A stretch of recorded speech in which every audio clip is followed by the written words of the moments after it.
Oh no, wait. I should have called it AAD&D.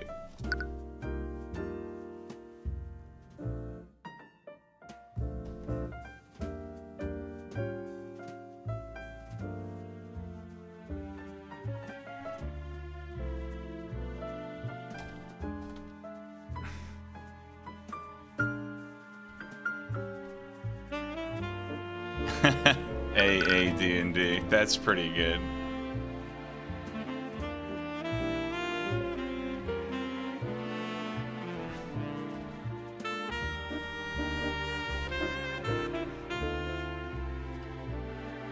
Alright.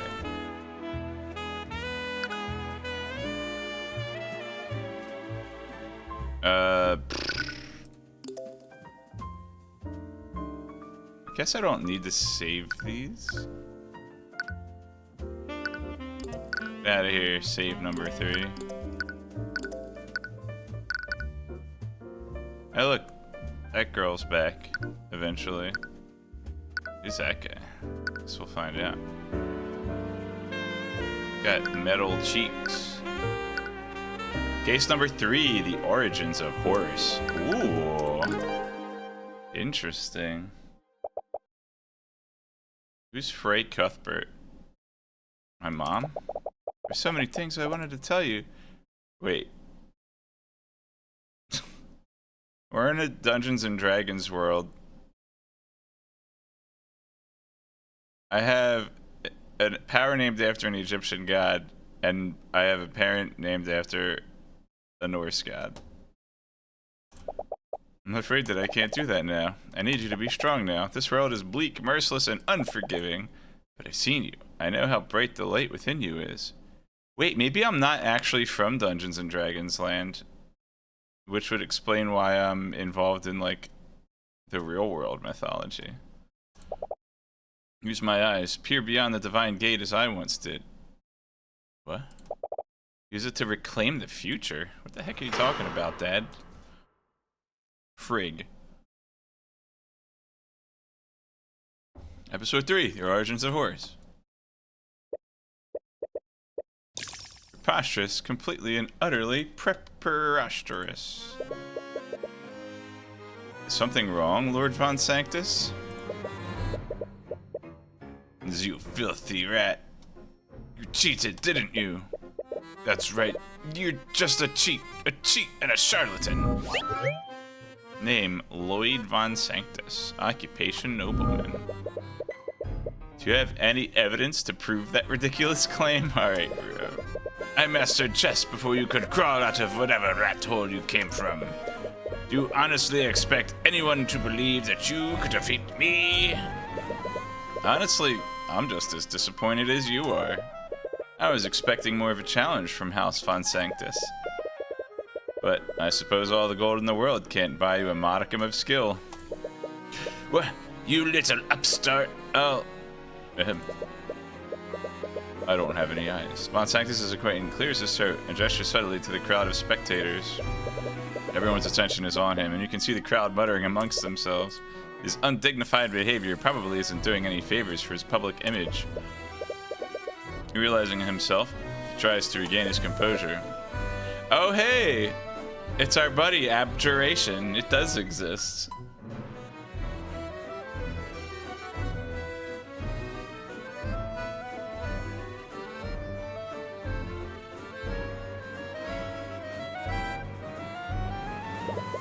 He walks away, muttering the word preposterous under his breath a few more times. I don't think you know what that word means. It sounds like he's trying to reassure himself more than anyone else. Well, duh. So, that was something. Yeah, I knew that he'd be angry, but I didn't expect him to make a scene like that. Well, you did insult him. Not to say that he didn't deserve it. Come on. I love seeing the conceited nobles lose their minds when I beat them. It's half the fun of playing these tournaments. Wow, where's this confidence when we're in the courthouse? Court cases are different. I have to deal with real-world elements during a trial, and that includes Prosecutor Steelwind. Prosecutor Steelwind, huh? I wonder if she plays chess.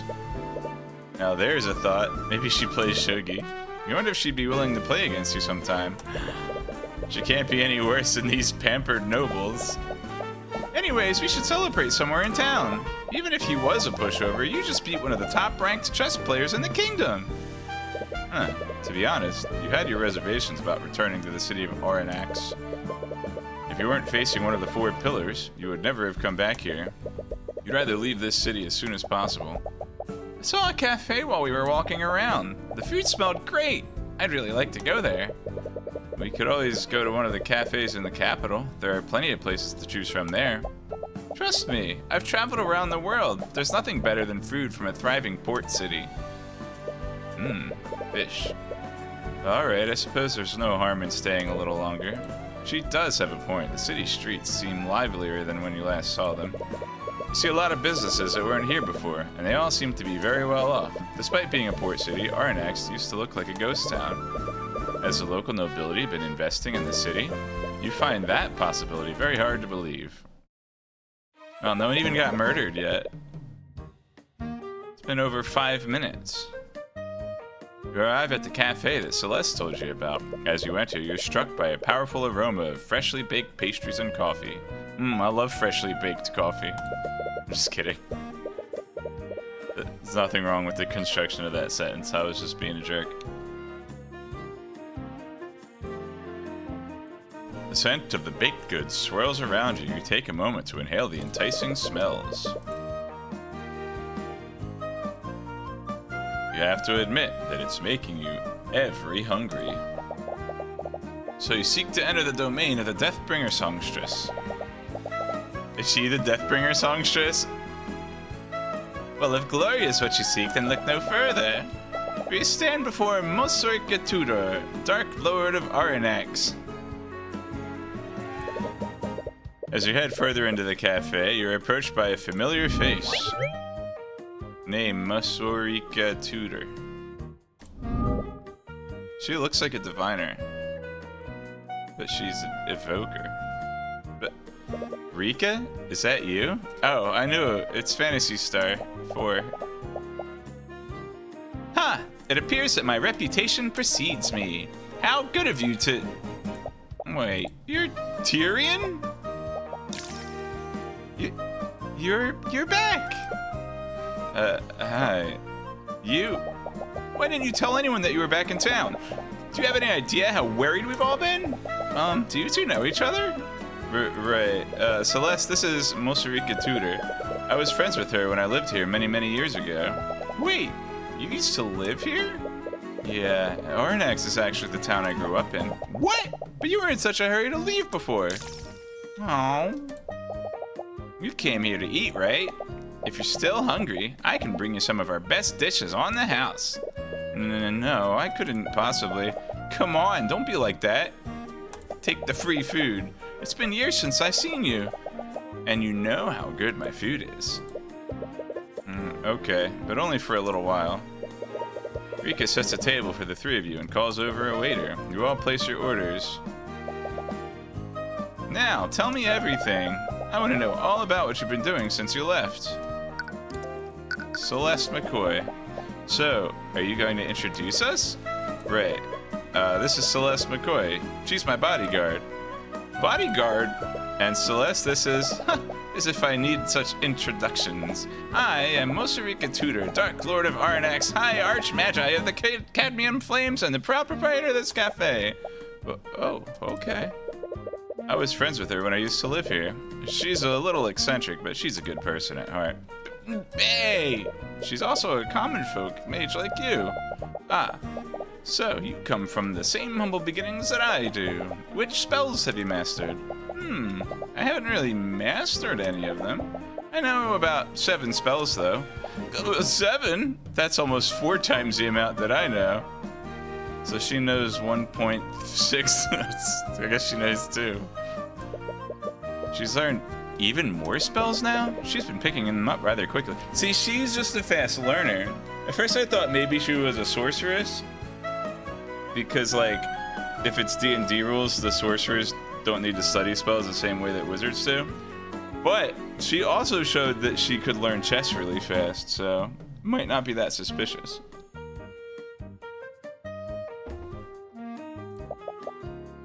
I've been usurped!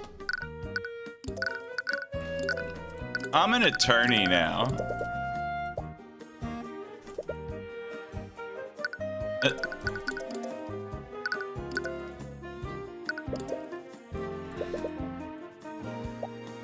But of course, once the Dark Lord sets her sights on a quarry, it's only a matter of time before she obtains it. I've grown up since you last saw me. Yeah, let's not go that far. What's that supposed to mean? Frump. Frumpy dump. Look at you, Mr. Big Shot. You're wearing a suit now, and you even have a bodyguard. Did you get an office job in a big city? Something like that. I'm actually a defense attorney now. A defense attorney? I see. Is that why you left town with that scary lady? Scary lady? Are you talking about Ruby? Miss Timora adopted me when my mother passed several years ago. After that, she began training me to become an attorney like her. Wait, you've been studying to be an attorney since you were a kid? Well, I guess that explains why you're so young for a lawyer. Said the 19-year-old mercenary. Yeah, I guess you got me there. Are you the owner of this cafe, Rika? You always spoke about opening one when we were kids. Yep, and that's all thanks to Tracogen Trading Company. The company's owner invested in my business idea after trying my food. Because of him, I was able to open up here, just like I've always dreamed. Tracogen Trading Company? I don't think I've heard of them. They're pretty small right now, and they're only operating in Aranax, but I hear they're planning to expand their operations throughout Wyverngard. But I would have thought that Lord Von Sanctus would have weeded out any competition. After all, he owns one of the largest businesses in the kingdom. Lord Von Sanctus? Isn't that the pompous noble that I beat in the chess tournament this morning? I mean, I beat a Lord Von Sanctus. That was Lloyd. Wait, that was you? I didn't even know he was a businessman. Von Sanctus Industries invented those arcane constructs that we saw at the Imperial Academy. I do not know about these things. You practically fight against nobles for a living. Maybe you should start reading more about national politics. Is it just me, or does the city look less depressing than before? Oh, right. You left the city before the new merchants appeared. New merchants? Like from the Merchants Guild? Yeah, the Tracogen Trading Company was one of the first ones. They started operating here and bought the Arcane Refinery a few years ago. After that, merchants from all over Wyverngard started coming here. Well, being based in a port city would definitely give them an edge. And their presence has really helped the city's economy. They aren't owned by the nobility, and they pay their employees a lot more than Von Sanctus does. It's really improved the quality of life for the people here. I doubt Von Sanctus appreciates the competition, though. There's even talk about forming employee-run unions. Oh, Von Sanctus definitely won't appreciate that. The chess. So, you still play chess? Yeah, I'm nationally ranked, too. I heard that an upstart commoner defeated Lord Von Sanctus at a tournament this morning. But I had no idea they were talking about you. Upstart commoner. The name suits you, Tyrion. Hey, did you still do that thing when you play? Like talk to myself? No. What thing? Nothing. She's not talking about anything. Wait, you're actually embarrassed about it? When we were kids, you did it even more than I did. What? What did he used to do? Why don't you show her, Tyrion? I'd rather not. Come on, show us, Tyrion. The thing. I think I'm a little too old for this. You're never too old to tap into your inner Chun-Li. Yeah, that's, I don't watch enough anime to know what that word means. Do it, Tyrion! Yeah, do it! The two of them began chanting, trying to pressure you. Draws the attention of the other patrons of the cafe. They don't seem to care about the confused looks that they're getting. Seems that you don't have a choice. Take in a deep breath. Those who stand in the shadows, those who fear the light of divinity, your Imperials will fall and your armies will perish. Kneel and cower before the divine gaze of the Eye of Horus. Huh? A trying their hardest to contain their laughter. Well, that's why I don't do it anymore. No, that was great. It was really cool, Tyrion. Her poorly contained laughs are coming out between each word. And why are you laughing? You were just doing it a moment ago. Yeah, but she owns it. Ugh. You used to say something else before, too. I won't let anyone stand in my way, even if they're a man, king, or god. Yeah, that's it. He still says that sometimes. Oh, looks like our order is here. The waiter brings in a lunch special for each of you, enticing around and salivate a little. I wanted to present Ruby Timora. Let's see what she said. Just as delicious I remember. You spend more time fish your meal. Ever said to you and Celeste regale her with stories of your past court cases. All 2 of them. No, really? Yup, it turned out that it was the headmaster the entire time.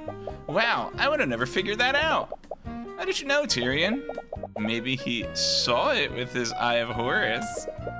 You nearly choke on your drink before you realize what she's actually referring to. But wow, I can't believe it. I never thought the court cases would be that dramatic. Finish your meal as you continue to tell Rika more about your 2 cases. It's nice being able to talk with her again. You tried so hard to leave everything behind after what happened, but you're happy that she seems to be doing well. Well, it's nice catching up with you, Rika. But I think it's time for us to get going. What? But we just got here. Aw, she's gonna miss me. It's okay. I'm sure you're pretty busy nowadays. I won't keep you any longer, but be sure to write, okay? Don't just go and disappear like last time. Yeah, I'll stay in touch. You'd better. I missed the dialogue of presenting my mom. But it's not worth going back to find out. Or is it? There's a lot of text to go through. City streets seem a bit more crowded than usual. It's a little difficult to make your way through them. I'm sure I'll get to talk to her again and find out. Hey, Tyrion? Yeah? Celeste is fidgeting with her hands. She looks like she wants to say something, but every time she starts to speak, she quickly stops herself. Oh, she's jealous of Rika. This happens a few more times before she seems to give up. Never mind, it's nothing. Okay. You both continue to walk silently as you make your way to the Merchants Guild. As you make your way there, the streets become more and more crowded. You hope the traffic won't interfere with the ride home. Hi, could we rent a carriage for a travel to Rathlum? Sorry, but travel outside of the city is temporarily closed. What? Why? Haven't you heard? The Knights of the Kingsguard have locked down the city. They set up a blockade and everything. Check the city gates if you don't believe me. Okay. As you arrive at the city gates, you see the blockade that the merchant was talking about. The crowd of disgruntled townsfolk are angrily shouting at the knights stationed there. This is outrageous. How long do you plan on keeping us here? Sorry, but we have our orders. We can't let anyone outside of the city until our investigation is complete. There's an investigation? Did something happen? Can you at least tell us what's going on? Why is the city being blockaded? Sorry, sir, we're not allowed to release that information. You'll just have to make other arrangements while we sort this out. Actually, I haven't seen you two around before. I need to take down your names and occupations for our records. What? Why? It's fine, Celeste. We're better off just cooperating with them. It's an invasion of privacy, but you'd rather not resist orders from the Kingsguard. I'm Tyrion Cuthbert. I'm a defense attorney. Ugh, fine. I'm Celeste McCoy, bodyguard. Thanks. Look over the other Kingsguard. They seem to be taking notes of the people here too. They must be making a list of everyone inside the city. But for what reason? Well, considering it's this game, probably was a murder.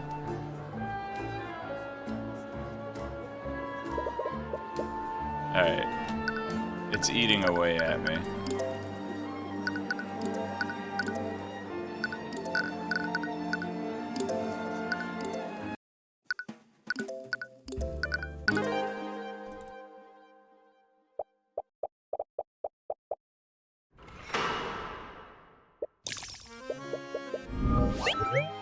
Whoop.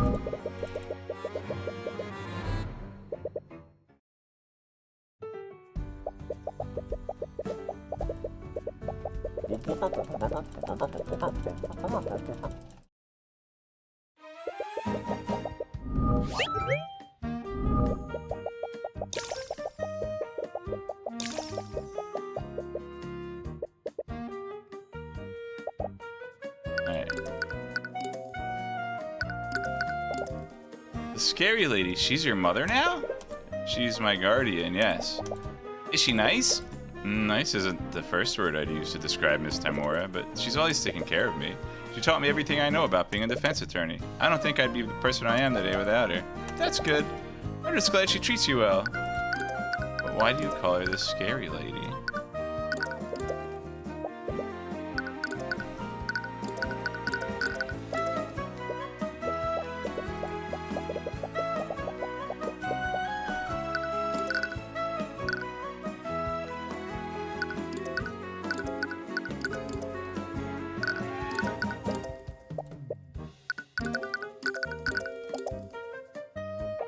Alright.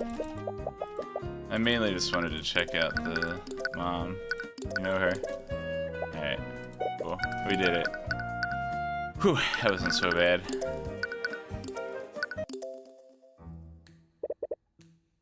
I have an important engagement tomorrow. What am I supposed to do now? This can't possibly be legal. Townsfolk continue shouting at the knights, but it's clear they won't be budging anytime soon. Ugh, what do we do now? You notice that it's starting to get late. We don't know how long the city will be blockaded. We should find a place to stay overnight just in case. Hey, this place looks familiar. Looks like everyone else had the same idea. Hey, welcome to the Angwin Tavern. What can I do for you? Can we get 2 rooms for the night? Uh-oh, they only have 1 room left. It's about to get awkward.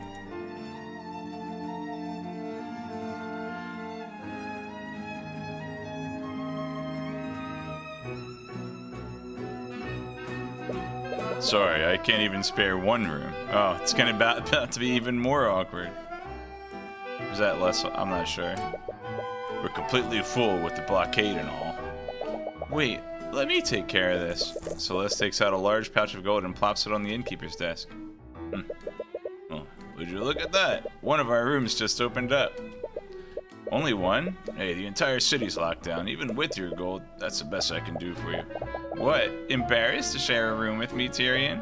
No, it's just... You realize that she's just teasing it like she usually does. Best not to give it any mind. Yeah, well, it's better than nothing. Oh, what a stand-up guy. So, how should we... You sleep on the floor, dude. That's how it works. I hope there's a sofa. Oh, I was just kidding before. You can have the bed. I'll just sleep on the floor. She's a mercenary, so she's probably used her to sleeping on the floor. What? I can't just let you... Please! We may both be commoners, but you live a cushy life in the city. I'm a mercenary. I've lived on the road for years. I sleep like this all the time. She's got you there. Alright, but tell me if you change your mind. Yeah. Hey, I didn't see you there. I was just walked past him. What? Hey, watch it. Quit shoving me. Wait, whoa! Holy crap, pull me up! I can't hold on for much longer. Oh, snap. Ugh, you idiot, what are you doing? What? Grab his arm and pull him up. Crunch? Ah, my hand! The hell are you doing? Your grip is too tight, stop that. Ah! Is this like a golem gone wrong? Wait, I can still... Well, hopefully he landed in water and not molten steel. No! What happened? I should have been able to... by the scaled lord, he fell in. No, I can use this. That's right, I can still make this look like it was all his fault. Don't...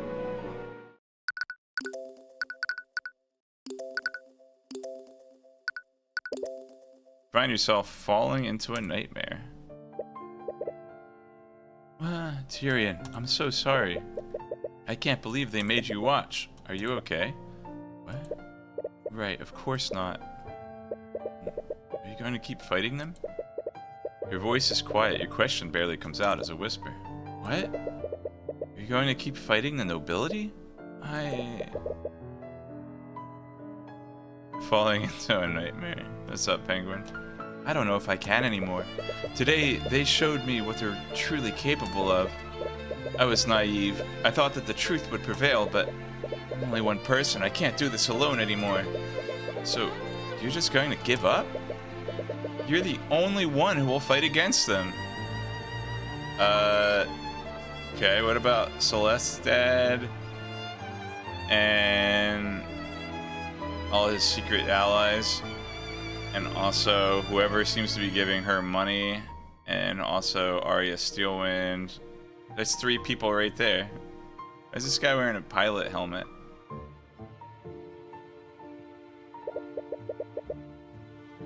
Thought you started broadcasting some TTRPG. I wasn't encouraging this. Expecting this? I wasn't encouraging this. Well, AA stands for Ace Attorney. D&D stands for Dungeons and Dragons. Is my mother's death truly pointless? I'm sorry. Teach me how to be like you. What? You said that you can't do this alone anymore, right? So teach me how to be a defense attorney. I can help you. We can fight them together. Tyrion, you're just a child. I can't... Oh look, age 10. Checks out. Miss Tamura, please. I don't have anything left. Please just take me away from here. You clutch your hand tightly, feeling the fading warmth of the final message that your mother left for you. It's the last comforting memory you'll have of her. It's a memory that you'll never experience again. Mom. You're startled awake. After some confusion, you realize that it was all a dream. You don't have any trouble falling asleep, but your slumber was less than restful. It's been a while since you've remembered that day, and that's all the more reason to leave this city as soon as possible. Celeste, are you up? I don't think I've seen this face before. Huh? Celeste was wistfully staring out the window, watching the rain. Her head whips toward you when she realizes you're awake. Are you okay? What's wrong? Nothing. It's nothing. Were you watching me sleep? He wasn't awake, was he? Oh, were you confessing your love to me while you thought I was asleep? She doesn't seem keen on sharing. It'd be best not to pry. Anyways, do you know if the city is still under lockdown? I haven't checked yet. I was waiting for you to wake up. You go outside and check the city gates. The blockade still hasn't disappeared. In fact, it looks like it's been fortified with even more knights. Looks like we can't leave yet. They've even doubled down on the guards. What's going on here? Tyrion! You spot Rika in the distance as she calls out to you. As soon as she sees you, she breaks out into a full sprint towards you. She looks exhausted. Has she been looking for you in the rain? Tyrion, it's terrible! There was an accident in the Arcane Refinery last night. One of my friends who worked there, he fell into a vat of chemicals. He's dead. Oh, Rika, I'm so sorry. If there's anything I can do... Lord Von Sanctus is blaming the Dracogen Trading Company. He's trying to charge the owner with criminal negligence. As the lord of this region, Von Sanctus would have a lot of leverage in a legal battle like this. He must be using this accident as an opportunity to oust Dracogen from his territory. Tyrion, you're a lawyer, aren't you? Can you help them? I don't think I can. What? But... Rika, I specialize in homicide cases, and most of my clients are mages who've been charged with murder. I've had 2 whole cases so far. I've never even tried a case like this before. There isn't any magic involved, and there's no killer. Don't worry, I'm sure that the Dracogen Trading Company knows plenty of qualified attorneys who can help. I'm not so sure about that. Think about it.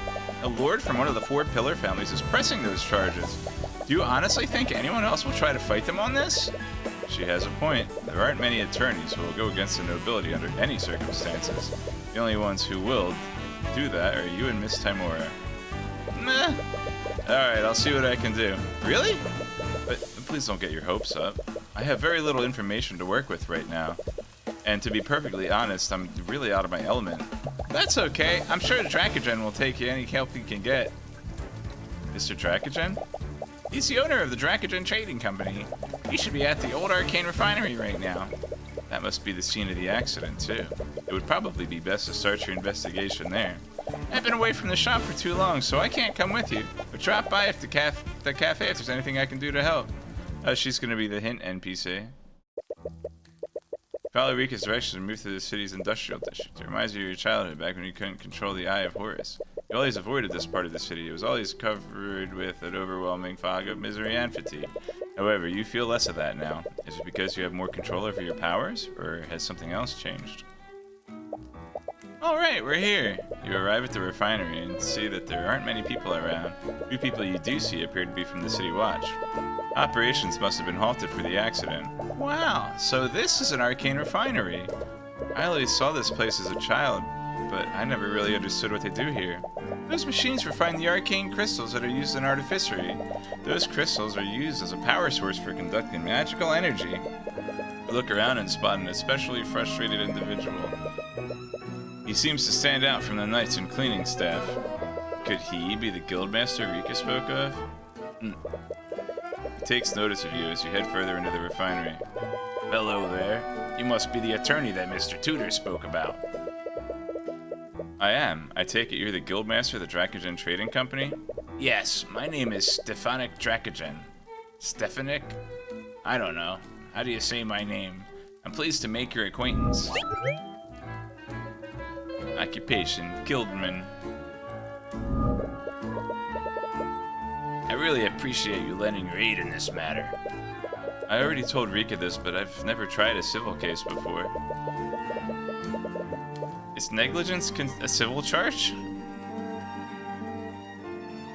I would need to learn more about what happened before I can decide whether or not I can represent you. I'm honestly not sure how much help I can be. Well, there isn't a single attorney in Arnex that will represent me, so I'll accept whatever help I can get. Celeste was right. All the attorneys are too afraid to stand against Lord Von Sanctus. Where should we start, though? This case is probably different from the homicides that we're used to. Homicide or not, the case revolves around a wrongful death. If I did represent Dracogen, I would need to prove that he wasn't at fault for the accident. To do that, we should start by finding out exactly how and why the accident occurred. We should also question the witnesses who saw the victim when it happened, and it wouldn't hurt to take a look at the scene of the accident either. The Guildmaster would have a lot of knowledge about the refinery's operations. Questioning him might also give you some insight into what happened.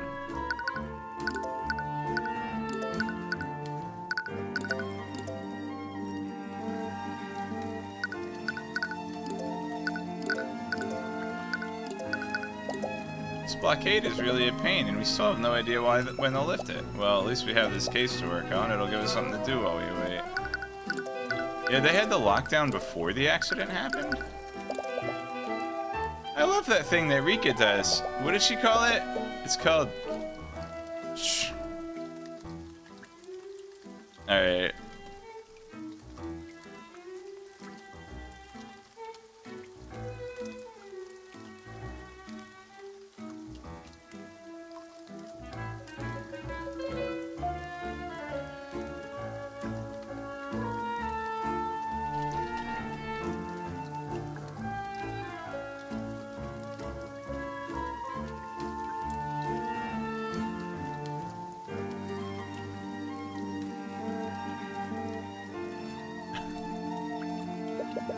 It's when you act dramatic and roleplay a powerful character. Chunibu? Sounds like a word in the Eastern Kingdoms language. I guess so. Maybe it originates from there.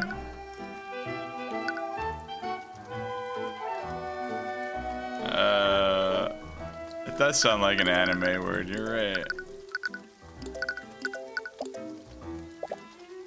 If you win the civil suit, it means you'll have beaten Von Sanctus twice in 1 week. Oh yeah, the chest.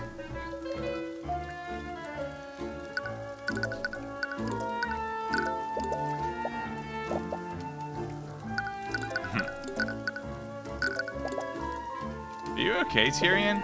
Of course, why wouldn't I be? It's just that, well, never mind. Maybe I'm just overanalyzing. Alright. I wonder what Prosecutor Stewan does when she's not working cases. Well, she is a noble from a pillar family. I imagine that she has a lot of work outside of her responsibilities as a prosecutor. She got disowned, remember? I'm sure glad I'm not a noble. Well, technically. Don't even go there. Because she's magic, so she has noble blood. Oh yeah, I tried that already. How about you? I'm glad you're here with me, Celeste. Oh, is the infamous Tyrion Cuthbert attempting to flirt with me? No, it's just that if I'd come here alone, I'd be locked inside the city without a bodyguard. What if an agent of the nobility tried to attack me? Aw. Poor girl. You make it sound like I'm just an employee to you. Yes, you're also a great friend. I enjoy your company, and I'm glad that you're here. See? That's more like it. Oh, man. Baka.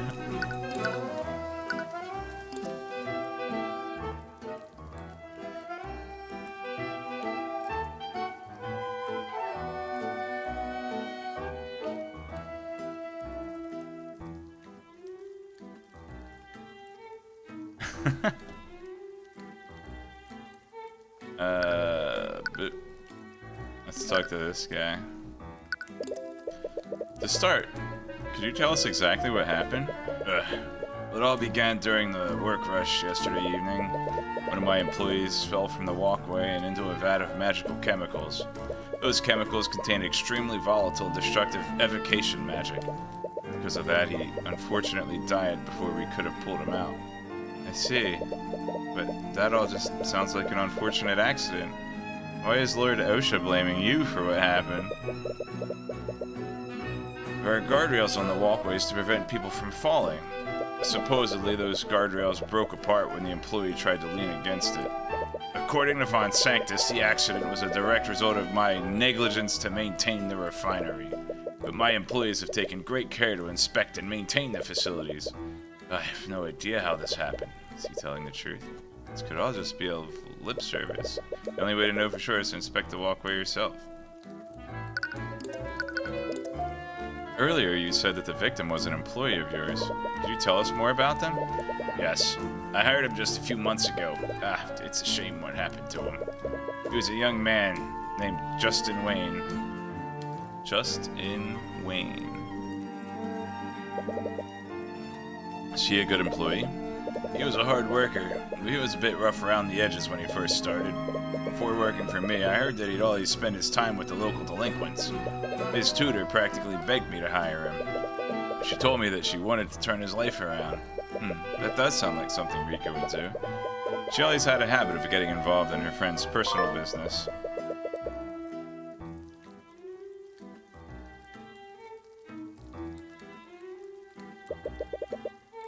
When you live a life like Justin's, it helps when you have something to give you some structure and direction. So I decided to give the boy a chance by hiring him. He was clearly a hard worker. He did well to earn his keep. He always followed the rules too, so I have no idea why he was up in that walkway. Wait, he wasn't supposed to be on that walkway? Earlier, you mentioned that Justin wasn't supposed to be on the walkway. What did you mean by that? Well, Justin worked in an entirely different department. He was part of a team that managed packaging and freight. He had no business being inside the refinery building, much less the upper walkway. That's strange, to say the least. Is he the type of person to wander around places that he's not supposed to? No, like I said before, he always followed my rules. It all just makes this whole situation that much more confusing.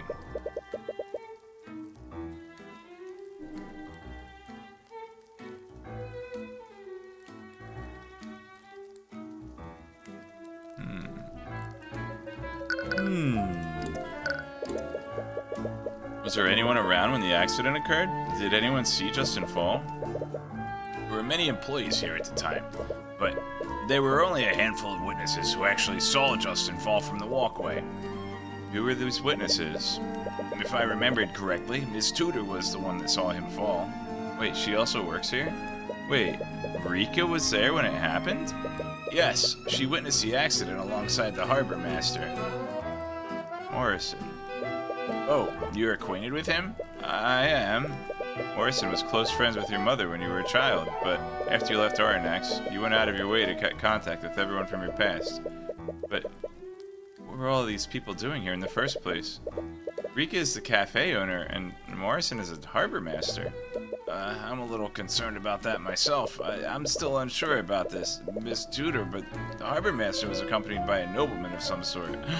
A nobleman? I'm not privy to the specifics, but apparently that nobleman had the legal authority to go wherever he wanted.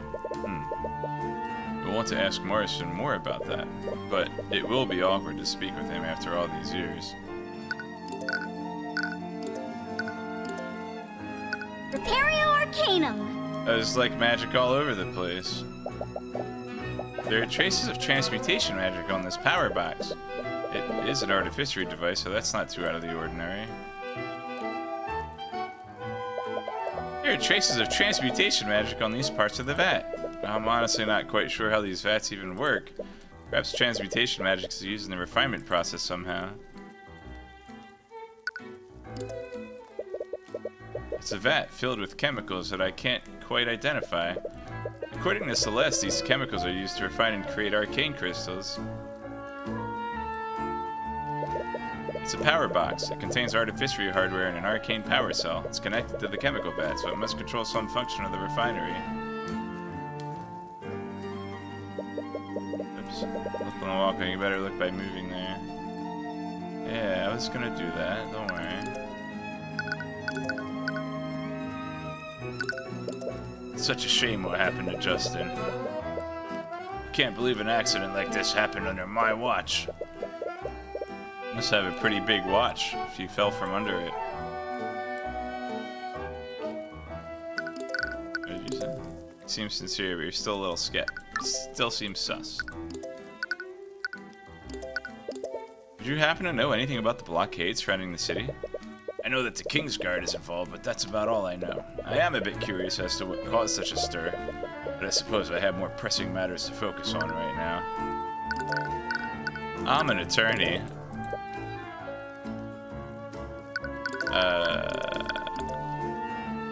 You know my mom? I've heard a lot about you and Ruby Timora through the grapevine. Miss Tudor speaks very highly of you as well. Oh. It puts my mind at ease to know I have your support. Aww.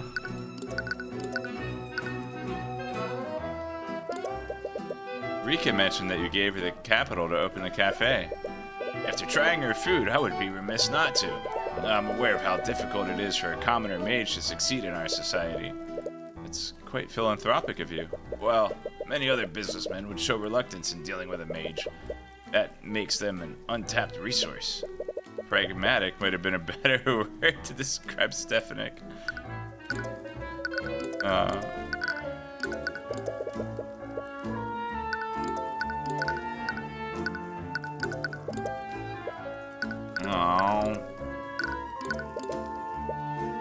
Can't tell you much about me.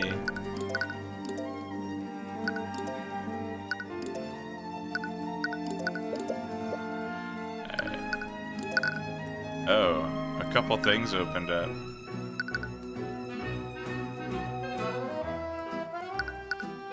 Let's check out the walkway while we're here.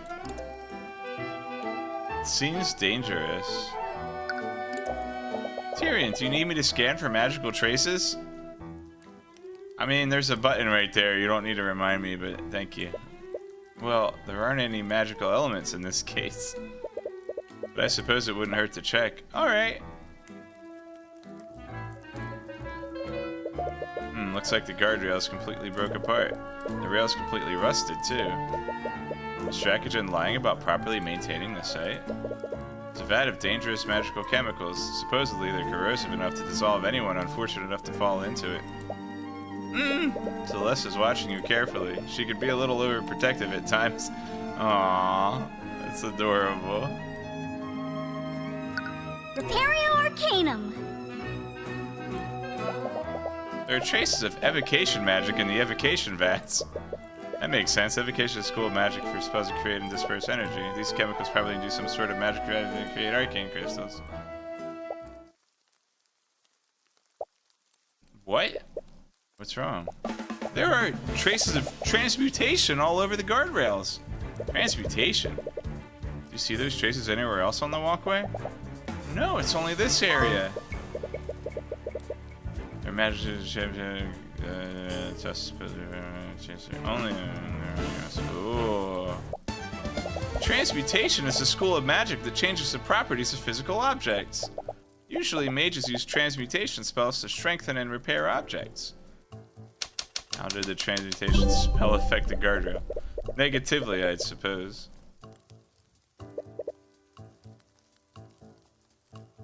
Spell weakened the business of the guardrails.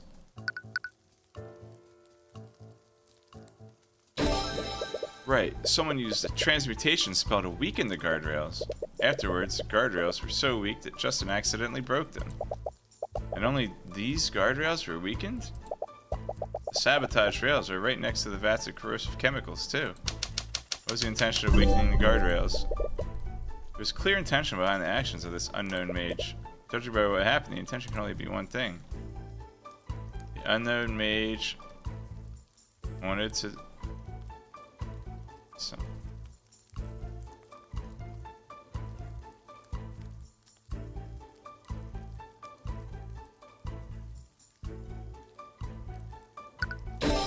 Whoever sabotaged the guardrail wanted someone to fall into the vat.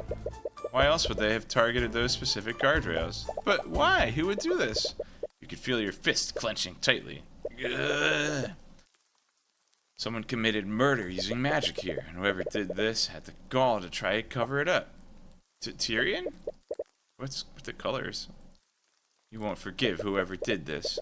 When you're through with them, you'll make them feel a fraction of the misery that your mother... Tyrion! What? Are you okay? Right, sorry. Anyways, if it weren't for your detect magic, everyone would have written this off as an accident. Magical traces are only detectable for 48 hours after a mage casts a spell. That means that whoever cast a transmutation spell did so recently. Right.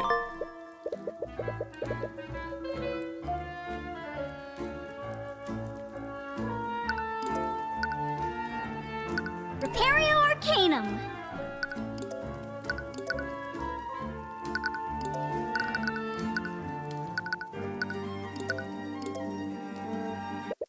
You arrive at the cafe and see that the restaurant is packed with customers. You don't see Eureka anywhere there. It's just be pure happiness to check when the restaurant is less busy. Some barrels stacked. Table that we're sitting at seems relatively new. Eureka apparently held a local carboner. Seems a decorated tire cave with several plants of flowers used in the restaurant. There are artificery lights hanging from the ceiling. They're apparently hooked up to an arcane power grid. The box is completely off the screen. There's a shelf full of drinks, mugs, cream, and sugar behind the restaurant counter. It's supposed to be where they prepare coffee. This coffee urn must be where they dispense coffee. Repario Arcanum.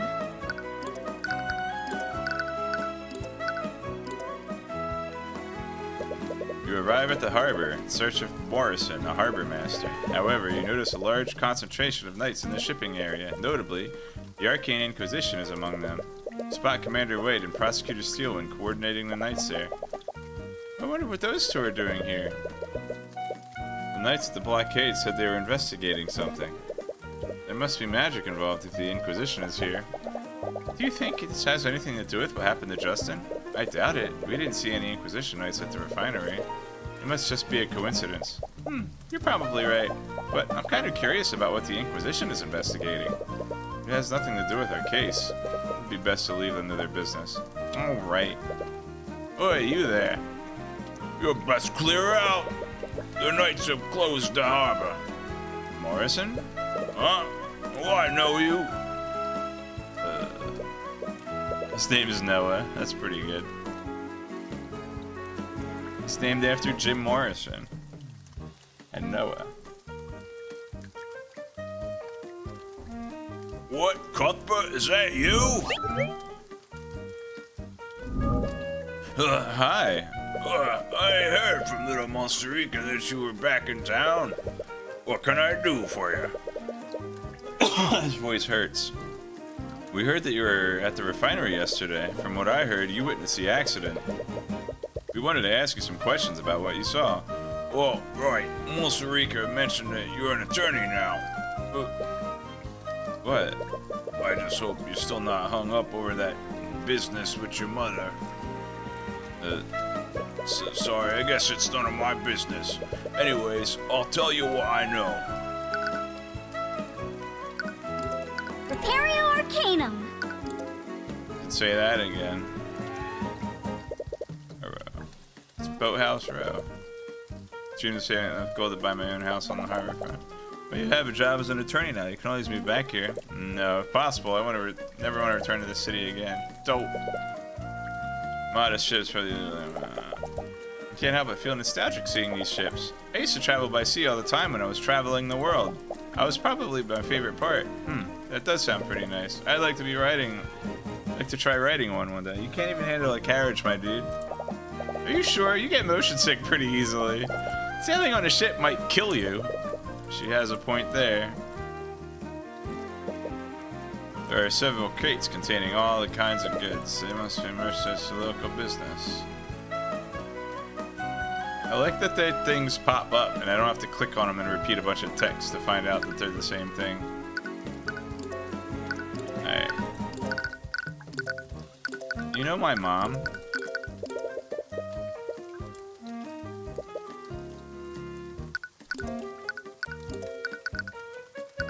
You know my childhood sweetheart? Rika seems to be doing well. Her cafe looks pretty busy. Alright, I'm happy to see you kids are making some of yourselves. With the way people treat mages, I was really worried for her future. Dracogen told us that you witnessed the accident. Alright, it was a horrible thing what happened. No one deserved what happened to that poor lad. Could you tell us what you saw? Well, I was showing a patron around town, and for some reason, he really wanted to take a look at the refinery. Something about checking out the local artificery. It must mean artificery. Anyways, he was looking at the machinery. Then suddenly, Rika came running toward us. She was trying to tell us something, but the damn machines were too loud for us to hear. After a while, she just pointed at the walkway, and we saw that horrible sight. We saw someone fall into the vat. By the time we could get them to stop the machines, it was too late. That matches up with what you know so far, but what was Rika even doing there? She should have still been running the cafe at the time of the accident. And that patron who was visiting the factory, did they also witness the accident? Could you tell us about how Justin fell off the walkway? Was it because the guardrail broke under his weight? Yeah, he did, but it was a little strange. The guardrail was made out of metal, yeah? But the way it broke, you would have thought it was made out of cardboard. He barely leaned on it and it just broke apart. Even a poorly maintained guardrail shouldn't have broken that easily. Did someone really use transmutation magic to sabotage it? If so, that possibly could clear Dracogen's name. But presenting the possibility of a magical crime might just complicate things. Well, it's a good thing the arcane guard's still here. You mentioned that you were escorting a patron when the accident happened. Who was he? Did he witness the accident too? Oi, he was right there with me when Rika was trying to get our attention. It'd be hard to miss it when the commotion she was making. As for who he was, he said his name was Aster. Oh no. Isn't he the crown prince slash boyfriend of what's her face? That what's her face? Uh-oh. Aster. You don't know anyone by that name, but why does that name sound familiar? Do you know what his surname was? No, the lad was really secretive about his last name for some reason. He must have had a recognizable name. Is he a noble from a well-known house? Morrison's testimony.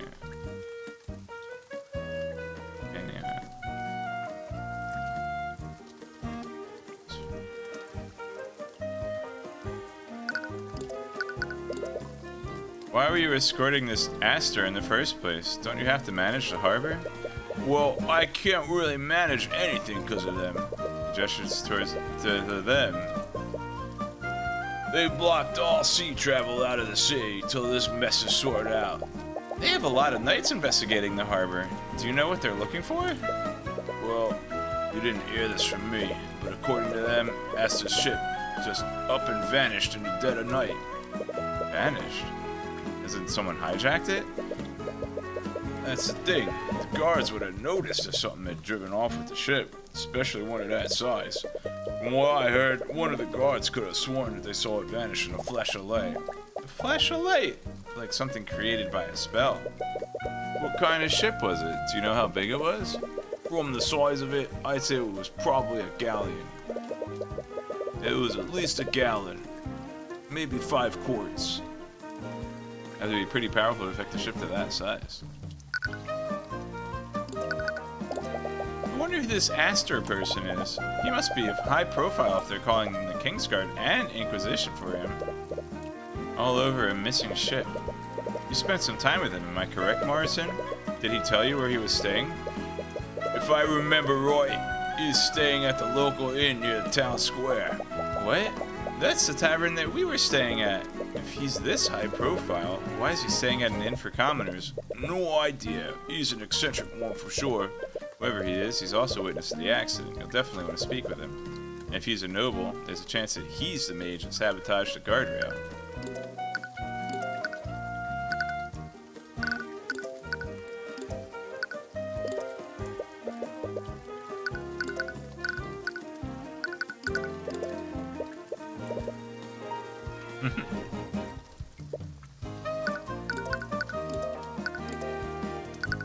You know this guy? How about Lord Van Sanctus? Huh, you know the answer as well as I. I got no love for that damn aristocrat. If we're lucky, old Dracagon will shoot down this civil suit and kick Von Sanctus out the curb.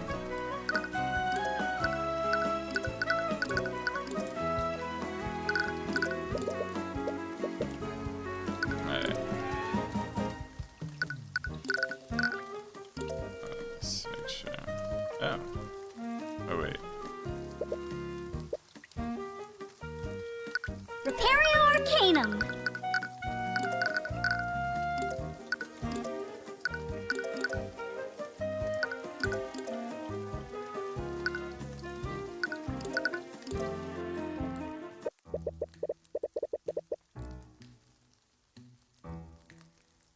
Morrison said that Astor is staying in one of the rooms of this tavern. But which room is it? We could always just check each room.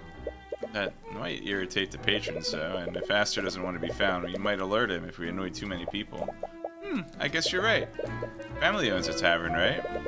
You had to put a VIP somewhere. Which room would you choose? I guess it would probably be the one at the end of the hallway. That's the one I use at my family's tavern. This hallway looks similar to the one in your family's tavern. Well, most taverns use the same architecture, so I don't think it's that strange. No, but it looks exactly like the McCoy Tavern. It's uncanny. It's as if whoever made this tavern decided to just reuse the same design. Oh, man. Hey! Making unique designs is difficult, Tyrion, and it costs money. Do you really think the developers should be spending resources on a location that you'll only see once? I don't know, it just seems kind of lazy. Well, if it bothers you so much, why don't you pay for the assets required to make a new one? You decided to chop them out. I did, I paid for the game.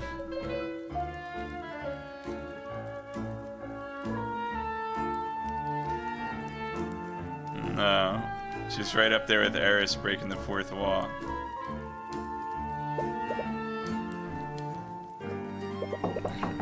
Knock. Hello. Someone does come to answer the door, but they only open the door a fraction of the way. The crack in the door is less than an inch wide. You can't get a look at the person's face. Oh, I'm terribly sorry, but if your business isn't urgent, I'd like to be left alone. So sorry if I'm intruding, but are you Astor? My name is Tyrion Cuthbert. I'm the defense attorney of Stefanik Dracagen. You haven't agreed to take his case yet. Huh? From what I've heard, you witnessed the accident at the refinery yesterday. I was wondering if I could ask you a few questions about what you saw. Upon hearing your name, the man fully opens his door and he finally made a good look at him. He doesn't have eyes. That means he's an NPC. Like a minor on. He definitely stands out apart from the others of the inn. He must be the wealthy patron that you're looking for. Tyrion Cuthbert, the protege of the infamous Ruby Tamora. So, you know who I am? I do. I know you very well. I am your biggest fan! Is it because I kicked your fiance's butt twice? Like, I don't know. Why do you love me so much? Be right back. I'm gonna grab a drinkarina.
Biggest fan.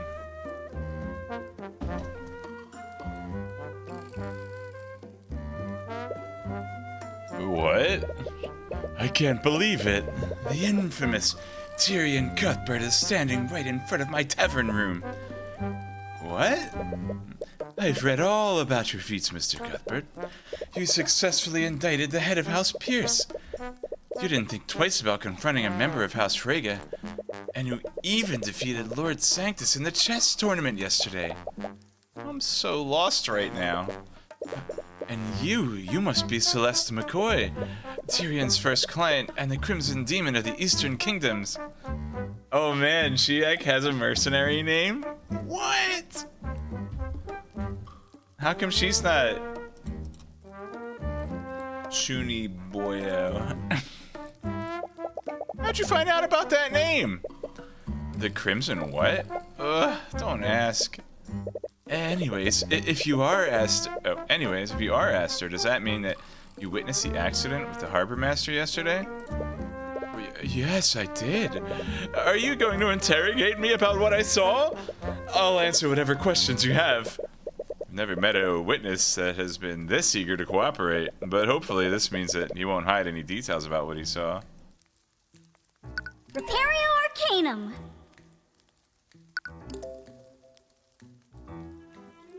Alright, it's pretty great.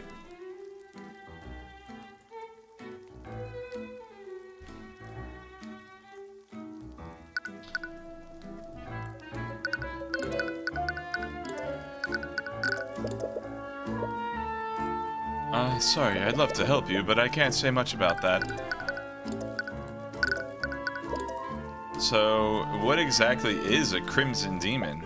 I thought I'd finally gotten rid of that name. It's a name people called me when I was working in the Eastern Kingdoms. Legends say that she cleared entire regions of bandits within days. The very gaze of her demonic glare drove fear into the most hardened of warriors. You snort out a small laugh as you hear that. Oh, shut up.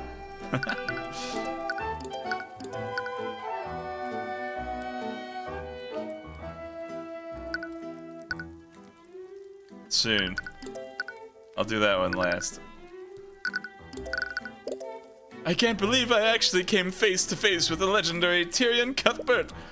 Legendary? I didn't know that defense attorneys could have fanboys. He's not just a defense attorney, he's a revolutionary. He's gone after prolific nobles and plunged the kingdom's aristocracy into chaos. That phrasing makes you sound like some kind of anarchist.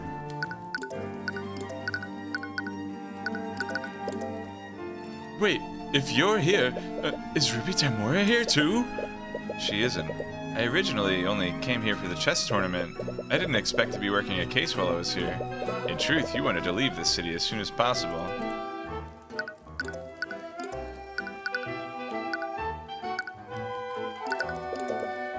Oh, but that was his escort. Alright, see you, dude.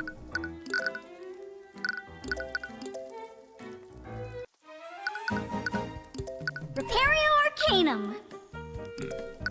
Alright, still no magic.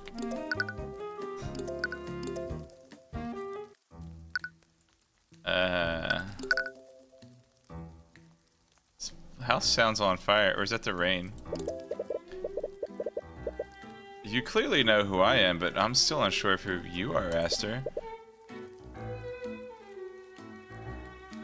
Ah, my apologies. I would prefer to keep my full identity hidden for now. He's within his right to do so, but you can't help feel a little suspicious. In any case, what's your business in Aranax? I was accompanying a ship transporting goods to Lord Von Sanctus. The same ship that was magically stolen? Oh, I'm surprised you found out about that. The Kingsguard have been trying their best to keep that information hidden, but I suppose I shouldn't expect anything less from you, Mr. Cuthbert. Flattery will get him nowhere. What was on that ship? It must be pretty valuable to be worth stealing. I doubt there was anything on that ship worth drawing the ire of the entire kingdom. The truth is, during the time that my ship was stolen, I was supposed to be on it. I see. The theft of the ship might have actually been an attempt to kidnap you. That's my current theory anyway. I wouldn't make sense otherwise. Seems awfully calm about this. How do you feel about your fiance? Ah, oh, come on!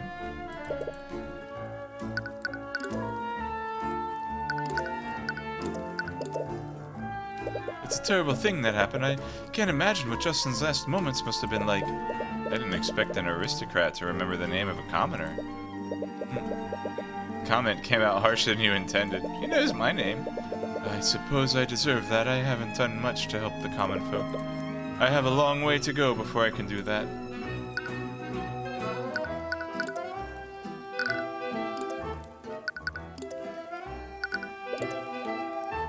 The Kingsguard has locked the entire city down because of your missing ship. I asked them not to make such a big deal over this. I've been quite troubled over the people I've inconvenienced. I really wish they'd just let it go.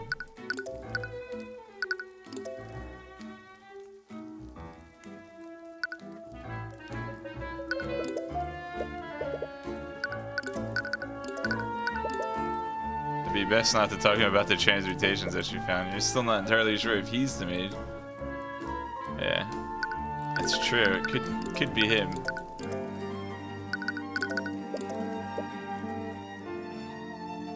Oh, he didn't have to register? What a butt.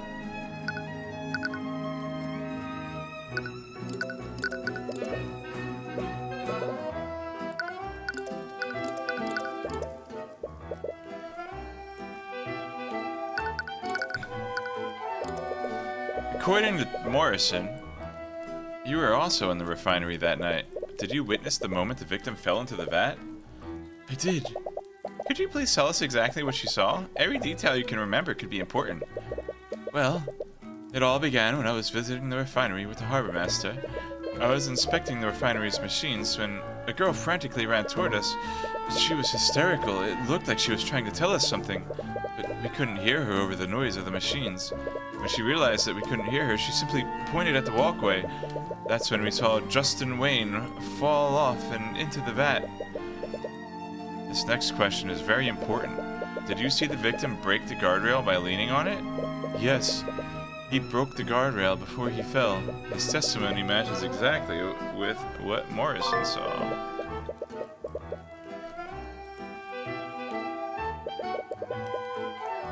The way he fell was very strange, though. Strange? What could he mean by that? Yes, tell me. You mentioned the way the victim fell was strange. Did you feel like the guardrail broke too easily? Why, yes, how did you know? It matches with the statement that the harbor master gave us. You don't want to reveal the traces of transmutation that you found on the walkway. At least not yet. But yes, the guardrail broke the moment that Justin leaned on it, and his body was extremely limp when falling, too. But his body was limp?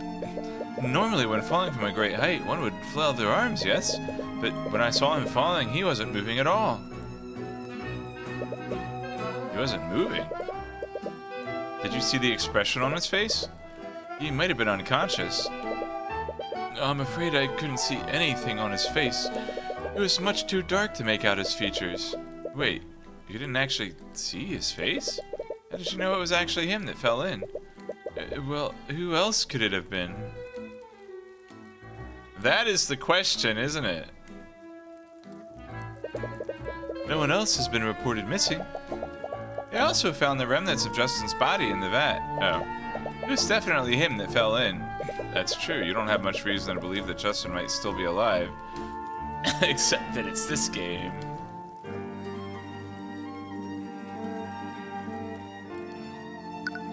Oops. Are you a mage? He's probably a mage, and aside from Ricky, he was probably the only other mage at the refinery that night. If you ask him outright, you might be able to see incriminating through the Eye of Horus. Aster, we'll respect your privacy if you don't want to tell us who you are. But could you at least answer one question for me? I can make no promises, but I'll do my best to tell you what I can. Are you a mage? Rude. Oh, is that all? Yes, I am a mage, and I'm quite the practiced one at that. You see, Celeste cast Detect Magic to look at the scene of the accident, and we found traces of transmutation magic at the crime scene. Namely on the guardrails that Justin fell through. What? Here it is. I can't believe it! What? Are you telling me that a mage used transmutation magic to weaken the rails? It's a conspiracy.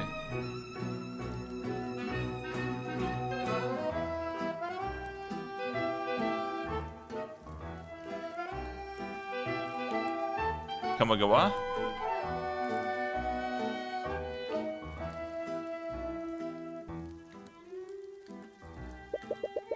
Wait, does that mean this was actually a murder made to look like an accident?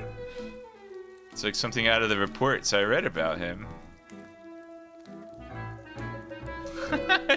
He's like actually a legitimate fanboy. You don't see anything incriminating, and you can see his thoughts clearly. His feelings of happiness are a bit off-putting, though. You know, Ruby Taimura warned me in the last case that I can't depend too much on the Eye of Horus. And you asked me if I was a mage? Does that mean that I'm a potential suspect? This is the greatest thing that ever happened to me. That means he actually gets to talk to his fiancée. This is the first time you've met someone that's happy to be the suspect of a murder. So it's not right of me to get so excited about something this serious. You must think less of me now. Aw, poor guy. But it's something like right out of a mystery novel. That's not the reaction you were expecting. Nevertheless, it doesn't look like there are any incriminating thoughts in his mind. And the emotion that she was emanating were all positive. There wasn't a drop of fear in there. What could this mean? Either way, it looks like you found out everything you can from Aster. You should move somewhere else.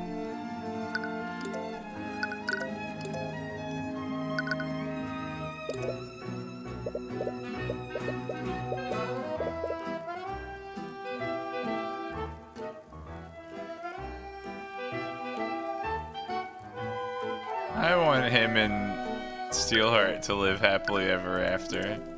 I shipped them so hard. Alright. I mean, I think that... I'm pretty sure they're already engaged, so it's fine. They don't need my help. Alright. Let's go back to the cave. Tyrion, you're back! Did you talk to Mr. Dracogen? I did. I'm still not sure what to make of him just yet. But after what I've seen today, I don't think I can turn a blind eye to what's happening. There were traces of transmutation magic on the guardrails. Regardless of their motives, someone sabotaged those rails with the intent of harming an employee at the refinery. If this truly was a murder, you have to find out who did this and why. Welcome back, Tyrion. What's up, Goofy? I'll represent him in court for the criminal case.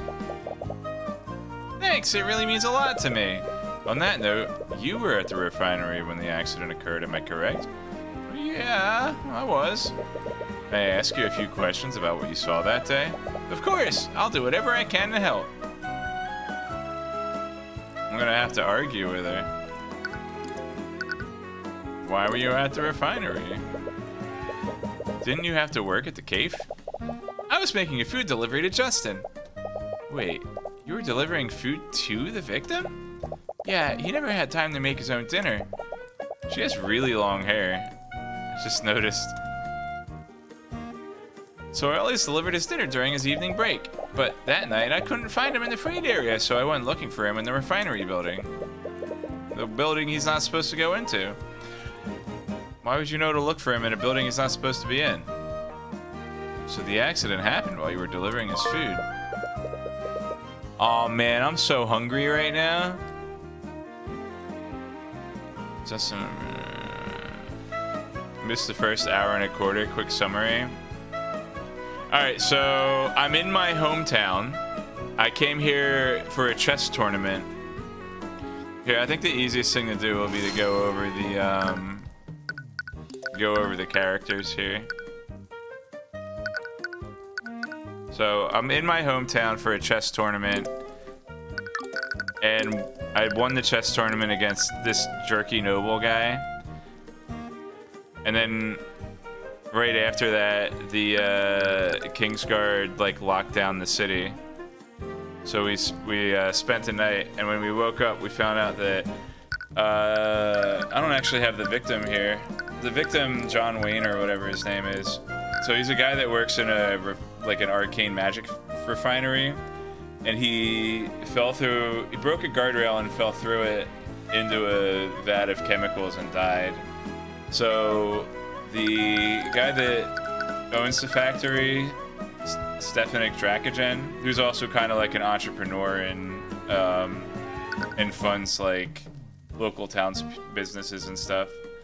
So he's actually like going to court for negligence, right? But then we found transmutation magic on the guardrails, so it looks like someone actually wanted someone to break through the guardrails and fall into the vat of chemicals. This is like my childhood friend, Rika Tudor, and she owns the cafe that we're in right now. She was funded by Stefanik Dracogen. When Wayne died, this guy's the harbor master. He was escorting the noble I was just talking to, the fanboy. What's his name? Aster. He was escorting Aster into the factory, and then she showed up to bring him dinner and noticed that he was falling into the thing and tried to yell and help him. So, yeah, TLDR, this guy owns a factory and is going to be on trial for negligence from OSHA, I guess. But we found transmutation magic on the guardrail, so suspicious.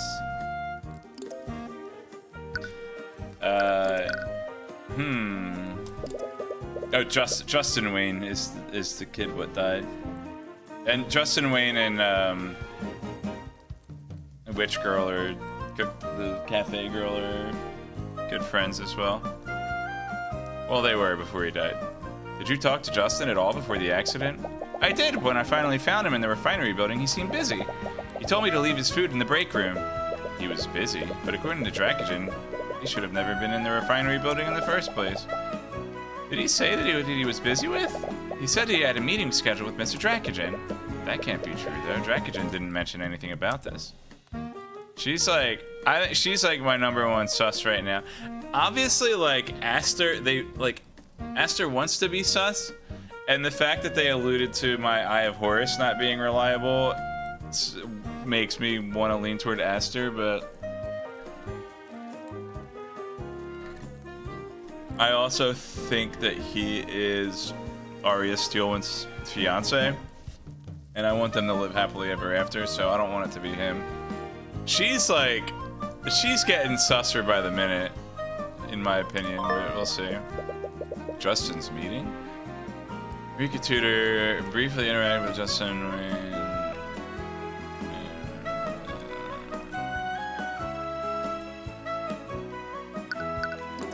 What did you see? We've gotten a few witnesses accounts already. Am I still hearing the rain noise? I just wanted to double check. What did you see during the accident? Bleh. Sorry. I'm sure that it was a disturbing sight. Do you need to take a moment? No, it's okay. It happened after Justin told me to leave his food in the break room. It was my first time inside the refinery, so I spent some time looking into all the machines. That's when I suddenly heard a strange sound from the walkway. When I looked to see what it was, I saw Justin fall from there. I tried to find someone to help, but... Oh, she's also an evoker? I mean... Having an arcane school doesn't mean you can't cast other schools, so like it's possible that she still knows transmutation spells even though she specializes in evocation. No one could hear me because of how loud the machines were. Before I finally got them to understand what happened, it was already too late. Did you see the guardrail break when Justin fell off the walkway? More specifically, did it break from Justin's weight? I'm honestly not sure. I was too busy trying to find help.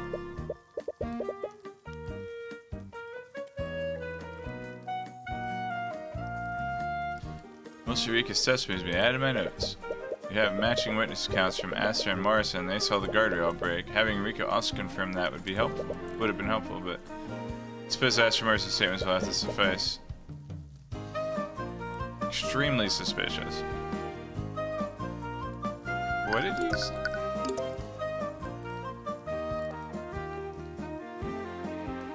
Did you see the guardrail break when Justin fell off the walkway? More specifically, did it break for Justin's weight? She's not sure.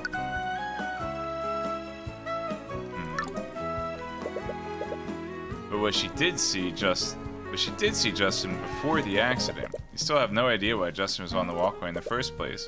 According to Rika, he said he had a meeting scheduled with Tracogen on the walkway, apparently.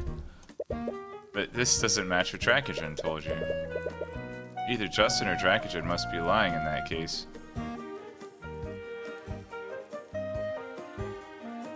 I guess Justin would have...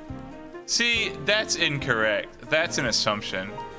Right here, this is the narrator assuming Rika's innocence. Trying to insinuate that Justin told Rika about the meeting. So it's possible that Justin lied to Rika about a meeting. But it's also possible Rika's just making it up. But they don't want me to think that. You've met Tracogen already, but you still have no idea what kind of person Justin was. Perhaps Rika can tell you more. Wait, is his name Way? Or Wayne? I've been saying Wayne. I've been saying Boo Earns. Could you please tell us more about the victim? What kind of person was he? He was a good person. He fell in with a bad crowd a few years ago, but he was starting to turn his life around. I saw how much he was trying to change, so I asked Mr. Tracogen to give him a job. I really wanted to help him change his life for the better, but his job just ended up killing him. You can't blame yourself for this. No one could have known what this would happen. I guess you're right. It's hard not to think about, though. Is he the type of person that go places that he wasn't supposed to be? No, not anymore. Not anymore. He really wanted to make a good impression on Mr. Tracogen. He always talked about following the rules. He even got mad at me a few times when I accidentally broke Tracogen's protocols. Right, that matches up with what Tracogen said. But Dracogen. I say Dracogen. Seems like a long A. But maybe he was falling back into his old habits. Perhaps Rika could tell you more about what he was like before he turned his life around. Justin's bad crowd. You mentioned that Justin fell in with a bad crowd before. I've also heard that he used to hang out with a band of local delinquents. Could you tell us more about them?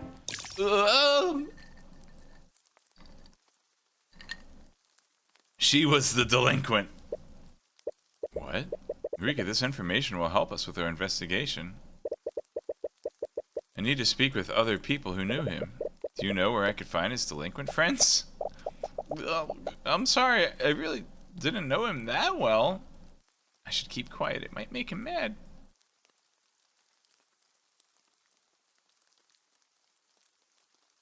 Make who mad?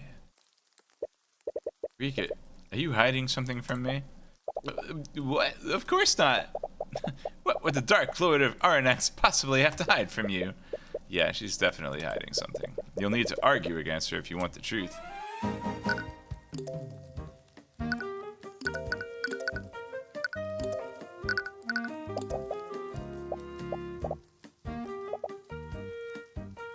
Wait, what did you just say?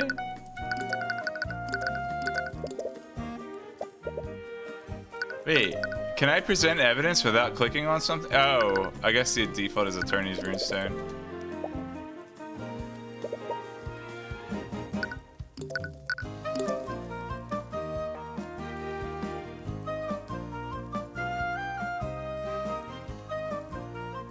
Really grown up says I saw you used to be such a nervous wreck before. Nah, he still gets like that sometimes.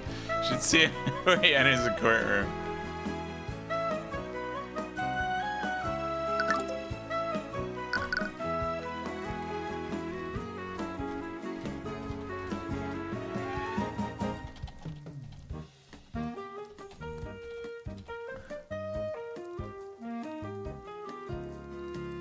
Alright.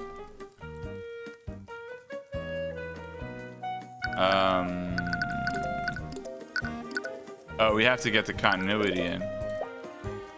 Oh, interesting. She didn't make a comment on my mom, even though she would have and she did another thing. Okay. But in this continuity, I didn't show her the picture of mom. Alright. Alright, let's... Wait, I don't have the psychological profile filled out.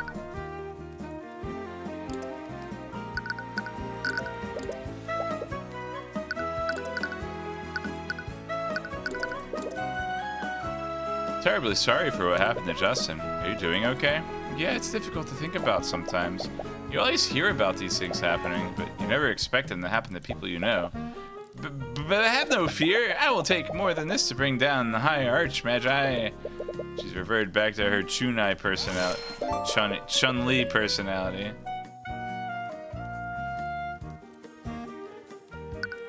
Alright.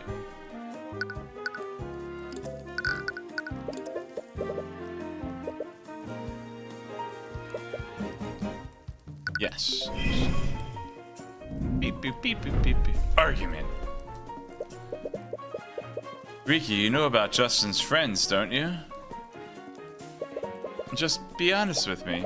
I'm not hiding anything. I really don't know much about him. I wasn't that close to Justin Wei. Okay. I was trying to figure out the joke.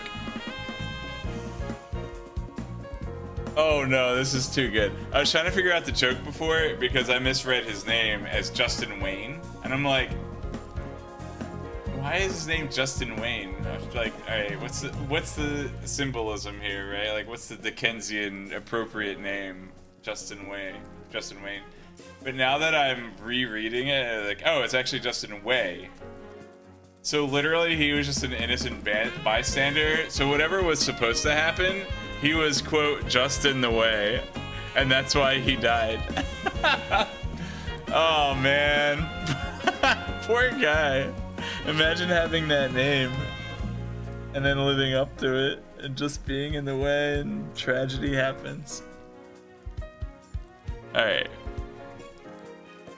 I may have delivered his food, but he was just a customer to me. But didn't you say...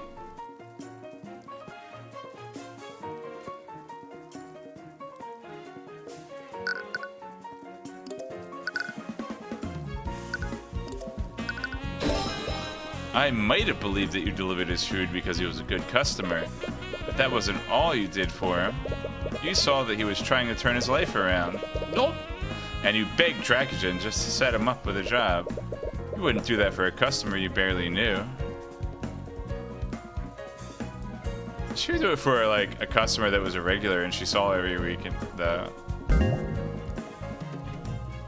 I would have. Well, that still proves nothing. I am Mosuka Tutor, High Archmage of Cadmian Flame. It's hard to believe that I took... Is it so hard to believe that I took pity on a stranger? I only helped him because I'm a generous person. It'd only be right for me to equip a commoner with the means to change his life. You are a generous person. That type of generous for you make you privy to details of Justin's life. Agree. Thumbs up. You're not a very good liar. You would have risked a lot by asking Dracogen to hire a stranger. You said earlier that he was a good person. Could you possibly know that if you didn't know? That's a pretty good point.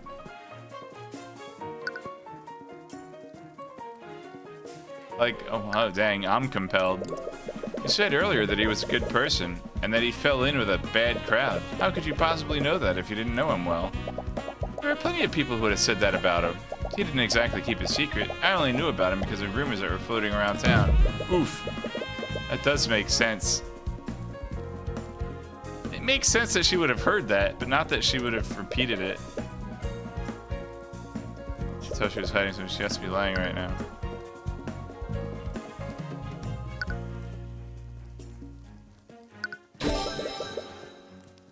You're not a good liar, Rika. You would have risked a lot by asking Dracogen to hire a stranger, especially a stranger with a dubious past like Justin. What if Justin fell back into his old ways?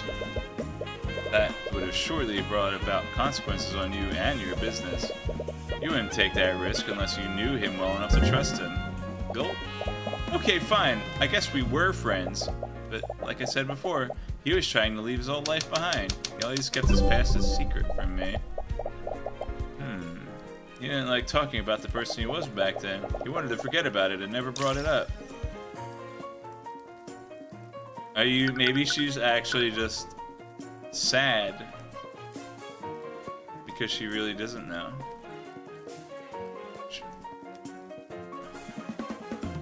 It's sort of true. So it contradicts the thoughts because her thought is it's sort of true. That's amazing. Tutor will perform questionable acts to protect the people she cares about. She has your best interests at heart. Always act in a way that she thinks is beneficial for your well-being. She is very good at deception. She will often revert to her dramatic, chuny personality when you try to hide the truth from me. I doubt that, Rika. In fact, I'm sure that you were friends for at least a few years. With the friendship that old, I'm sure he would have confided in you about his past. ... What? No, you need to stay focused.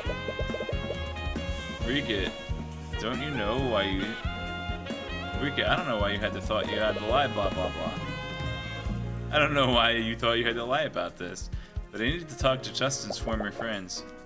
Is that really necessary? Yes, I need to know why he was behaving so strangely before the accident. His friends might know something about him that you and Dracogen don't. But that doesn't make any sense. There wasn't anything strange about the way he was acting. I think you're just overthinking this, Tyrion.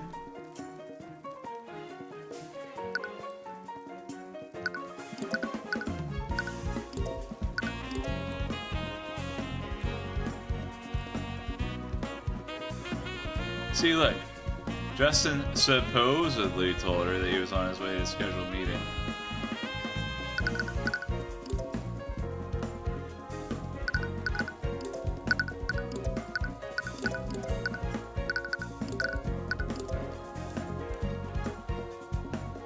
Alright. There wasn't anything strange about the way he was acting. You didn't want to overplay your hand before, but it looks like you don't have a choice now. Just like a chess game. Rika, Justin told you that he was heading to a scheduled meeting in Dracogen's office, but according to Dracogen, Justin wasn't even supposed to be in the refinery building yesterday. What? Rika, Justin might have lied to you. Or you might have lied to me. No. He would never do that. I need to know why he was up there. And so far, the statements that I've gotten from you and Dracogen don't explain that. I need to talk to people who might know things about him that you don't. Nah, she did it. She so did it. Okay. I'll tell you where you can find them. Just promise me that you'll be safe, okay? Where are the delinquents? Sorry, I wasn't trying to lie to you. Okay. It's okay, I'm assuming you had your reasons. But I need to know where I can find Justin's old friends. Nope. Probably know already, but a few years ago, Justin got involved with a local street gang. Why would I know that? They'd always hang around the beach area, but one day they discovered an abandoned house along the coastline. They started spending most of their time there. A lone house on the coastline. It's that house, Tyrion. That's probably where you'll find Justin's old friend. Like, this is actually my house that I abandoned when my parents died and I skipped town. So that's why you're being so secretive. What? I'm sorry. Don't be. You were just trying to look out for me, right? Are you gonna be okay? I can go there with you if you like. No, it's okay. I'm sure you're busy with the cafe right now.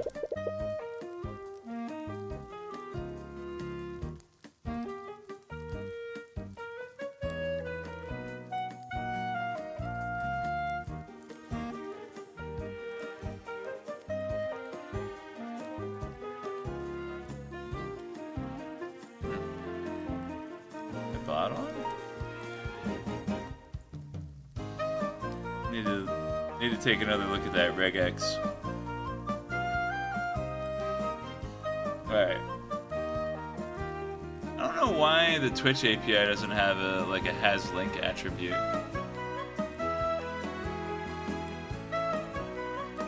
It's not as if I'll be going alone. Alright, just don't go push yourself too hard, okay? Yeah.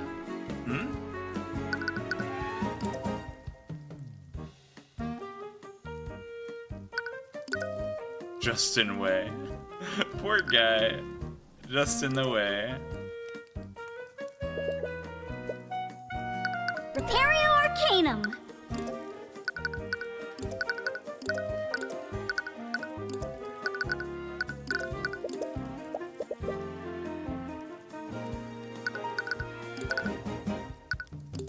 It's my house. You arrive at the old abandoned house. Upon looking at the home that you left behind, you're struck with a flood of memories. Those memories were once happy, but now they only fill you with grief. Tyrion, are you okay? Yeah. Let's look around. Wipe your eyes and begin looking around the house. Okay. Rush to look at the source and see two young teenagers throwing rocks at the side of the house. The shattered remains of a window are lying on the ground. Nice shot, Gavin.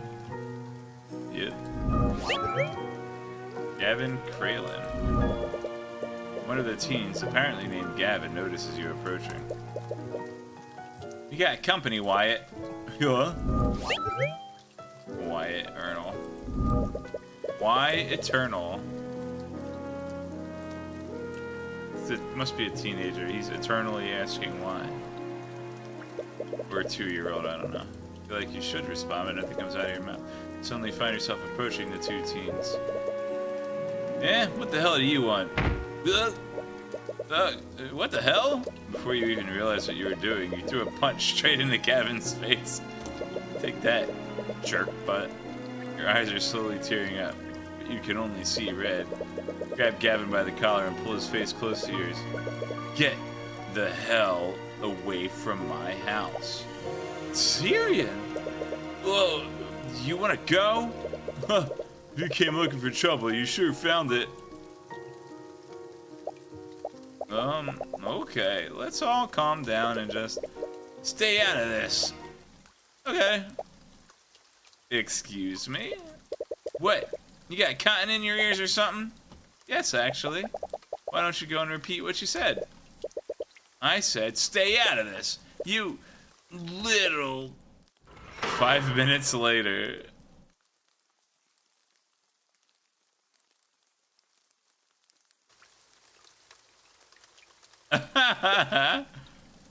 Celeste? Yes? I'm sorry for losing my temper back there. I didn't mean to drag you into this. It's okay. Our emotions get the better of us sometimes. Celeste? Yes? I think you might have overdone it a bit. Nah. The Celeste? Yes? I don't think he's breathing. Come on, just give him a second. Suddenly you hear the very bruised and broken form of Gavin sputtering and wheezing on the ground. Looks like he's finally regained consciousness. See, he's perfectly fine. Gavin Kralin. You're fine. Wyatt is staring wide-eyed at Celeste. This guy. From the shaking of his legs, it looks like he wants to run away, but he's too frozen by fear to move. Don't bother running. Even with a head start, I can easily catch up to you. She's mentioned that before, that she's good at catching up to people. Is that a thing? Is that gonna be a thing? Anyways, these two are probably Justin's former delinquent friends, right? How old is Justin? Are you okay with talking to them? Yes, of course. Emotions and such is very clear. You forgot why you came here in the first place. Did you two happen to know the young man who died at the refinery yesterday? He's already dead. Oh, wait. Maybe his life of crime caught up to him. But I thought he was just in the way. After Justin, was there someone with a grudge against him? Wyatt clearly thinks that we were sent on someone's behalf. It wouldn't hurt to play the part to get more information out of him. We're not here to hurt you. We like kind of both already did. We're not here to hurt you anymore. We'd just like to ask you a few questions about Justin. Yeah, sure, man, whatever you want. Alright, you two talk. I'll work on popping Gavin's shoulder back into place. Oh, man. Oh, my goodness, dude.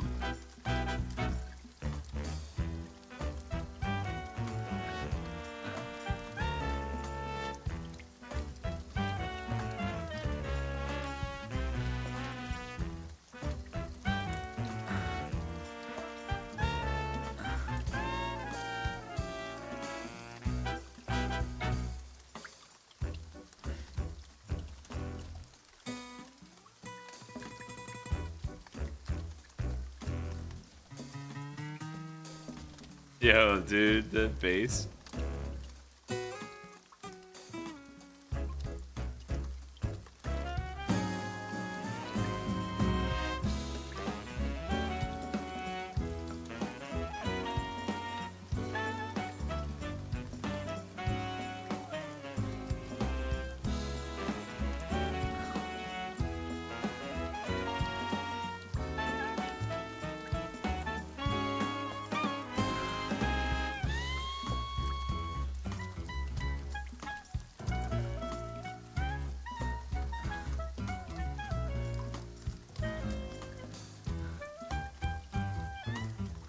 Alright. It's a little disturbing how nonchalantly she says things like that. Yeah. What can you tell me about Justin Wayne? According to a few witnesses we spoke to, you used to be friends. Friends is kind of pushing it. We used to hang out back in the day, but we didn't do no more. But we don't know more. It's weird he started talking to us again. I thought he left for good. Ooh. But he started talking to you again. Why? He just needed some of the old gear that he left at the house. Old gear? What kind of old gear? You know, Steve's tools. All the tools you need for lockpicking and safe cracking. Tools for lockpicking and safe cracking? Why would Justin need those? Aww. What would Justin need lockpicking and safe cracking tools for? Well, he needed to get the gold that he owed your boss. My boss?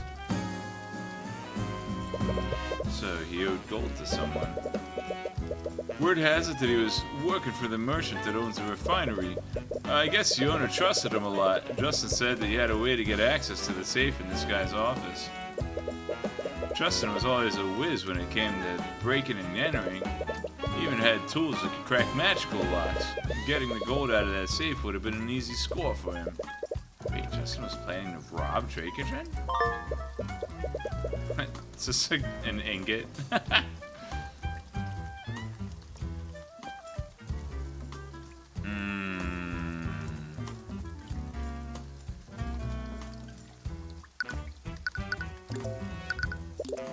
White apparently thinks that you were sent on behalf of someone.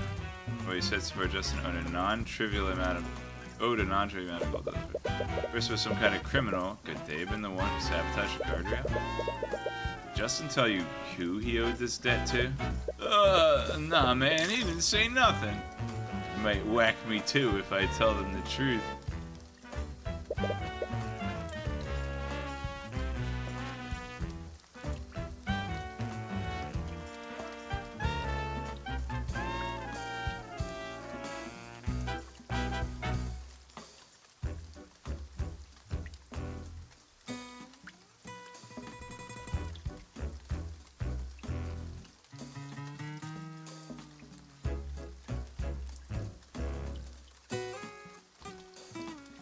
So he does now.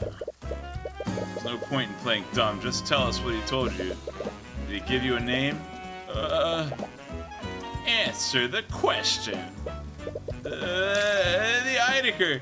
He owed gold to the Ideker. And now I know what he looks like. The Eye Taker. Justin Way supposedly owed an untrivial amount of gold to an individual named the Eye Taker. Perhaps one of the citizens of Arnex knew more about this person. The Eye Taker? That must be some kind of criminal nickname. Why does that name sound familiar, though? Very good question. Did Eris mention him? Huh.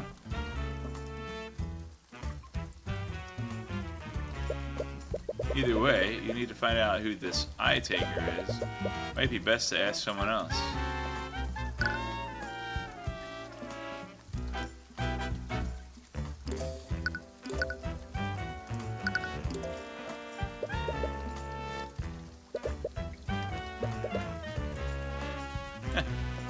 Yeah, it is my fault I abandoned my house.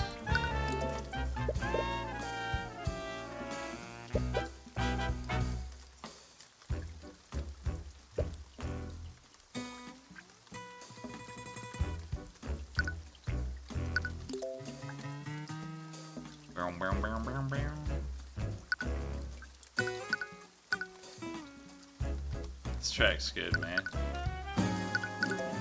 You know the cops. I don't know nothing about nothing. This the character design cracks me up.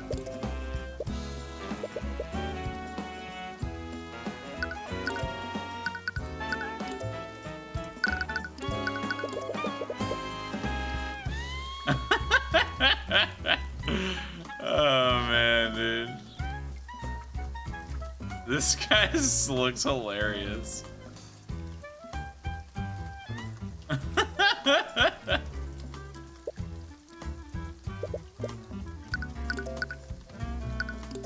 You know this witch? Alright, it's gotta be some kind of flavor text. What do you think of my bodyguard? Man, I guess there are all kinds of people in this city. I never knew someone like her was involved with them. What was that? Nothing, ma'am. That's too good. Occupation none. What a bum. Can you tell me about this? What can you tell me about your friend? Or yourself? He doesn't know nothing about himself. And he's telling the truth.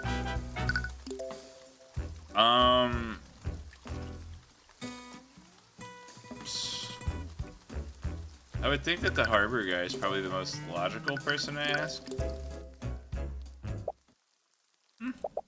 Hey, Tyrion? Yeah? Back at the house, what was that all about? Never seen you get that angry before. You said that it was your house? Yeah, it was my house. It was? Ever since we arrived in the city, you haven't really been yourself. If you want to talk about it, oh, what a sweetheart. Yes, you do. Oh. Oh, look at her. She just wants to be closer to you. You're not fine. I can see it on your face. Please, just talk to me. It's none of your business. That came out a lot louder than you wanted it to. Celeste, I'm sorry. I didn't mean to. Without a word, she quickly walks ahead of you. Oh, man. When are they gonna kiss? You know this guy?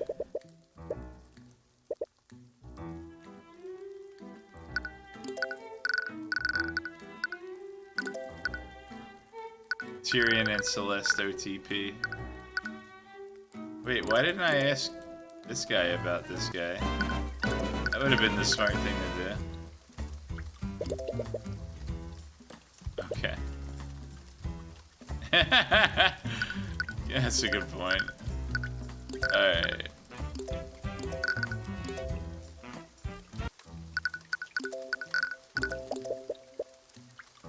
She's clearly not in the mood for What did you do to her? Aww. Should find out who the eye taker is. Maybe someone that we've already talked to knows who they are. Right. Well, why did you do that?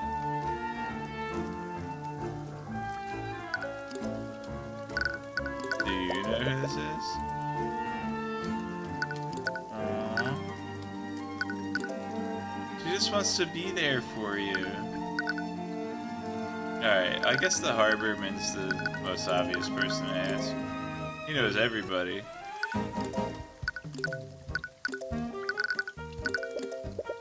Morrison, do you know about a criminal named the Eye Taker? The Eye Taker? Where'd you hear that name? So you do know about them. Why, I do. I've learned to keep my distance from him over the years. The Eye Taker is a criminal kingpin of this region. Every large criminal undertaking in this region happens under his watch. He's that big of a deal? Well, of course he is. And more importantly, how did you hear about him? From what I heard, Justin Way Justin owed them? Oh, I knew he used to run around with a bunch of rogues, but I never imagined. Oh, by the scaled lord. The Eye Taker might be involved in Justin's death.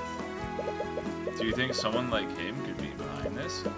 Well, there's a saying we have about what happens when you get on his bad side. Let's just say he reminds you of why he has that name.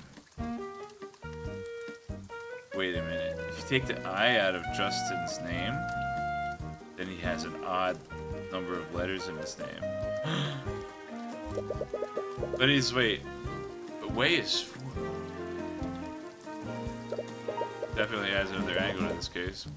There's still some elements that don't make sense. You need to take some of the work to it all, but you should go talk to Drakeagen first. Just want to see everything that you found? Yeah, sure, okay.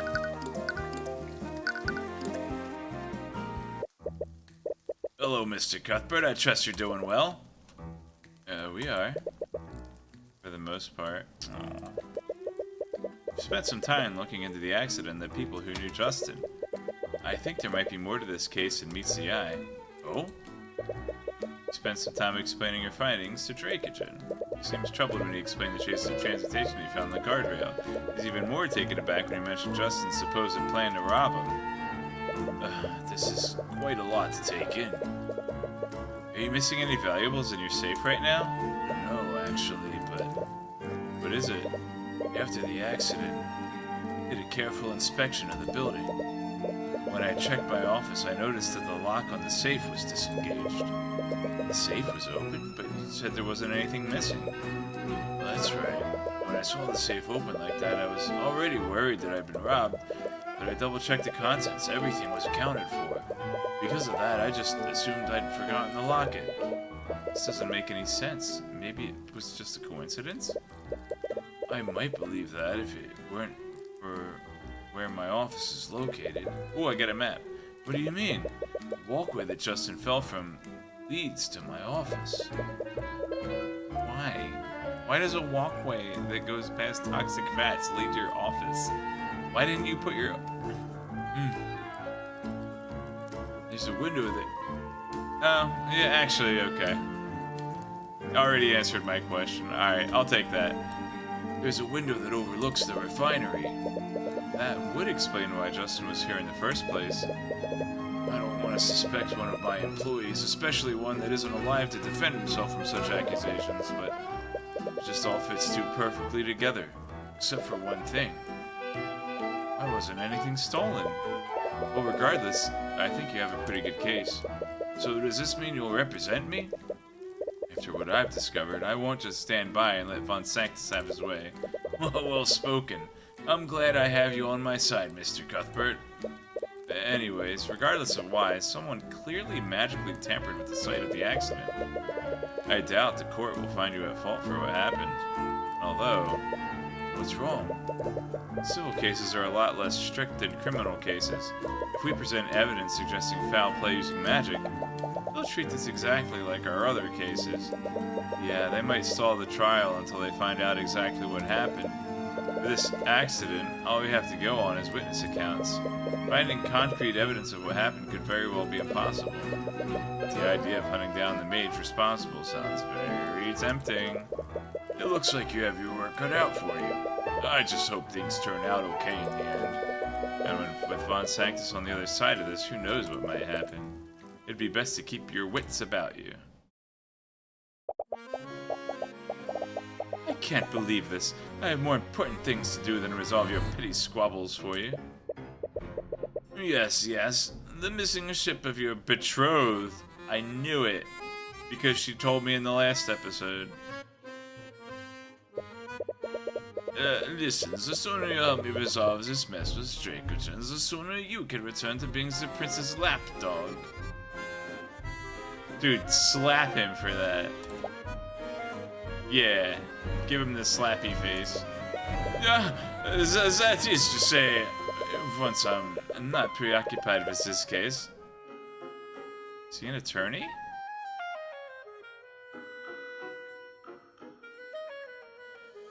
House Von Sanctus can provide the resources that you and the Inquisitors need. Oh, right. He's the Von Sanctus guy.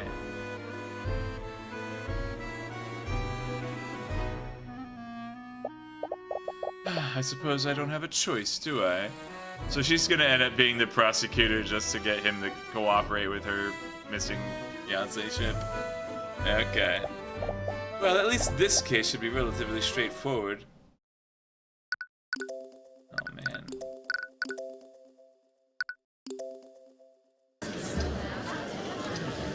Talk. Yeah. Court is now in session for the trial of Stefanik Drakerton. I'll be right back. Some cheese.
I wasn't gonna eat anything because I was like, I'll just play for a little bit and go to bed. But now I'm engaged, so better get food. So I don't. Better eat at 11:30 so I don't end up eating at 2 a.m. Court is now in session. Oh, yeah, we read that. This prosecution is ready, Your Honor. The defense is also ready. Why am I not surprised to see her?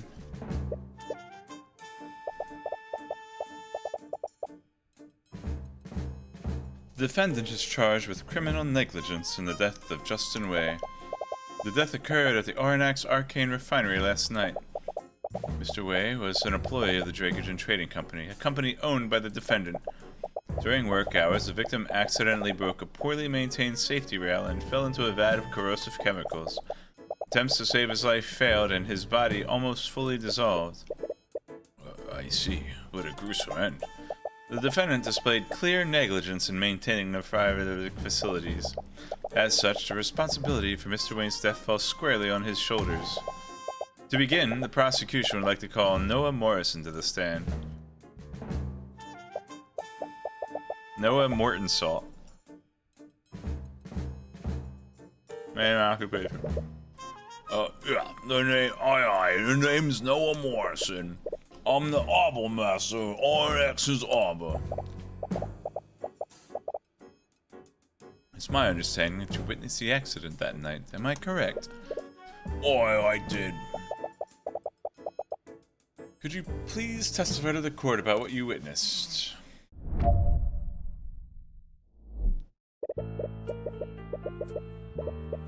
Guy's on my side. Why am I have to cross-examine him? Well, I was showing a visitor around the city, and for some reason, he really wanted to see the Oranax Arcane Refinery. He was inspecting machines there when suddenly Mosurika came up to us. She was desperately trying to tell us something, but it was just too much noise.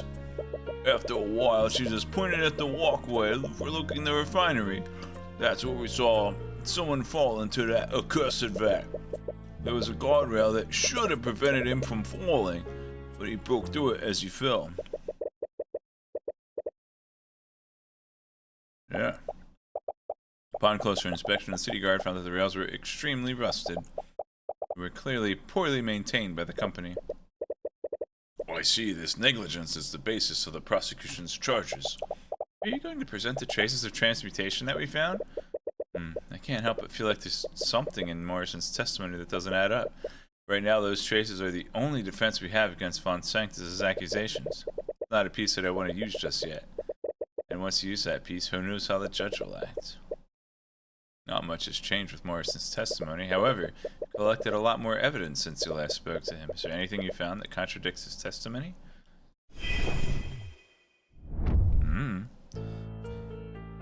Showing a visitor around the city. For some reason, you really want to see a refinery.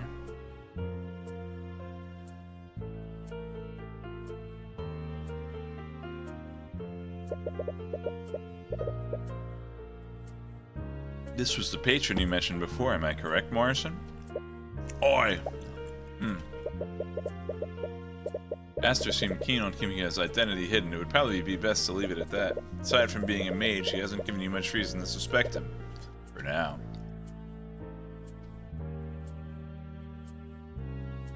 She ran up to you?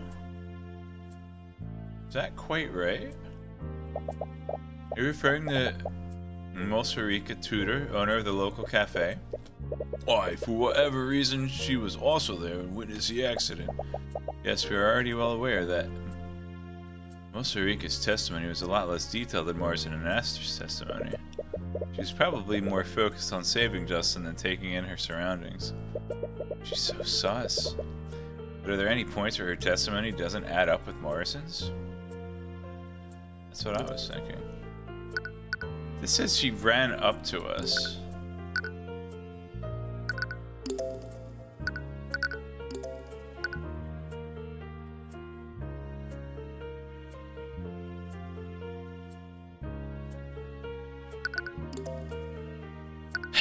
Yeah, for some reason in my mind, she was like on the ground, not on the walkway. But wait, were Harberman and Aster on the walkway? Even?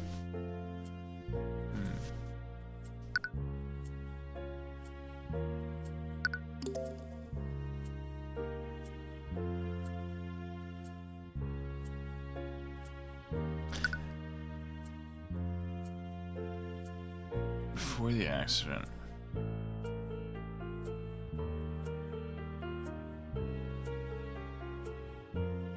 Okay.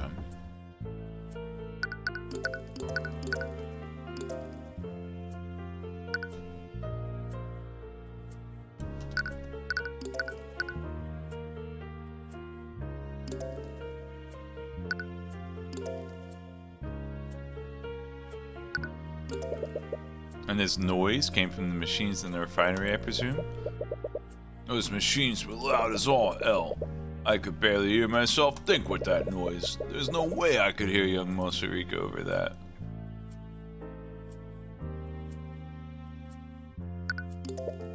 Mentioned that you saw someone fall into the vat. Did you not recognize this person? Well, I didn't know the lad personally, and it was pretty far away. I couldn't get a good look at the person. We should keep a pin on that detail. Anyways, can you go more deep about what you said?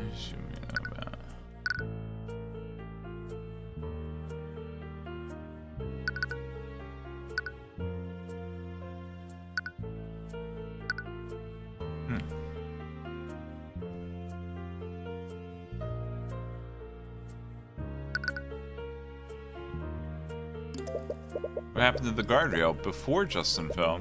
Well, I saw him lean on it. It should have prevented him from falling off the walkway. The rail just broke the instant he put his weight on it. That's how he fell into the vat.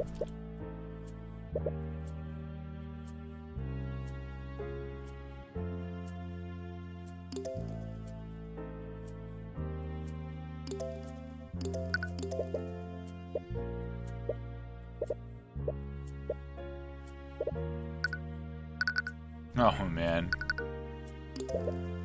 What was Mosarika doing the moment you saw Justin fall? I told you, didn't I? She was the one who pointed to the walkway in the first place.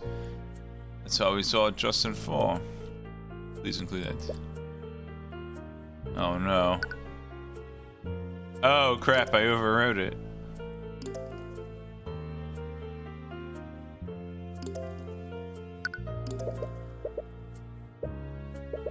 This is an interesting mechanic. Oops. What was your companion doing the moment you saw Justin fall? Well, he couldn't do much. He was standing next to me. He saw Justin fall into the vat too.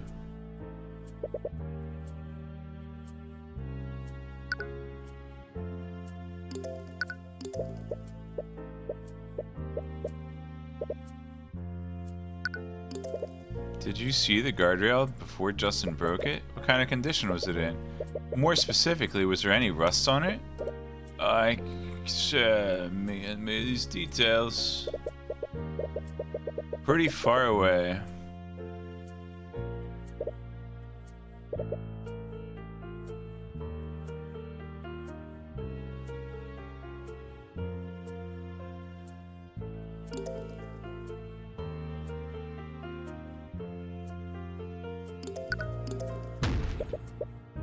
Couldn't see anything? Not even a small fleck of rust? It was far away, lad. I could barely make out the person that fell into the vat. Wait, then how did you know it was Justin that fell in there?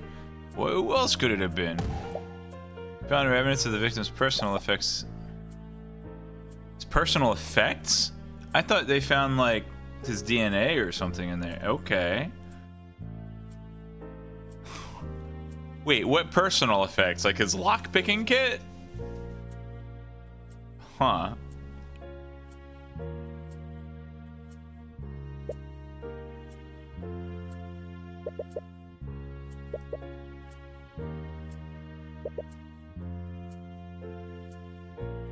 Alright.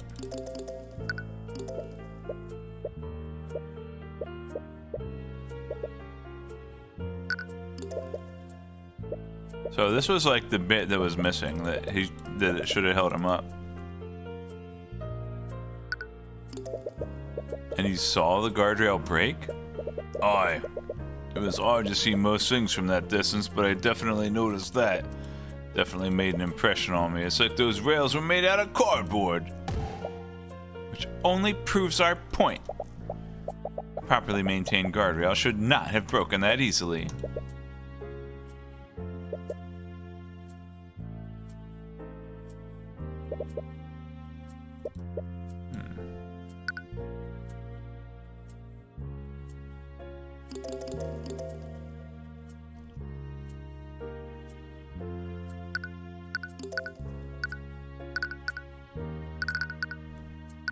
You got me thinking, brains cooking.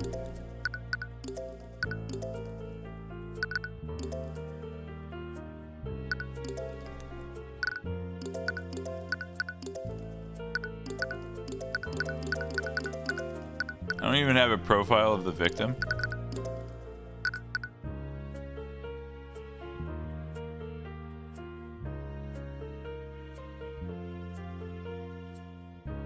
Okay, she did approach them.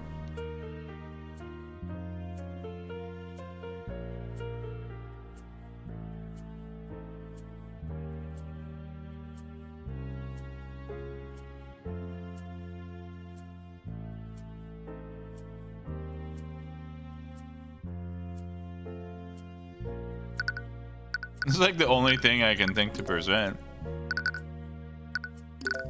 It doesn't really make sense to do so. Better save it.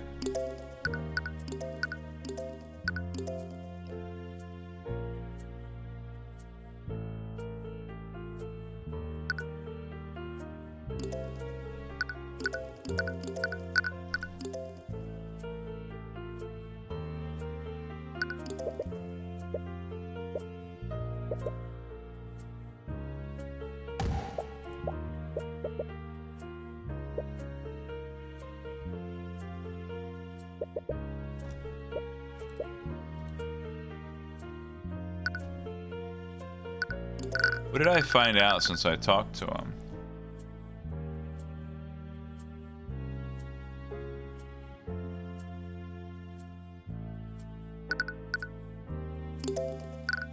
The fish.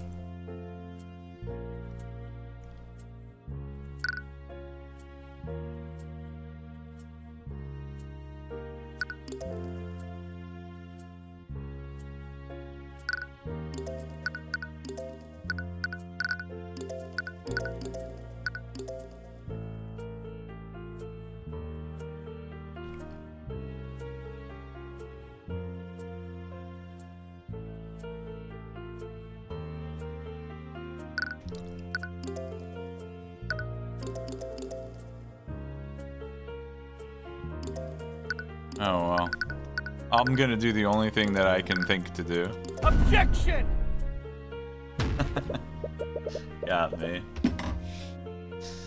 It's clear that the witness's testimony is contradictory, and this piece of evidence proves it. Okay. Alright, we're gonna have to think harder.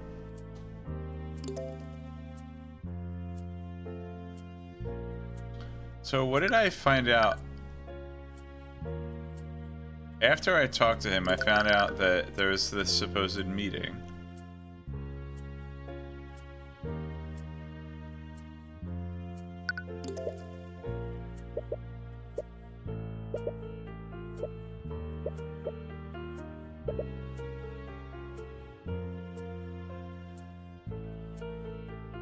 There's no check mark on here.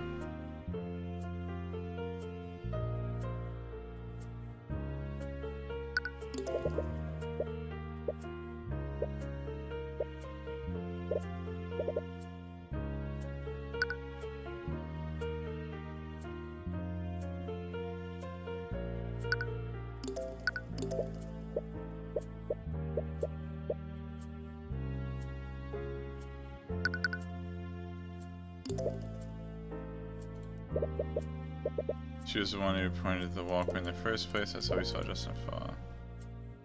But didn't she point after he fell? Well, wait, hang on. There's something here. Pointed out, that's when we saw Justin fall.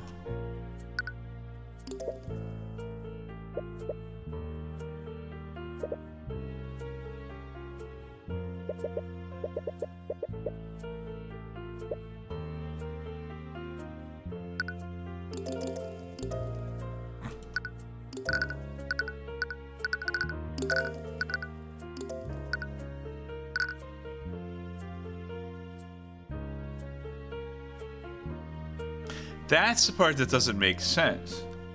According to Rika, she didn't try to get anyone's attention until after he fell. Which means that if this all happened the way Harbor Master's saying, they wouldn't have seen him fall. So his testimony's fine, but his testimony contradicts most of Rika's. Because according to her, she didn't try to get anyone's attention until after the fact. Interesting. Objection! Wait. What? Witness, you said that you saw the victim fall into the vat. Did this happen before, during, or after Mouserika tried to get your attention? Mouserika. It was definitely after. If it weren't for the commotion she made, I wouldn't have looked up there in the first place. It's just as you thought, but what does this mean? It means she's a dirty little liar. I told you. She's hecka sus, dude. Morrison, I spoke with Mosarika about what she saw. She said that she saw Justin fall off the walkway and then rushed to you for help. Oi, that sounds about right. That's not what you said. No, Morrison, it actually doesn't. What do you mean? If Mosarika saw Justin fall before she went to get help, then how did you see him fall after she came to you for help? What? Morrison, Mosarika came to you for help. This was in reaction to seeing Justin fall off the walkway. If that's true, then how could you have possibly seen Justin fall off the walkway again afterward? Again? What if he did? Huh? Is it an again? Oh, I have no idea. Yo, Technomagus, what's up? Glad you could make it. Mr. Cuthbert, you're disputing the witness's testimony over a minor detail. Shut up, Edgeworth. It's entirely possible that Mr. Morrison or Ms. Tudor simply misremembered. I mean, honestly, like, I'm calling out a contradiction in his testimony based on another witness's testimony that didn't even happen in court. That's kind of silly. As far as the game mechanic goes, though, it was a good puzzle. But, you know, the game comes before the legal realism. I understand that. I highly doubt that Morrison misremembered the order of what happened. His testimony matches up exactly with the testimony of his companion. That's a good point. I actually bought this game earlier today because of the bits I watched. It's pretty good so far. Got through the first 2 cases in a few hours, and now you're on case 3 just a bit after this part. Oh, cool. So, oh, I'm glad you're enjoying it. I'm having a lot of fun with it, obviously. How do you like the music? Insane in the Rain music has an amazing saxophone player, wouldn't you agree? I have some suspicions about things. My current theory is that Mouserika did it. She's been so, like, dodgy and suspicious and definitely been telling me some inconsistent stuff from the start. But yeah, obviously, you know, don't reveal anything up to the point from where you played, but I guess after I catch up, you can share some thoughts. I'm compelled to agree with Ms. Steelwind. These conflicting accounts seem extremely... I'm also kind of surprised that you bought the game today and did the first 2 episodes already. It took me 5 hours to get through episode 1 and 6 hours to get through episode 2. But also, there's like... I'm streaming and talking to people, and I also just like to explore all the dialogue options even when I already know the answer.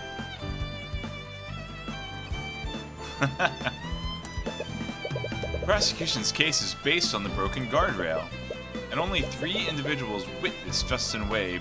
So this guy's name is Justin Way, and I think that's because he didn't actually do anything wrong. He was quote, just in the way. Pretty experienced with Ace Attorney games and pretty fast reader. Not narrating, no, an audience helps too. Yeah, alright, that last point for sure. Yeah, I guess reading out loud just takes longer. And reading chat. But yeah. The defense asserts that these three witness accounts must be consistent with each other. What?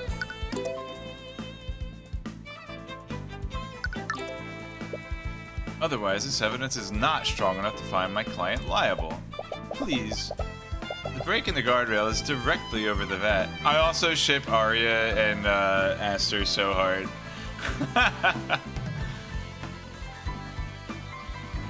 Having seen the ends of the first and second case, I already knew how to solve them. That is true. You do kind of like pop in kind of late, so you didn't see the beginnings of them. But this time you saw the beginning before I did. The break in the guardrail is directly over the vat. That is enough physical evidence that proves that the victim fell because the railing broke. How do we know that the guardrail wasn't broken by some other event? That's ludicrous. You're clearly just playing devil's advocate. Wait, what did they call Celeste? Red Demon or whatever? He's Red Demon Advocate. I'll admit that I also find the defense's assertion dubious. However, I see no harm in allowing Ms. Tudor to testify to what she saw. Rika saw a lot less than Morrison and Aster did. Sure she did. She's beyond sus. I don't know, the more obvious it is that it's her, the less I think that it's her. And her testimony was a lot less detailed. The one detail she did remember is she saw Justin fall off the walkway. Hopefully her testimony might clear up what happened. Bailiff, please escort Miss Tudor to the witness stand. Ding. She's short. Witness, please state your name and occupation for the court. This is probably Rika's first time testifying in courtroom. I hope she'll be okay. Oh no, she's being Chun-Li again. As if I need such introductions, but allow me to indulge you all. Oh, she's seriously doing that here. I am Mosarika Tudor, Dark Lord of Arnex. The Lord Chuckles, the silly piggy. Hi, Archmagi of the See, this is a... Girl, Archmagi is plural. Maybe she's like plural. Maybe it's the royal we. The cadmium flames and business proprietor of sweet confections. Oh, I see. I was not aware we were in the presence of such a renowned individual. Wait, does he actually believe her? Your Honor, Mosarika Tudor is the owner of a local cafe in Oranax. But isn't she also a high archmage? Magus! Magus! I am. No, she really isn't. Tyrion, you're ruining my flow. Yeah, stop ruining her flow, Tyrion. You would say that your flow is the most disrupted right now. Anyways, Miss Tudor, you were at the Oranax refinery on the night of the accident, and you witnessed the moment of the victim fell into the something about a walkway. Yes, that's right. According to your statement, you ran up to Morrison after you saw Justin fall off the walkway. The problem is that there's a contradiction between both of your testimonies. There's a contradiction? Morrison testified that he didn't see the victim fall into the vat until after you approached him. This wouldn't make sense, though. You saw the victim fall off the walkway before you ran up to Morrison. Morrison couldn't possibly have seen the victim fall again after that. But what if he could? There's two victims. Oh, what? One guy was just in the way, and the other guy was the real target.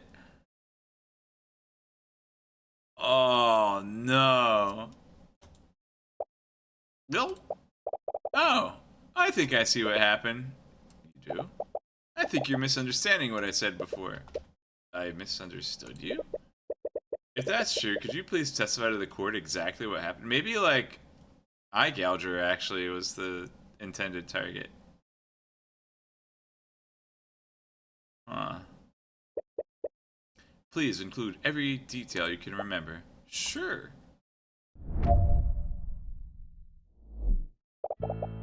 I was at the refinery when I heard a strange sound from the walkway. When I looked to see what it was, I saw that Justin had tumbled over the guardrail. That's extremely wrong, girl. Well, unless it's not.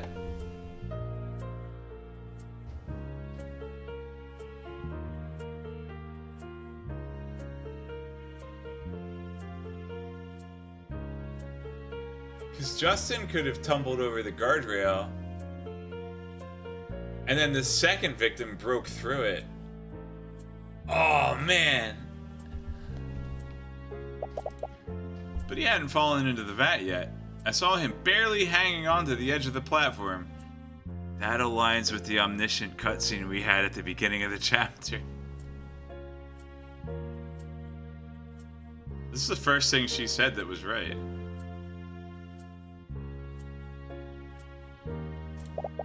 I didn't know how to get it to the walkway from there, so I looked for help on the grounds at the blah blah blah. He must have seen Justin lose his grip on the ledge and fall into the vat after that. Okay, so he started falling, then she yelled, and then he fell. First he started falling over, then he fell over. Okay.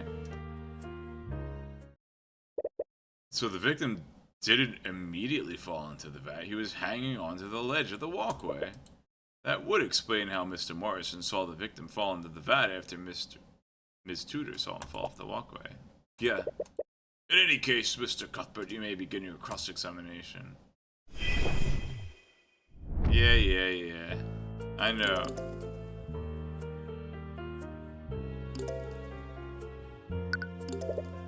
So, this was the moment that you saw Justin fall off the walkway? Yeah. And he said that he fell over the guardrail? I did, but I'm not sure how it happened. I think something caused him to lose his balance. Banana peel. He tumbled over the guardrail and fell right off the walkway. Interesting.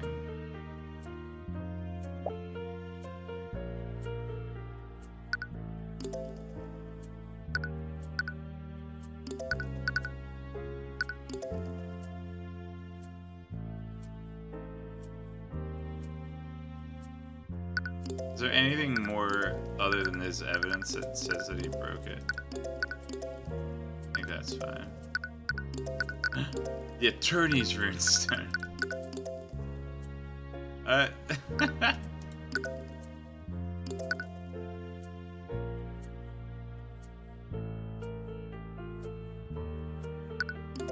Objection! Over? She said over, didn't she?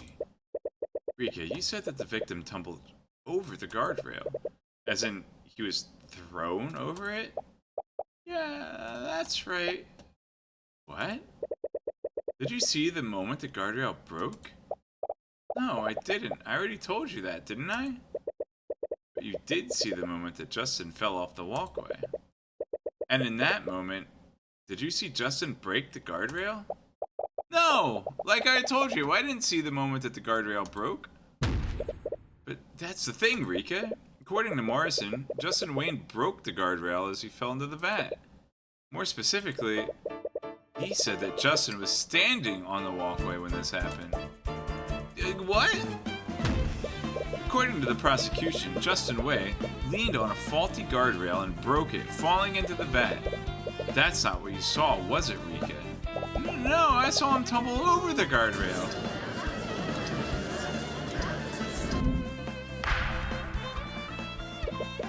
I'm afraid I don't see the importance of this, Mr. Cuthbert. Are you accusing the witness of perjury? They love throwing that out. No? There's definitely something going on here, but what? Well, Sarika is a mage, and you don't want to suspect her. But you need to consider every possibility.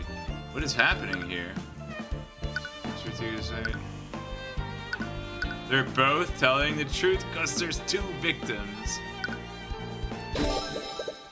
They're both telling the truth, you guess. But how does that make sense? Okay, think through this. We assume that Rika and Morrison are telling the truth. You need to remember the exact order of events. First, Rika saw Justin go up the walkway.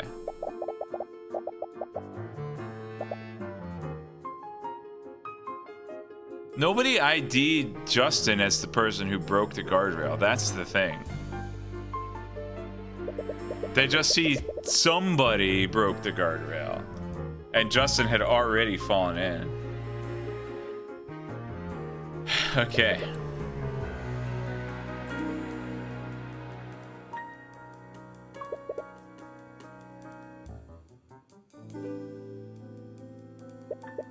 She came right into it. She was trying to tell us something. She pointed at the wall.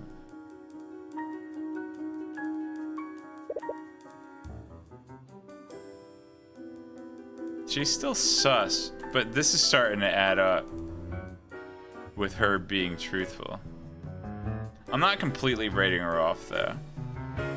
I feel like Aster's too obvious.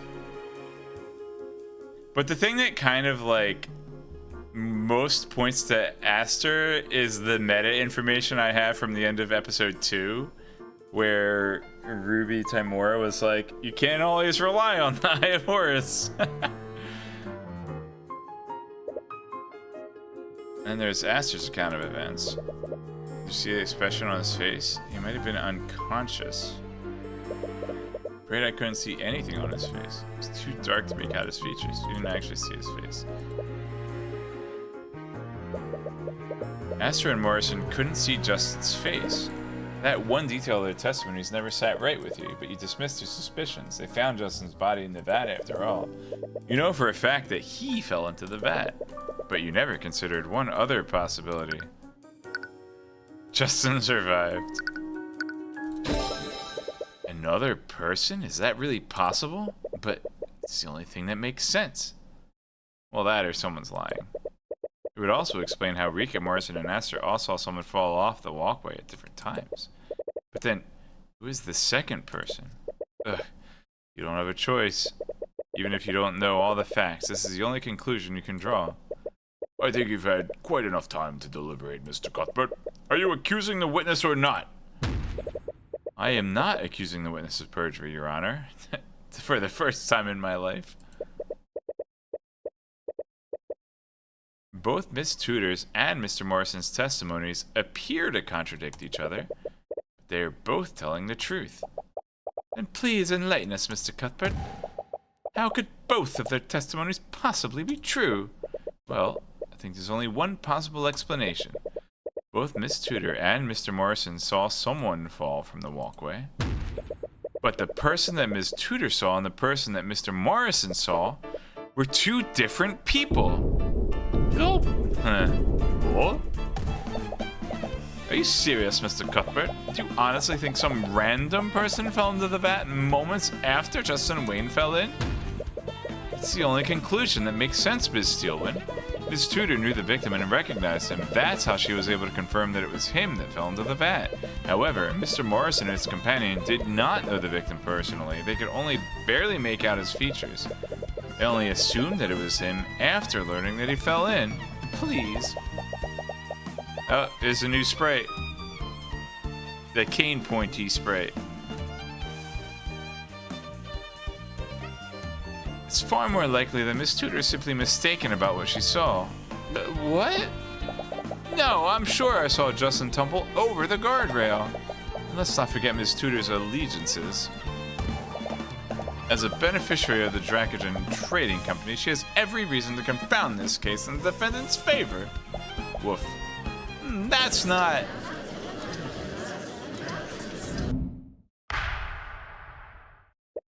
That's enough. This is a civil case, Mr. Cuthbert, not some murder mystery for you to throw wild theories towards. Because that's how murder works. This was clearly an accident.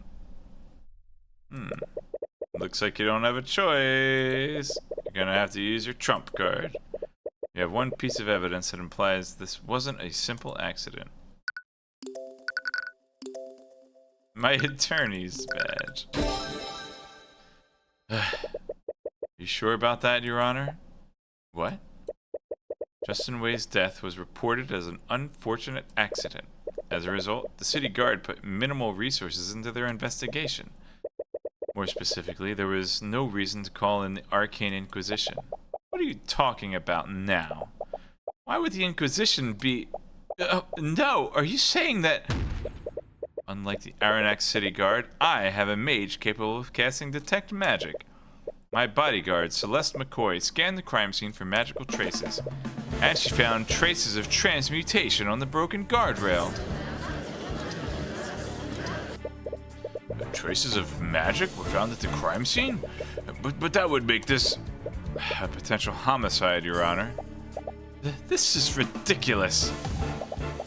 The accident took place within an arcane refinery. Those traces could have easily come from the purification process. Transmutation, though? Miss Steele, when these traces were found only on the guardrails that Justin broke. We didn't find them anywhere else. Ugh. Maybe we can't be certain of what happened, but it's clear that a mage used magic near the scene of the accident. Foul play may have been involved. So my theory of another person falling into the vat is entirely possible. My client is not at fault for the guardrail breaking. Considering this shocking revelation, there is still much we do not know about Justin Way's death. With that said, I have no choice but to suspend the trial of Von Sanctus versus Dracogen. I had a feeling this would happen. Just like your other cases, the court won't pass a verdict unless a culprit is found. You're the one that turned it into a murder trial. The court will give the Arcane Inquisition time to investigate the scene and these supposed magical traces. Good thing they're up for 48 hours. We will resume the trial in 2 days' time. Does that mean I have 2 investigation scenes? Court is adjourned. Slam. Dunk.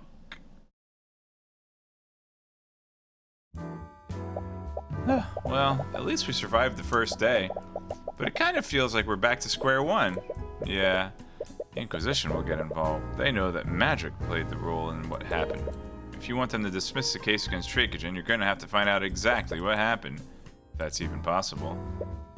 Ugh. Hey, are you okay? You feel a headache coming on. Yeah, I think I'm just tired. Well, this day has been exhausting. It's pretty late. Should we just head back to the inn and continue the investigation tomorrow? No, I want to take another look at the refinery before the Inquisition gets there. Throbbing pain in your skull seems to disagree with you doing that. Harris? Yeah, no, we're heading back to the inn. Oh, hang on.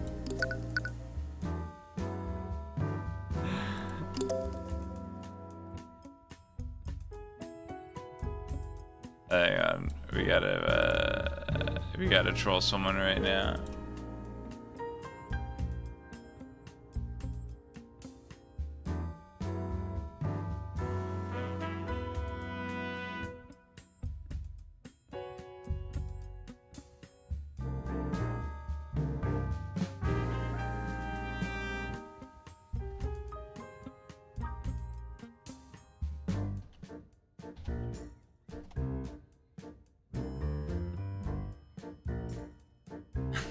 Alright.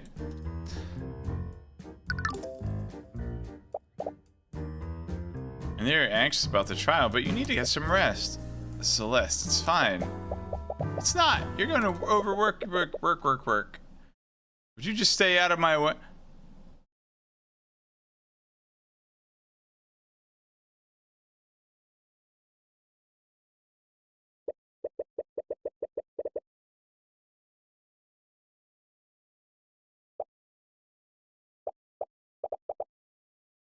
Aww.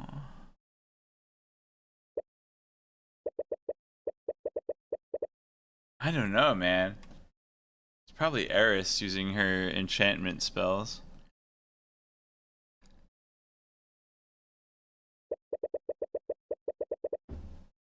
All the more reason to get this trial as soon as donezo.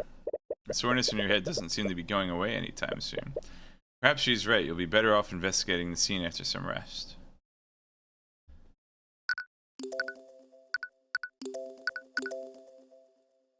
Town Square. Another nightmare overtakes your sleep.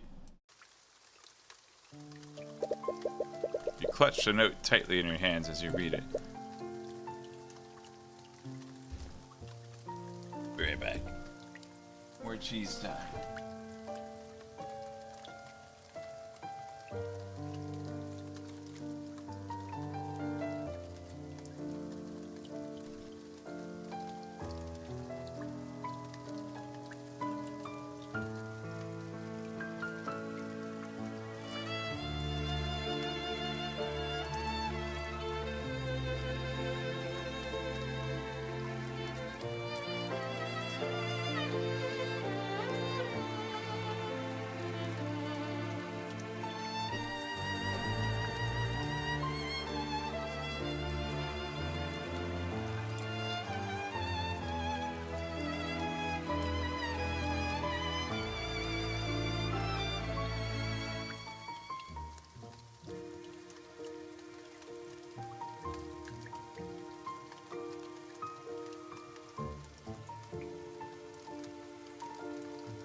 Alright.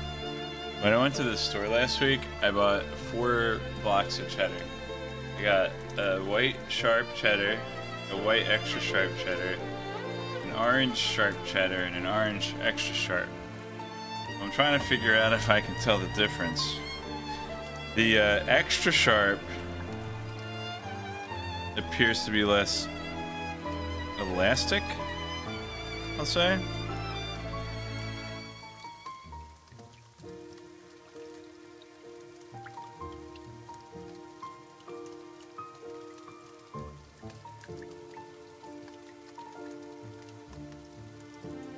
Yeah, alright.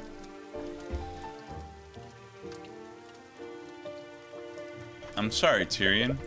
There's so many things that I wanted to tell you. So many things that I wanted to show you. Afraid I can't do that now. I'm dead. The world is bleak, merciless, and unforgiving. This sounds like that dream I had. Bright light as you... Use my eyes. Here beyond the divine gates, as I want to say. This character's name is Frey. This is my mom or dad, I guess. Use it to reclaim the future. Her eyes? I don't understand.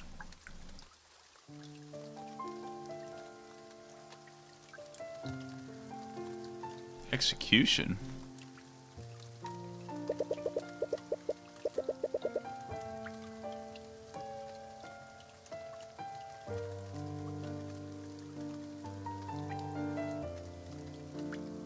I wanted to become a defense attorney because my mom got executed?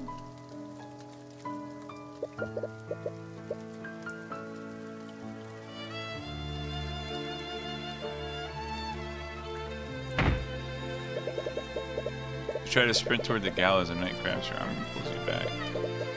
Hey kid, you can't cross this point. Hey, stop that! You fruitlessly try to break his grip by striking him with your bare hands, but he barely feels anything through his armor. Continue delivering blow after blow to him, but it does nothing. Your knuckles start to bleed. Irritated by your behavior, the knight pins you to the ground. Damn, kid! Desperately struggle against him to no avail, and from his position, you have no choice but to watch what's happening. Wait, stop! Make eye contact with your mother one last time. Her body goes limp. You stare blankly at the hanging body. Oh, this isn't... Huh?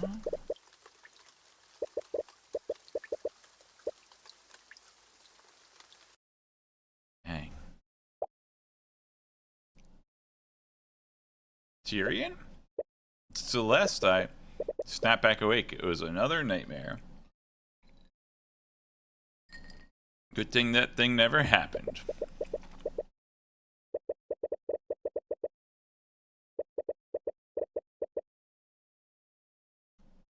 Aw. What? Why are you... Ah, sorry. You were shouting in your sleep. But you seemed to calm down a little whenever I held your hand. Aw. So, I've been doing that. So freaking adorable. Oh. Tyrion, are you okay? You're not. You've been acting weird since we arrived in Oranax. It's nothing. It's not nothing. Does it have something to do with your mother? The past 2 nights you've been calling out for her in your sleep. So, please just talk to me. I'm your friend, aren't I? You never even realized it. You didn't have many people in your life after you left Oranax. You only had Ms. Timora, and she never wanted to talk about what happened. But Celeste, she's been there since you started your career. Of course she's your friend.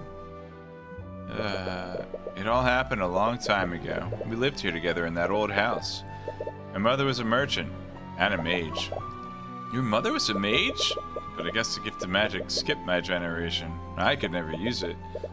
About 10 years ago, my mother's business partner was found murdered, and they found traces of magic at the crime scene.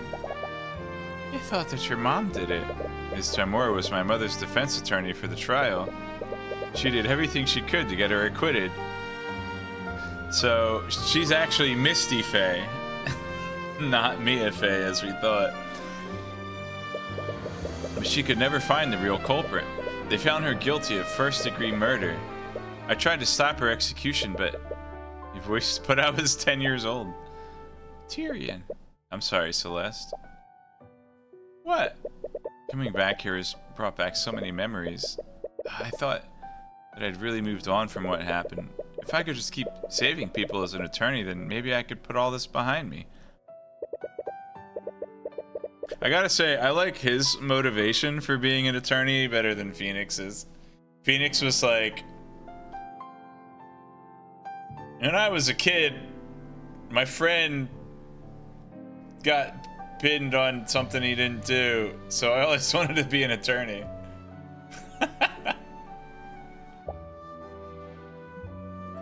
Wait. But I'm back in Arnex, and those feelings are still fresh in my mind. It's like I'm still the same powerless child from 10 years ago. I know that I've been taking that out on you. I'm really sorry. Don't be. I get it. No, he should be sorry. Accept his apology. I know what it's like to lose someone like that. She does, doesn't she? When my dad was murdered, you were there for me. If it weren't for you... Oh, right. That's one fewer person for the resistance I mentioned earlier. I would have still believed that he died hating me. Celeste, Celeste slowly clasped your hand with hers again. It feels warm and comforting. Has this been the warmth you've been feeling for the last few nights? Oh. That's why she got all suspicious when she realized I was awake. She was holding my hand the whole time. Aww.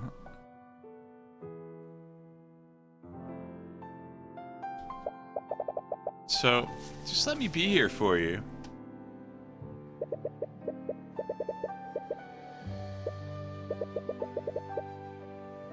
Sorry, the last few days have been a little tiring. It's okay, just focus on falling asleep. I'll stay with you for as long as you need me to. Yawn. I'm also feeling pretty tired though. I'll just rest my eyes a bit. The first time since we arrived in Arnex, you finally receive a good night's rest. Wake up next morning feeling all rested, almost too rested.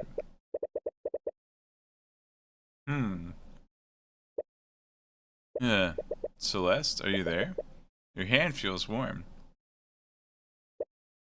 You went to bed with gloves on? You can feel your heart stop. Celeste? Oh, she's dead. Oh. What do you want? Her eyes slowly open as she wakes from her equally restful sleep. She drowsily scans her surroundings. You both dart out of the bed. So you seem to be doing better. You're okay, right? Yeah, thank you for last night. Poor phrasing. I wasn't gonna say it again, but you did it for me. This is an adorable scene. Oh, so adorable the Sneck threw up.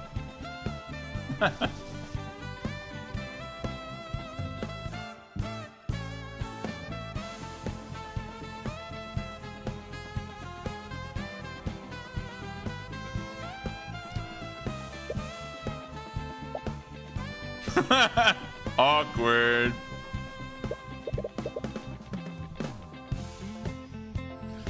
Hello, are you there, Mr. Cuthbert? Ah, what the hell? Your soul nearly jumps out of your body. You suddenly hear Aster's voice, and it's extremely loud. You look around to see where he is, but he's nowhere to be found. Aster? Ah, thank the Scaled Lord. I've finally gotten through to you two. What? Where are you? Thank goodness, I thought he was invisible. That would have been really awkward. I'm using a spell to speak with you right now. I apologize for contacting you in this manner, but I was worried that something had happened to you two. Right, of course. Anyways, what do you want at this time of day? What time is it? This time of day? Mr. Cuthbert, it's 3 p.m.? Well, it's a good thing the recess is 2 days. Oh my gosh. What? 3 p.m.? You missed the entire morning. I hope everything is okay. Did something happen?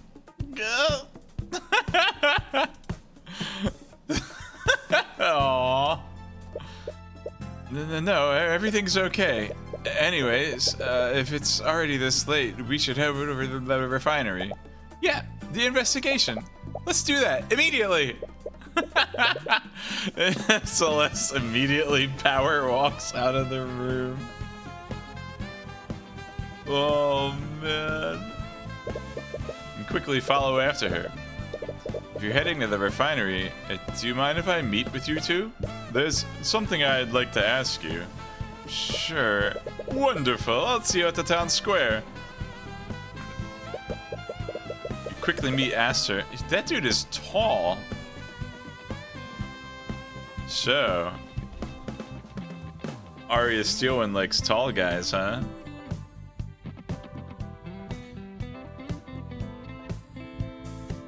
By the laws of anime, I have some suspicions that Celeste and Aster are related. They're gonna have the same eye and hair color. They don't have this. Wait. Doesn't Celeste have like pinkish eyes? They both have white hair, yeah.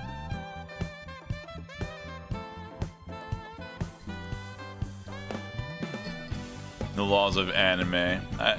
Because they have the same eye and hair color. That sounds more like the laws of MatPat.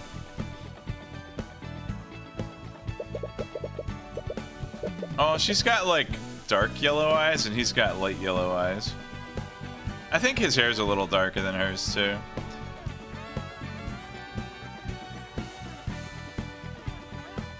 You and Celeste walk to your destination with a purpose. A little too much purpose. Yeah. It's almost as if you're both trying to distract yourselves from something. I love her, like, oh my gosh, she's so adorable. They're way too similar. Yeah, they even have the same hair bow. Things are a little awkward, but you much prefer this over the tense mood between you two yesterday. They're both massive dorks. There are way dorkier characters than Celeste. No, I was thinking about, like, imagining this were Dungeons and Dragons, which obviously it is. How in episode 2, Arya Steelwind makes like a really big point about how Celeste learns spells so fast and doesn't really need to take time to study them. So there's like, I have two theories about that. One is that like in the Dungeons and Dragons realm, this kind of separates the sorcerer class from the wizard class, right? The sorcerers have more innate ability and don't spend their lives to study like the wizards. But then the other thing is that she also just like learned how to play chess and get better at chess really fast, so maybe she's just a fast learner. Things are a little awkward, but you much prefer this over the tense mood between you two. Yes, you love the tense mood, admit it. Anyways, Aster, what was that spell you used earlier? It let you speak with us without being there. Oh, that was a conjuration spell. It's called Send Message. I just feel a little bit uneasy that you can just contact us out of the blue like that. More importantly, you're a little worried about what he might have seen. You guys fell asleep holding hands. Like, it's not that big of a deal.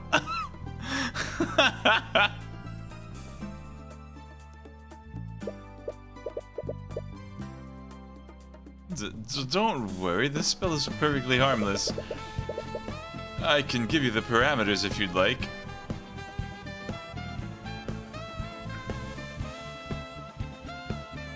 So it's going to be important to the case? Think, you know, a little metagaming here, but Malum. Duration is 1 hour? What? The duration of this spell, the caster projects her voice. Oh, okay. It allows them to project for an hour. To communicate with a target, anyone with a 30-foot radius of the target can hear the caster's voice. The caster can also hear sounds close to the target, allowing for two-way communication.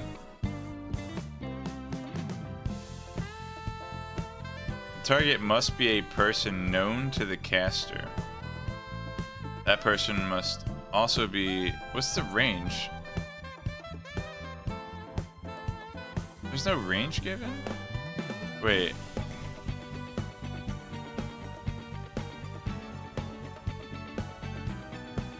Alternatively, the target can be an object that is attuned to the caster's magic. Ooh.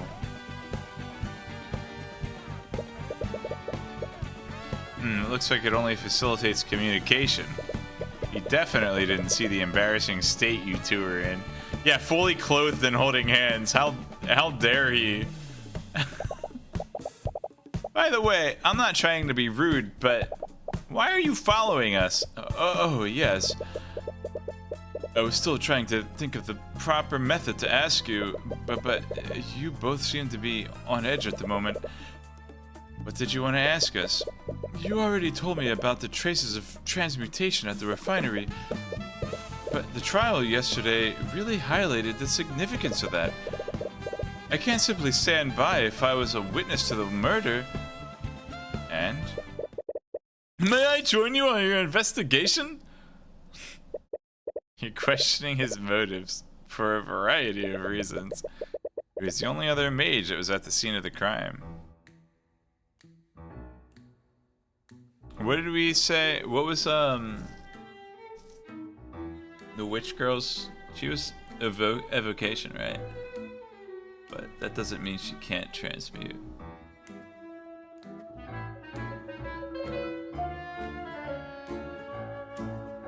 They already showed the unregistered mage problem in Act 2, so in Episode 2. And between him and Rika, you definitely trust Rika more. Yeah, but he's the best character's fiance. He can't be evil. That's so you know reason why not. Celeste shoots you a concerned look. You suddenly gesture for her to keep an eye on Aster. She nods in acknowledgement.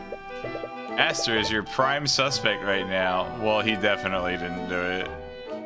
He's the prime suspect at the beginning of Act 2.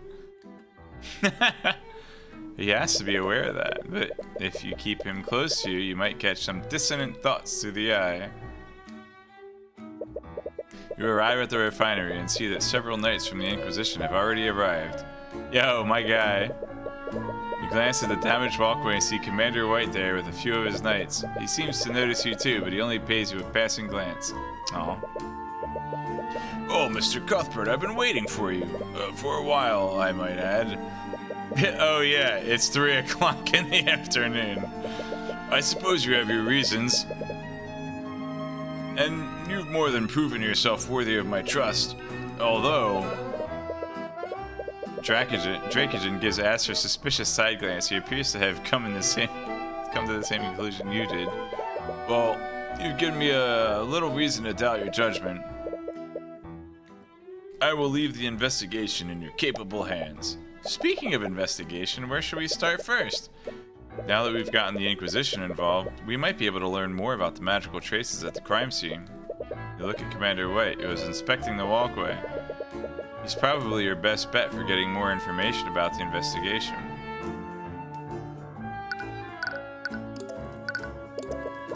I'm quite pleased with your work during the trial. I'm glad I put my trust in you. Thank you, but we're still a long way from getting your case dismissed. Showing the possibility of a murder definitely made things much more complicated. I don't know, man. If you can show there's a murder, I think the negligence case just gets dropped. I see no reason to blame yourself. You merely played the cards that you were dealt. Honestly, I'm still trying to make sense of what happened. Do you have any idea who the second victim might be? I have no idea, but all of my other employees are accounted for. I doubt that it was anyone who worked for me. Then who was it?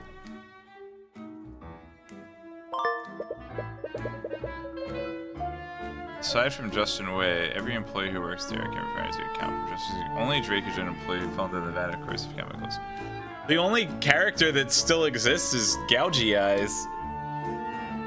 What was he doing here? Oh, he's... Well, of course, he was here to shake down Way.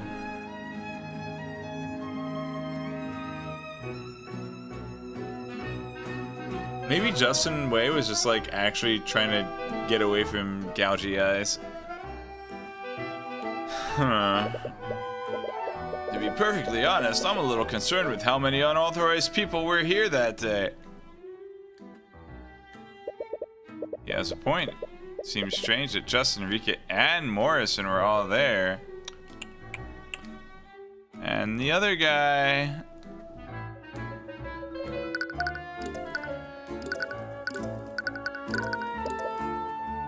I've certainly heard stories about them, but I never would have imagined that Justin was involved with such an individual.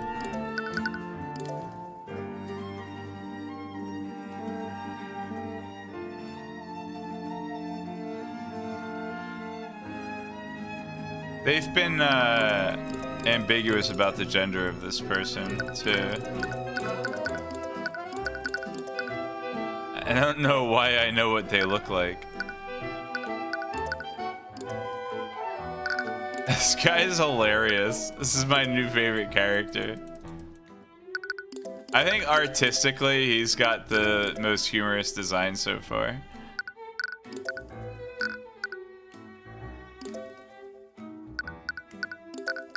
I don't know, man.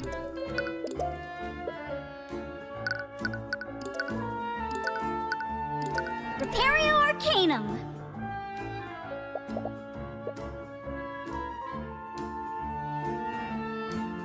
Now that we know about someone's sabotage regard her, I'm a little suspicious of every trace of magic here, but this is an artificer device. Trace of magic is to be expected.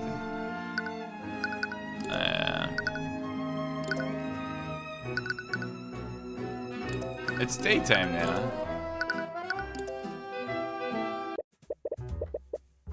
Oh, it's you two. And who's this? Huh? What the hell? How do people not recognize the Crown Prince, though? Like, alright, Cuthbert doesn't keep up on news or politics, so I understand why he wouldn't. But, like, his prosecutor boss is Aster's fiance, so, yeah.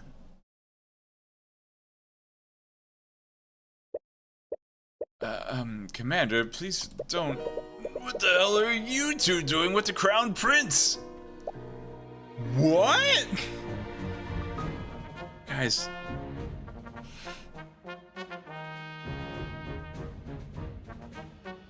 Steelwin and the French girl told you that last episode you weren't paying attention.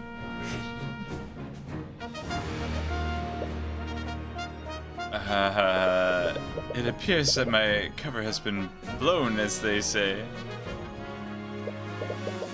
Did he just say that you're the Crown Prince?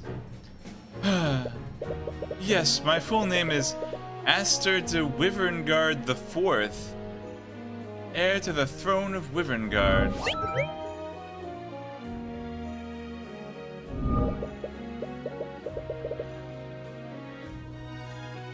He is best husbando so far in this game.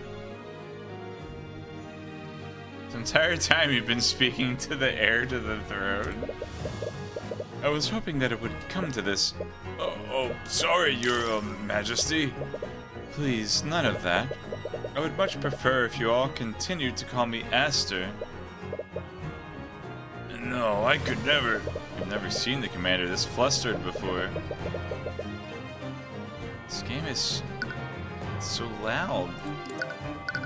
I have the music master volume at 50 and the music at 60. This particular song seems to be quite loud though. Why did you need to find the hide from us? I didn't want you to think less of me. I had to crank it down a lot.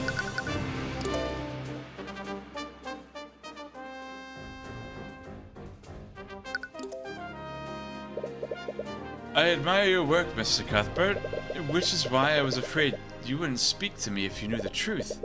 In a way, he was correct to assume that. As a member of the royal family, he represents everything that you and Ms. Timora are fighting against.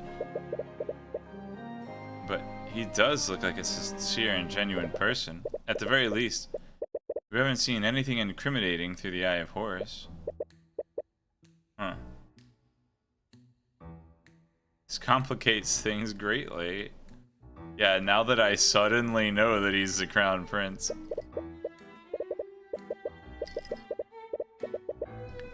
Aster is your primary suspect, so if he did commit the murder, you would have to implicate a member of the royal family.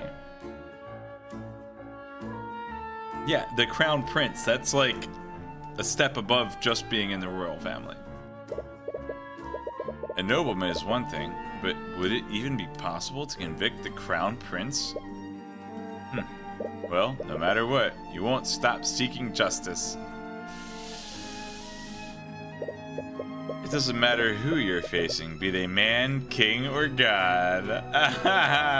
Dude, he said his Chun-Li line. And princes aside, you came here to talk to the commander about his investigation. Since Aster is accompanying you, he might be more inclined to share details with you.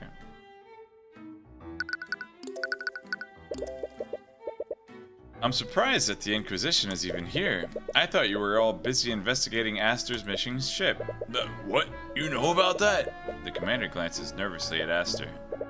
We wanted to put more of our people there, but Lady Steelwind insisted that we focus on the Dracogen case. As you should. I would much rather have you find justice for Justin Way. That's far more important than looking for some musty old ship. Right. This kid for real.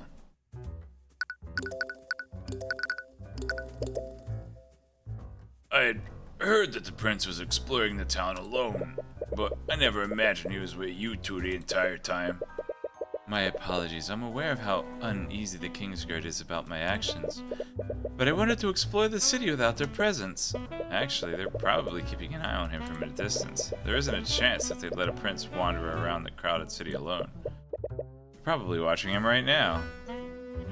Standing on a walkway with a broken guardrail next to a vat of poison chemicals. You like food?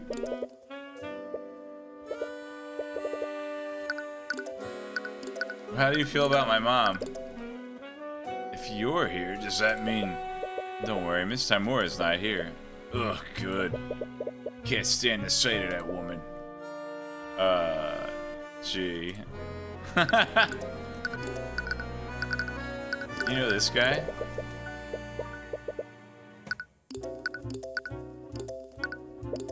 Ugh, Steelwind always micromanages the Inquisition.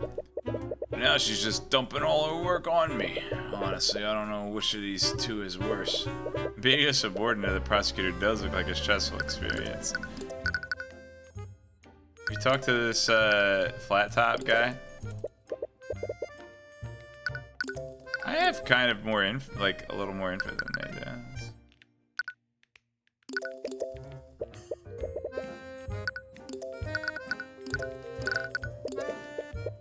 Have you discovered anything about the magical traces here? We did take a look at it, and it's definitely suspicious. The only rails with magical traces on them are these. And the fact that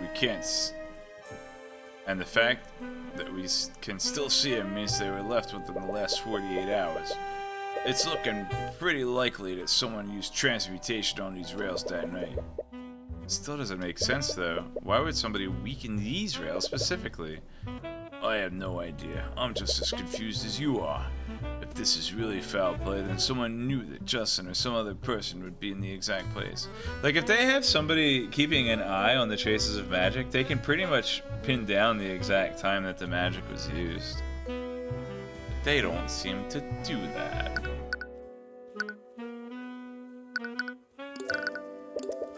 Has the Inquisition found any evidence to prove my theory? You mean about a second person falling into the vat? Sorry, kid, but it ain't that simple. The body of that Justin fella sort of dissolved. That's quite gruesome. If another person had fallen in, their body would have dissolved too. But we could only find some bone fragments, blood, and a lot of metallic shards. Have you been able to use divination magic to identify the bone fragments? Yep, the ones we found all belong to Justin Wayne. So the other victim doesn't have any bones.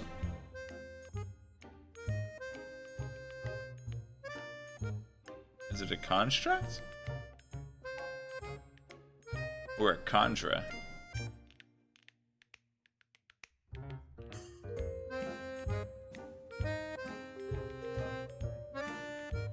Huh. No signs of bones from another person. Is it a gelatinous cube?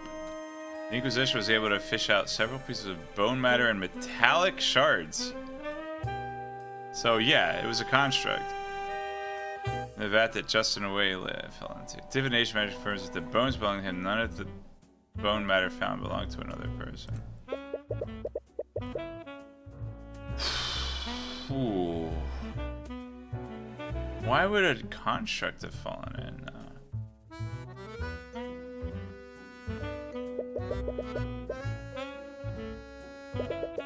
Are you sure that you and Morrison saw a person fall into the vat, Esther? I definitely saw someone fall off the walkway and break the guardrails. Although, thinking back on it, I didn't recognize who exactly that person was. The harbor master and I were pretty far away, and it wasn't well lit. Do you think the second victim's body fully dissolved? That might explain why we can't find any bone matter from them. No, if my theory is correct, the second victim fell in minutes after Justin fell. It wouldn't make sense if that person's body fully dissolved before Justin's.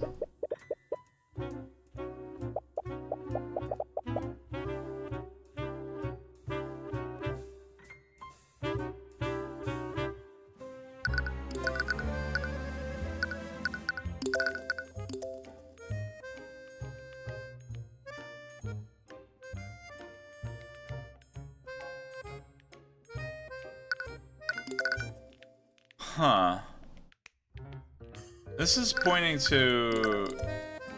Well, the bits of metal might have actually been, like, his thieves' tools.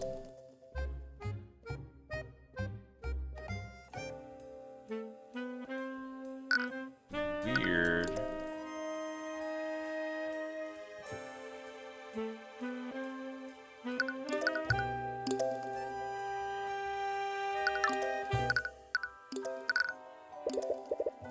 If the liquid is so volatile, how are you able to take things out of the vat? Oh, the liquid isn't volatile anymore. When the harbor master and I reported what we saw, the workers poured some sort of alchemical solution into the vat. Yeah, according to them, the solution neutralized the evocation magic in those chemicals. From what I hear, the magical liquid in these vats is usually blue. The solution that they poured in turned it green. Yes, unfortunately it was too late. By the time they neutralized the liquid, Justin's body had already mostly dissolved. If they hadn't neutralized it so quickly, we probably wouldn't have found anything from the victim.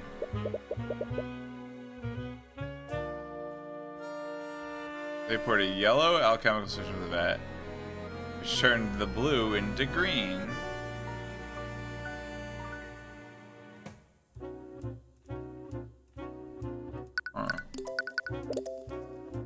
I still can't believe that you've been the crown prince this entire time.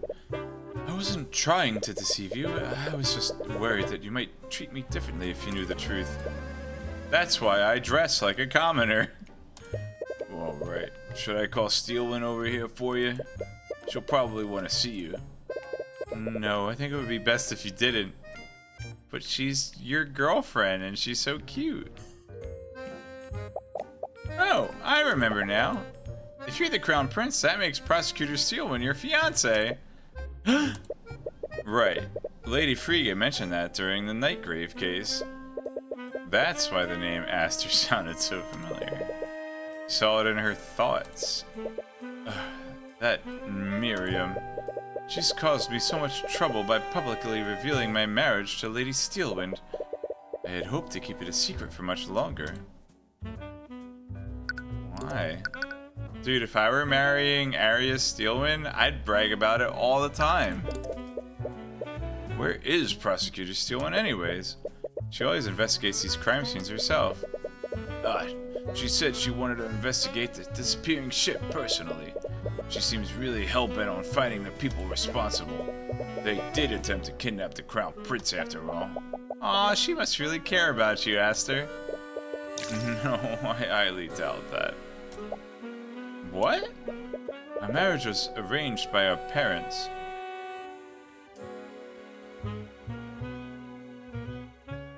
They do seem like they both like really actually care about the people of the kingdom though, so like they should want to be together, at least in that regard.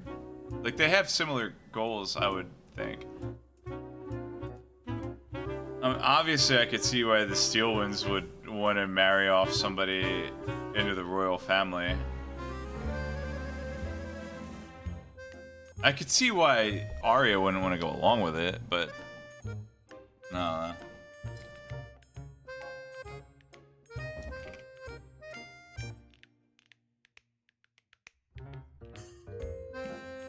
Maybe because she's like, I'm trying to think of why the royal family would want Arya to marry into it though. Maybe because she was like causing trouble and wanted to be rebellious. The royal family thought that by bringing her into the family, she would not do that. But Aster seems to like be going in that direction anyway. Huh. Interesting. She had no say in the matter, and I know that she only tolerates me for the good of our kingdom. I'm sure she still cares about you. They probably think it a way to try and rein her in. Yeah, that's my thinking. Like, why the royal family would want to, like... Yeah. No, I can tell by the way she behaves around me. Her hands quiver with rage, and she can't even bear to look at me when I speak to her. Damn, I can't believe she even treats the Crown Prince like that. She may be my fiancé, but our marriage is purely political. She endures so much because of her name. I guess you aristocrats have your own share of problems.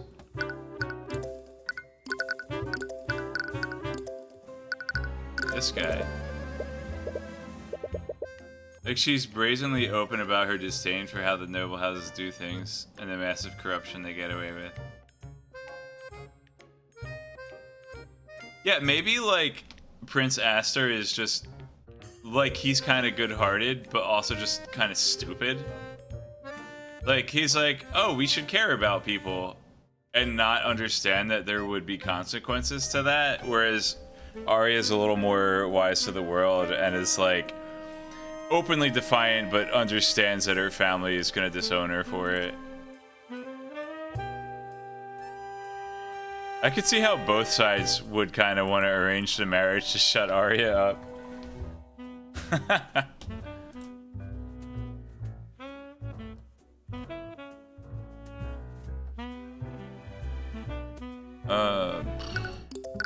I was supposed to tell something to Draco Jen.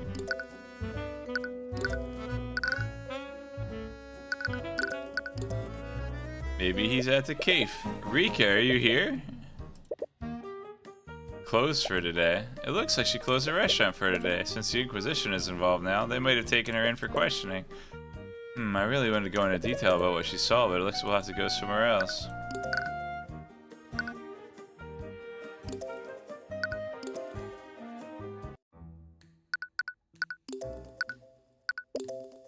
Drakeage, we spoke with the Inquisition about what they found in the vat, and they could only find bone matter belonging to Justin. Well, that and several metallic shards. What?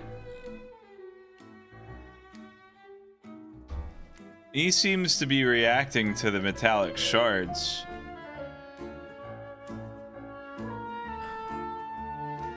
That can't be right. I know, I was hoping to find some hard evidence to prove my theory. I'll have to find another approach to prove it. No, that's not what I meant. There shouldn't be any solid matter in those vats.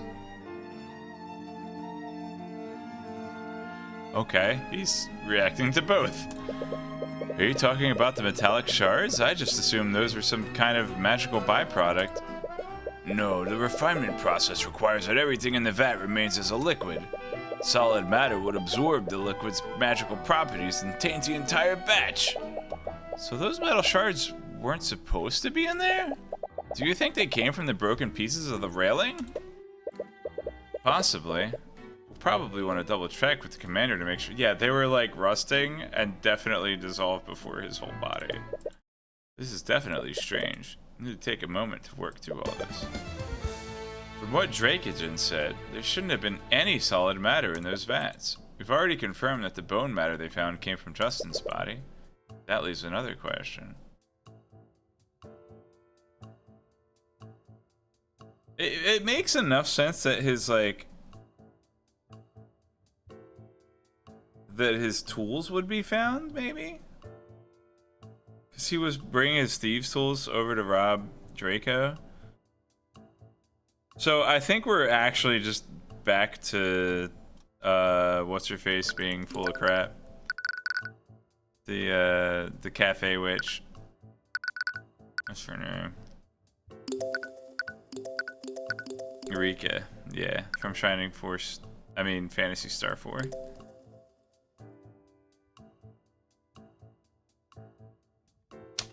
How did metallic shards appear in the vat? Where does metallic shards come from? A metal object jumped into the refinery. A metallic object murdered the vat. A metal object was thrown into the vat. Yeah, I guess that makes sense. Is there a tray on this food? But she was supposed to take it to the break room. Whatever that object was, it probably dissolved into the shards that Orem found. That's the thing, though. What should the magical liquid have done to the object?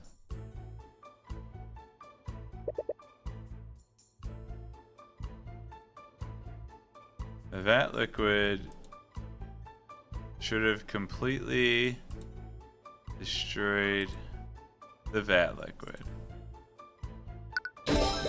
The object would have been completely destroyed, so it's not the thieves' tools. We shouldn't have found any metal shards in the first place. Right, but we did find them. How do you explain that? Why was the metal object destroyed? Because it was big.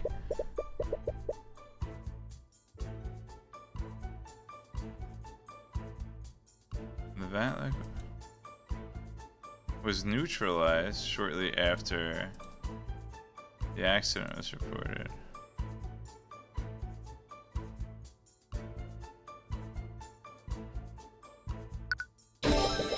When Astra and Morrison reported the accident, the workers immediately neutralized the liquid's magic.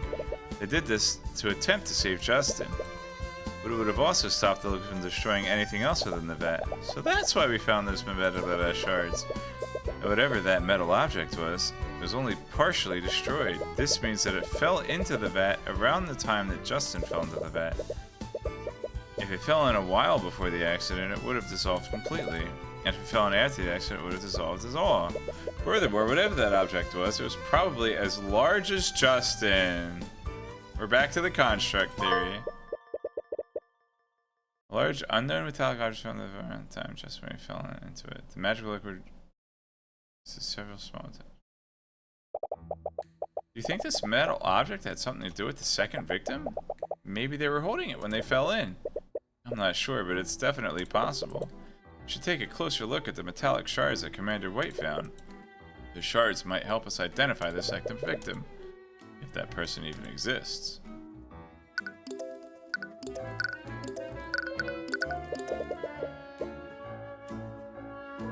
What did you say?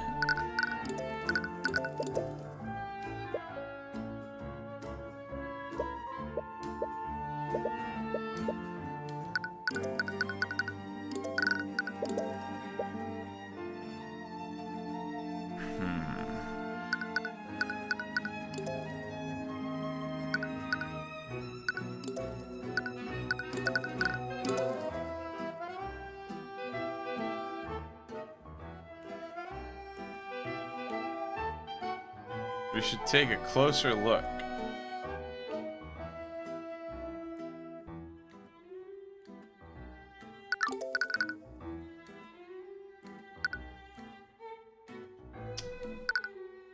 It did.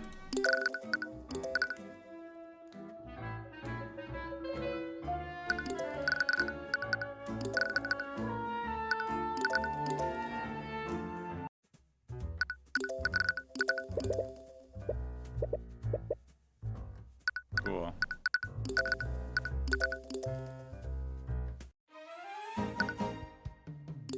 Repario Arcanum.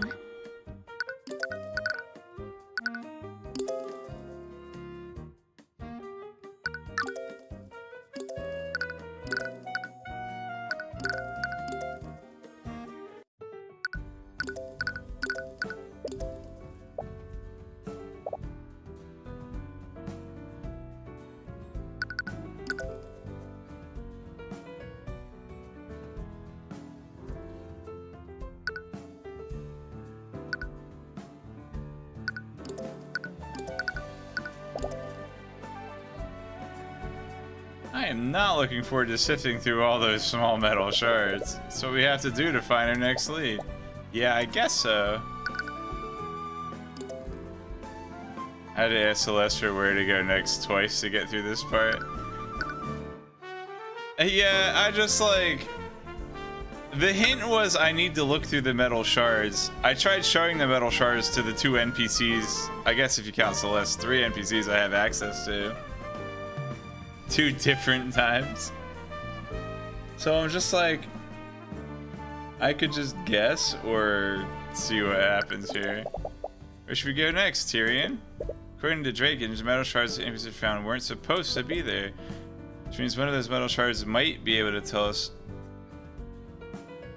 what they came from. Let's have to inspect each shard carefully. Oh, it's gonna take a lot of time to go through them. Yeah, I really hope it's supposed to be worth our while. Repario Arcanum. Yeah. I don't know what mechanic exists for me to like look at these shards other than show them to people. Repario Arcanum. Oh, maybe we can actually look into that. Aqua release was on. What did you say? This magic is volatile enough to dissolve at least 1 human body. They might have dissolved 2 bodies.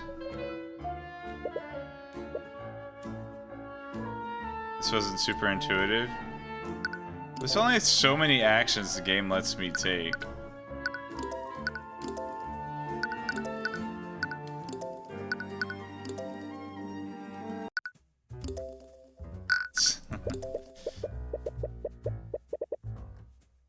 I disagree. I think if I present the shards to him, it should give me the same result as picking that option. Anyway, whatever. I facepalm when I saw that option as well. But like, my first thought was to show him the shards. But apparently I'm supposed to ask him about the shards without showing them to him. But okay, that's fine. I didn't waste too much time. It's not that big a deal. Commander White, you mentioned that you found several metallic shards and the fact that I have to find the shards, then show them to the foreman, and then come back and there's a dialogue option? That's crazy. Alright, that's fine. I didn't lose too much time. I think it's dumb, but, you know, no harm. Do you mind if we take a look at them? Sure, just don't get any bright ideas about taking anything. You'll also want to avoid touching them with your bare hands. The liquid is neutralized, but it definitely ain't good for your skin. Commander motions to one of the Inquisition Knights. After a few moments, he brings back a large barrel filled with metallic shards. What? There were that many? What could have possibly fallen into the vat? Well, I guess we should get started. Ugh. Oh, this is the fingerprints mini game. Oh wait, wasn't there a bit? Yeah, there was a bit in like Turnabout Phoenix. Was it Rise from the Ashes? There's a bit in Rise from the Ashes where you had to like reassemble a broken urn or something like that. It's gonna be that. Shards were only the size of small rocks. If you can find any discerning features. Any luck on your end? No, I haven't found... Celeste? I think I found something. I'm not exactly sure what it is, though. Celeste pulls out a metallic shard with some sort of engraving on it. Like the other shards, this one looks far less damaged. The engraving on it looks like some sort of crest. Oh no. Was it that crest that was etched into the headmaster's desk? That, like, Eris definitely didn't do? Oh, never mind. That's the crest of House Von Sanctus. Yeah, we've also established that House Von Sanctus is responsible for inventing the constructs. Come on, game. I'm like 7 steps ahead of you. Isn't that the noble charge? It's the noble that's charging Dracogen?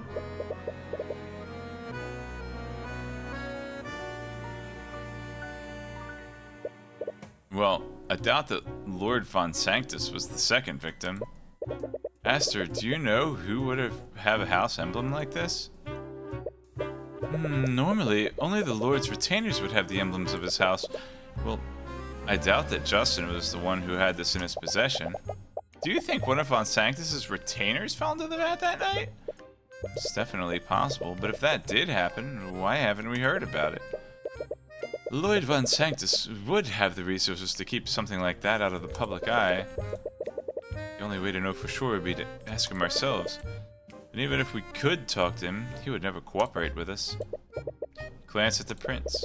Someone of his station would have no trouble meeting with Lord Von Sanctus. The idea begins to form in your mind. Unless... What is it, Mr. Cuthbert? Aster, do you think you could help us interrogate Lord Von Sanctus? Really? You need my help?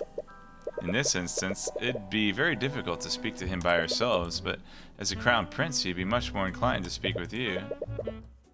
Is he wearing, like, leggings?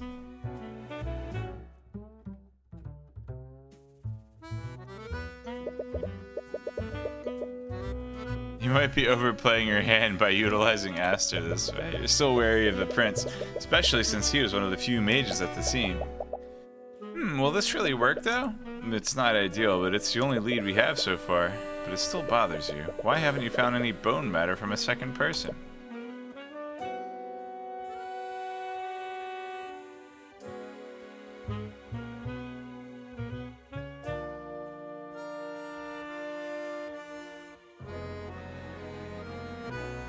Huh. There's transmutation at play as well? It might not even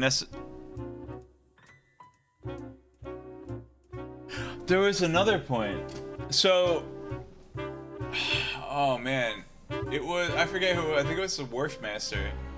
He said when he saw the body falling, which was the quote second victim, when he saw the body fall and it was limp, it wasn't like moving or flailing its arms or anything. So it like might not even be a construct, but just like a dummy that was transmuted to look like... Heck, it might not even need to be transmuted. It could literally just be like a metal outline of a person. Because nobody ID'd that person as Justin anyway. So it might not have actually been a construct. It could have just been like a suit of armor or something. Huh. I wouldn't be surprised if he was. Labels have strange fashion sense if he was wearing tights. Yeah, I wouldn't be either. I just didn't notice him before. Maybe you're overthinking it. You should pursue every lead and see where it takes you. And to do that, you need to find out where Lord Von Sanctus is. He must be at the cafe, because it's the only place to go.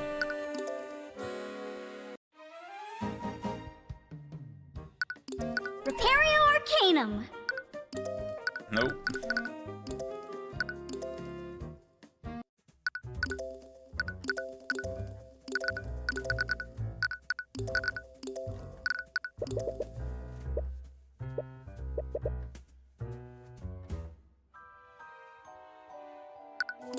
Repario Arcanum. Nothing new here.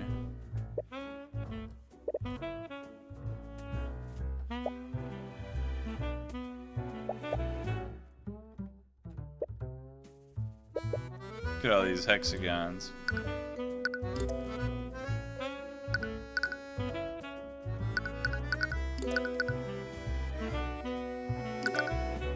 Wait. Oh, we can just go to his house. That should work. Alright. So this is Von Sanctus's house? It'd be more appropriate to call this building a palace rather than a house. Ugh, what's that smell? As you head further into the manor, you get with a very pungent and sour odor. It almost burns the interior of your nostrils every time you inhale. Well, we're here. You look around the manor and don't see anyone nearby. It looks like Lord Sanctus isn't home at the moment. Perhaps we should try looking somewhere else. Alright, I think I'm gonna go to bed after this chapter. Part of me got really ambitious and thought I might finish the episode tonight, but that's just not gonna happen. Repario Arcanum. A long flight of stairs leads to the upper parts of Von Sanctus Manor. You're a bit tempted to snoop around, but best not to take such risks.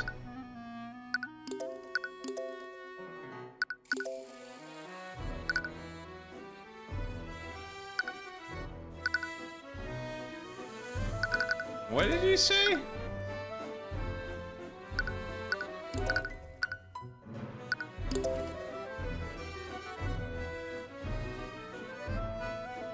So let me get this straight. He's at the cafe, but I had to go to his house to see that he wasn't there before seeing him at the cafe. No. That's not it.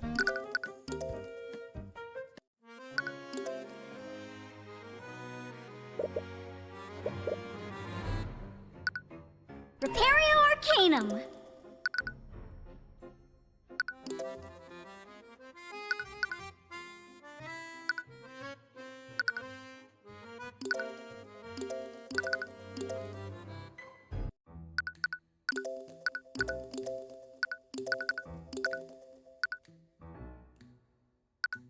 Where's this jerk?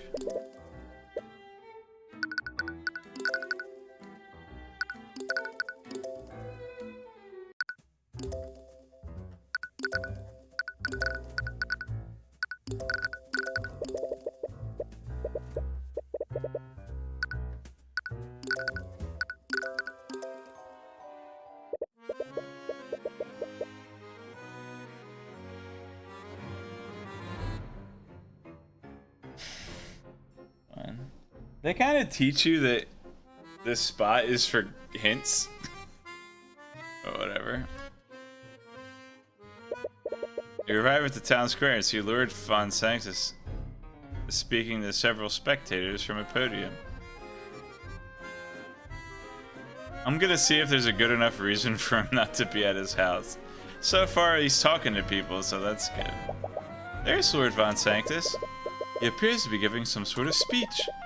You do your best to remain hidden from his view while you listen in. Oh no, wait. Okay, you can see the brim of his pants here. They are a little tight, but he does have I think the whole metal shards to this point wasn't really well executed and kind of flies in the face of how AA games normally feel. Really? I don't know, man. I'm just thinking of Turnabout Samurai. There were a couple, at least in the first Ace Attorney game, there were situations where it was just like, I just need to wander around and hope that I run into the right person on the right pixel. Please understand, the actions of the nobility seem callous. However, we only have your best interests in heart. This controversy with the Dracogen Trading Company is just one of the many examples. The so-called unions that men like him support may seem appealing, but they only obfuscate and hinder the nobility from protecting the working class. Men like Stefanik Dragon, I believe that he say his name wrong, are merely charlatans. They only seek financial gain by strong-arming our true benefactors. True benefactors? What a joke. I knew that Von Sanctus was wary of Dracogen, but I never expected him to be this zealous about getting rid of him. I think it's less about Dracogen specifically and more about what he represents. What do you mean? The Dracogen Trading Company has presented tangible proof that its policies are both effective and profitable. Even businesses that have no affiliation with him have started following his example. Von Sanctus is merely a relic of the past, and I think he knows that his archaic ideals won't survive in this landscape. I can only hope that our grand kingdom recognizes this danger as I have. The pompous noble leaves the podium as the citizen ponders his words. I don't see enough reason for him to be here. Sorry, game. Well, alright, we got a reaction. That makes it a little okay. What a load of garbage. It's obvious if Von Sanctus knows his days are numbered. But look what happened. We let the common folk set their own standards and a young man died. I guess you have a point there. Saul Von Sanctus got in a carriage shortly after his speech. Appears to be heading back to his manor. Okay.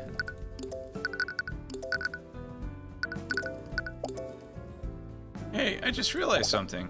If we win the civil suit, that means you'll have beaten Von... Oh, wait. I said that already.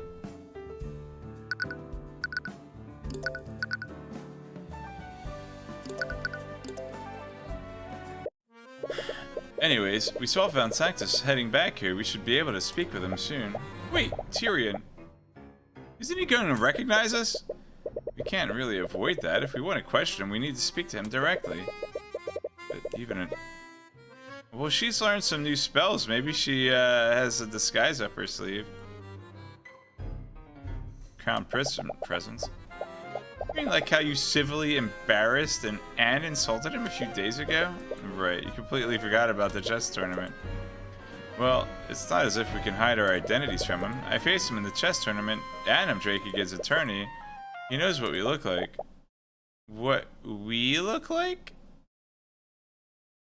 We already played this game in episode 2 with Frigga. Wait, that's it. What? I freaking knew it. I called it, dude. Wait, what are you? Wow. That's quite impressive, Celeste.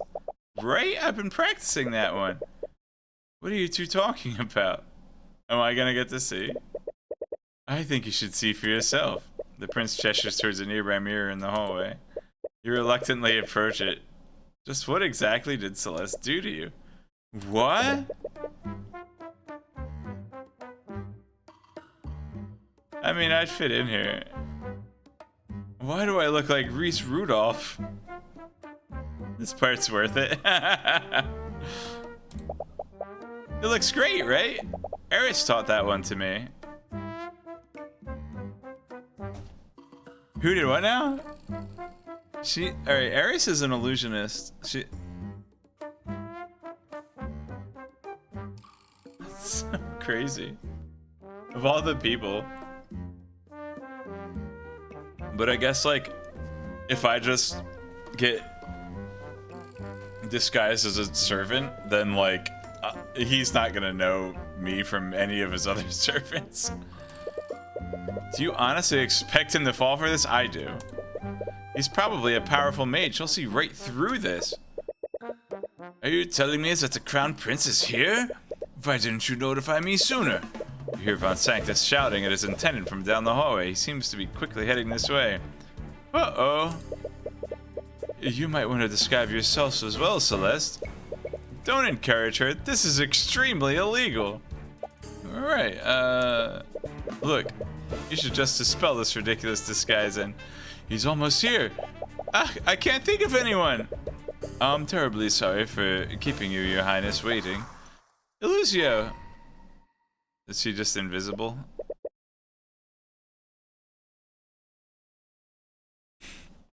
So that means I have to try to get Aster to question him and not fanboy geek out too much. I can see where this is going. What are you talking about? I could have sworn I heard something. This entire scene is absolutely magical. Why does she keep trying to be a Steelwind? Oh no! Oh, I guess I couldn't see where this is going. I didn't hear anything either. You must be imagining things. Scaled Lord help us. Of all the people she could have chosen, it gets better. At least she's able to mimic her voice well enough. Oh, Lady Steelwind, I wasn't expecting you until much later. Well, I do not answer to you. I shall do as I please. Yeah, I suppose you have a habit of doing that. Surprisingly, it doesn't look like he's seen through your disguises. He must have other things on his mind if his guard is down like this. Anyways, Lord Von Sanctus, pardon the abrupt intrusion. I came by to pay my respects. I'm honored by your majesty's presence. Unfortunately, I'm quite busy with the administrative matters at the moment. Too busy to show hospitality to the heir of the throne? Oh, I didn't mean, I wasn't... I suppose I have some time to speak with you. The conditions aren't ideal, but at least you have Von Sanctus here with you. You should let Prince Aster make small talk with him for a bit. After that, you can subtly bring up the Von Sanctus crest that you found in the bag. I can't wait. Darn.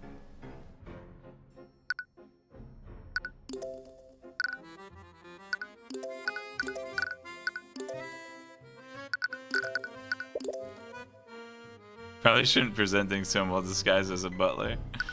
I'm actually a butler attorney. I heard about the charges that you brought against Drakeage Trading Company. Forgive my bluntness, but is everything well within your estate? Oh, that... I am simply cleaning house, nothing more. I've dealt with plenty of men like Drakeage before, and this time will be no different. I understand that he may be taking business away from you. But does that really warrant you taking such drastic measures? It's not just about his business. It's these ideas that he's putting into people's heads. The whole aristocracy thing makes me think he's more French, but his name is Von Sanctus. He's allowed these unions to continue existing, and other businesses are following his example. It's absolutely absurd. It's as if the entire world was gone mad. Oh, I see. Our society only functions when the lower class knows their place. If that's how our society functions, then perhaps it is flawed. You're still young, Prince Aster. Alright, you're 45. These righteous ideas may sound appealing, but they are the past of dishonor. If common folk do not care about the well-being of our kingdom as a whole, they only care about themselves individually. If we allow them to become empowered, they will use that power selfishly. It is up to the upper class to maintain order. Oh, I see. He's 26 to 45.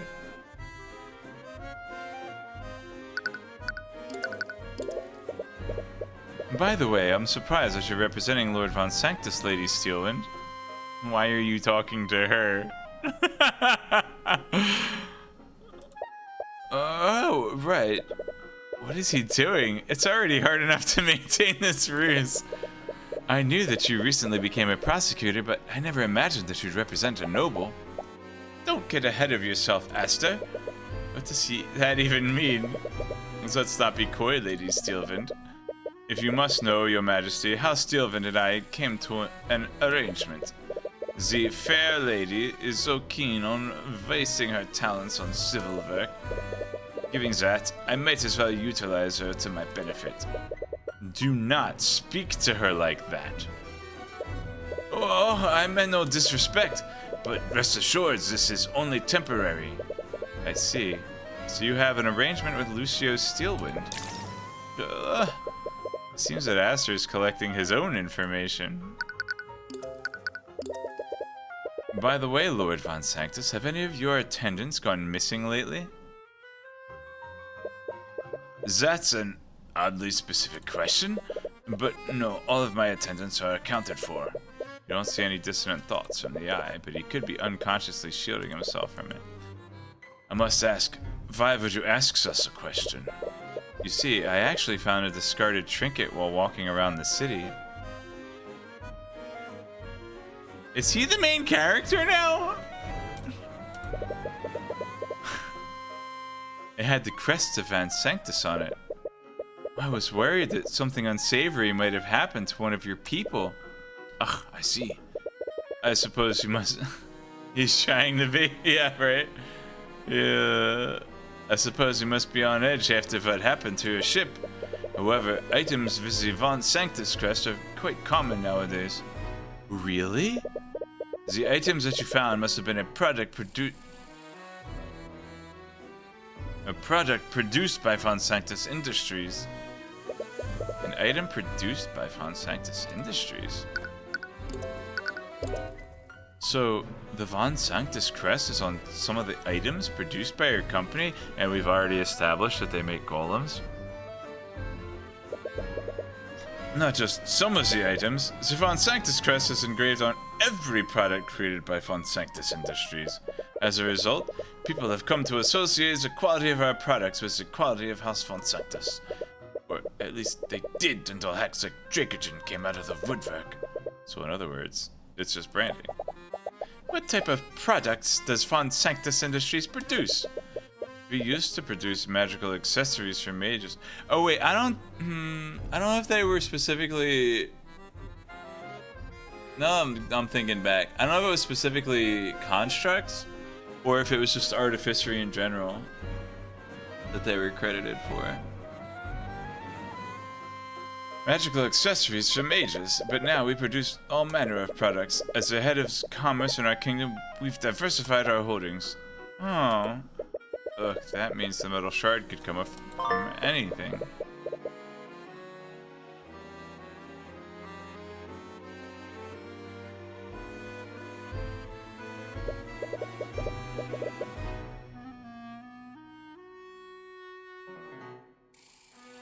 Seems this line of questioning led to a dead end. Damn it, is this really impossible to identify where that shard came from? Do you sell your products to the Dracogen Trading Company? Yes, of course I do. Despite my misgivings with Dracogen, it would be foolish of me if I didn't do business with him. That means that there are Von Sanctus products in the Arcane Refinery. You're called Von Sanctus Industries after all. That's true, the metal shard could have been from some sort of industrial tool. Just what are you implying, Lady Steelwind? A twinge of nervousness through the eye. Does he know something? Why would he get so defensive over a question like that? Is there a Von Sanctus product in the refinery of the night of the murder? She misspoke and said murder instead of accident. But That is evoking a reaction. Answer the question, Fawn. Dang. Angry. Celeste attempts to loudly slam the tip of her cane on the ground. But it's part of the illusion. That's not gonna work. She loses her balance and tips over a nearby vase. Oh crap. So, Lady Steelwind, are you okay? Oh, man.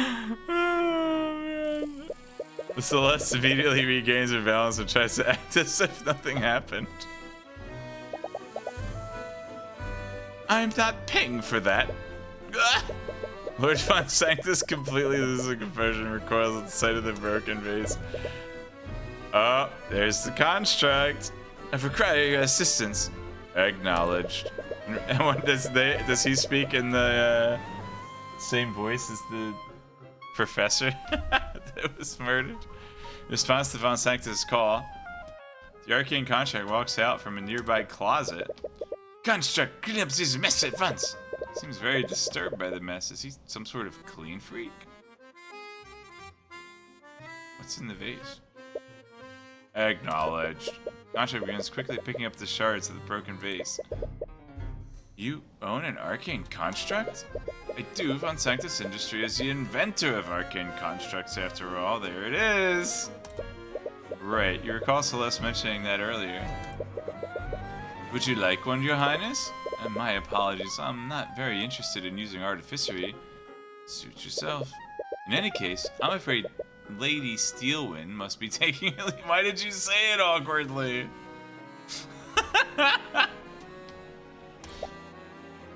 What? Remember? You said that you could only accompany me for 1 hour. He read the player's handbook. I'm so happy. It's close to being 1 hour, right, Lady Steelwind? What are you? Oh, right, 1 hour. It would definitely not be good for us to be here for more than 1 hour. Oh, does this illusion only last for 1 hour? In the meantime, may I discuss some personal matters with you, Lord Von Sanctus?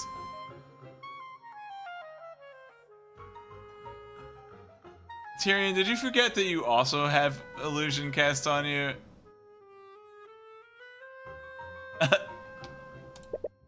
Of course, I'm at your disposal, Your Majesty. He raised an eyebrow at the prince. It appears that he didn't come here just to help you. But you suppose that you've gotten all the information you need out of Von Sanctus. It's time to move on to the next lead. That was embarrassing. Yeah, that was a bit too close for comfort. Well, at least no one saw through our disguises. Are you an attendant here? Please notify Lord Von Sanctus that the real Arya Steelwind walks through the front door of the man. Oh, no!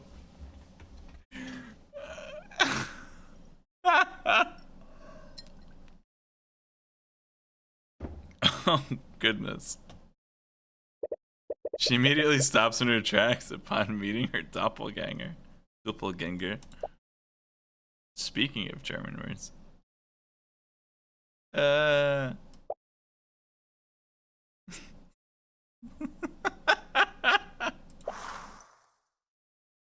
Burio. Oh, shoot. With one spell, Steelwind dispels the illusions over you and Celeste. Upon seeing who you really are, she lets out an irritated sigh. Is impersonating the Steelwind some kind of hobby for you, Miss McCoy? That's what I was thinking. Oh, man.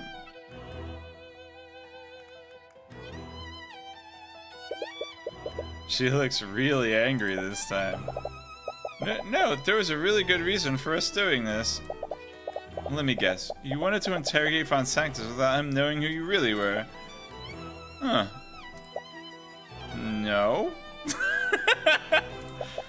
Lying about your name is one matter, but impersonating a noble using magic is a serious crime.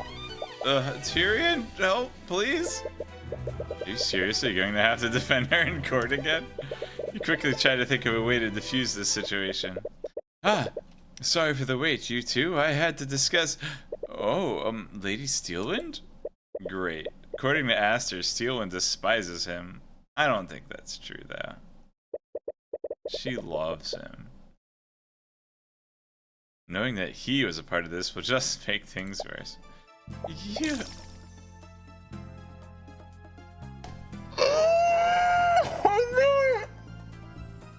Oh man, dude.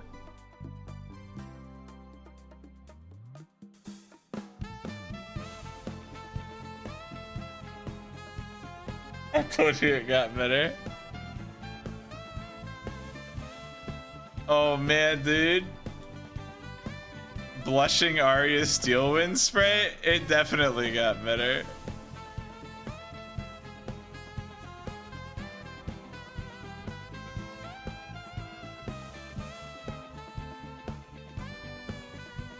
Oh man.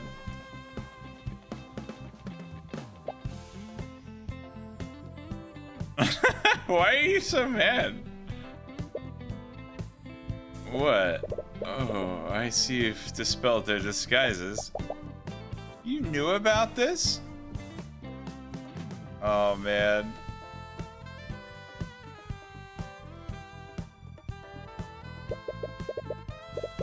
Aster steps between you and Steel, and it seems that he's trying to calm her down. For better or for worse, her attention is firmly focused on him. I mean, he is best husbando so far. I don't really blame her. I'm terribly sorry. I didn't mean to disrespect you. No, that's not why I... Oh, He's really close. Is it? Hang on, wait. He's 26?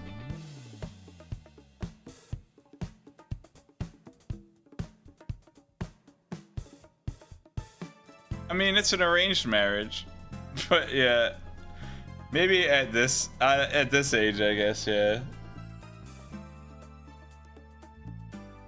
Wait, you got it. Half of 26 is 13 plus 7 is 20. So mathematically, it is squicky, but only slightly, as you said. They pulled this ruse under my orders. Oh man, dude, bailed out. Dude, he's the hero we need.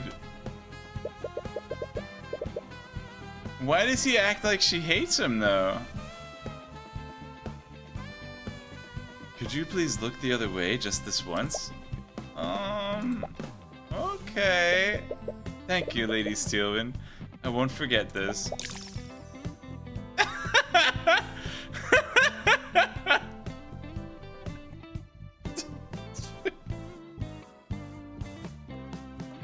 This just sad Dulkums Jif Dulks good Dulks just I really attempted to post a screenshot in my Discord. It's a great screenshot, but it's definitely better to experience it in game. Spoilers. Oh man, dude. I didn't think she could get more adorable, but she managed it. I need to go. Well, that was certainly something. I'm sorry you two had to see that. This guy really is like, I don't want to say dumb. He's just really naive. Like, he doesn't seem to understand the fact that the noble is actually actively trying to hold down the common folk. And also, Arya's like so hardcore and obviously crushing on him, and he thinks she hates him. Oh man. What? As I said before, she absolutely detests me. Sheltered prince with no worldly knowledge, who doesn't understand. Yeah, he's the Earth King from Ba Sing Se. Aww. They're gonna be happily ever after. You saw it, didn't you? She could barely look me in the eye.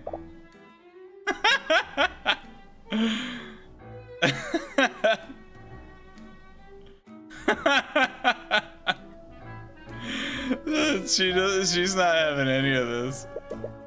In any case, we're starting to run out of time. We should head back to the refinery. But we still don't know where the metal shard came from. Don't we? From what Von Sanctus told us, I don't think we can find out exactly where it came from. It's almost 2. Alright, there's no trial scene. We're going to bed after this. Oh, man.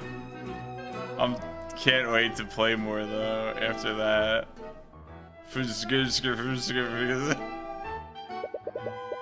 If each of Von Sanctus's products has that crest, it could be any number of things that's roughly human-sized. But hopefully Dracogen can help us narrow that list down. If it did come from some kind of industrial tool, he might be able to check if any of the refinery tools are missing. Just hope he can provide you with some kind of lead. Repario Arcanum. Oh man, dude. I can't wait for Aster and Arya to kiss. I mean, the scene with Tyrion and Celeste was cute, but oh man.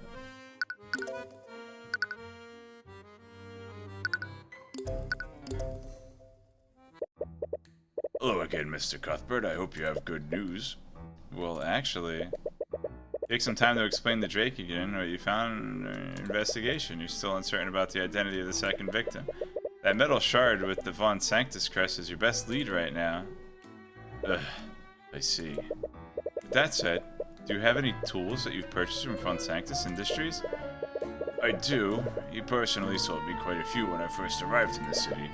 I even purchased a security system for the refinery building from him. Really? Did you purchase anything else from him? Well, he also tried to sell me some of those arcane constructs. He told me I could be the first person in Arnex to own such innovative technology, but I turned him down. Really? But they seem so useful. I don't feel comfortable trusting machines to handle the work here.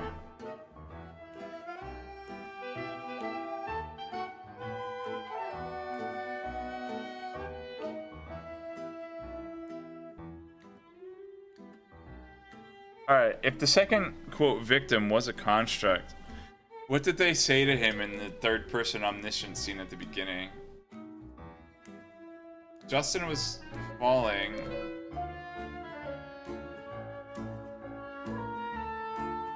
Did someone say something like, inadvertently, to have the construct throw him in while he was hanging there?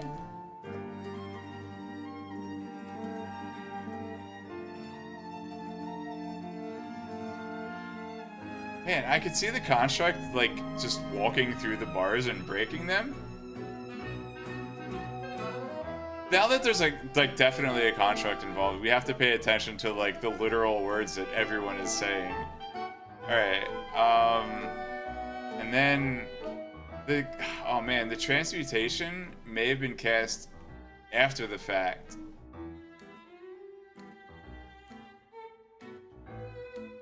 Like, the construct probably could have broken the guardrail, and then they cast a transmutation to make it rusty, look rusty.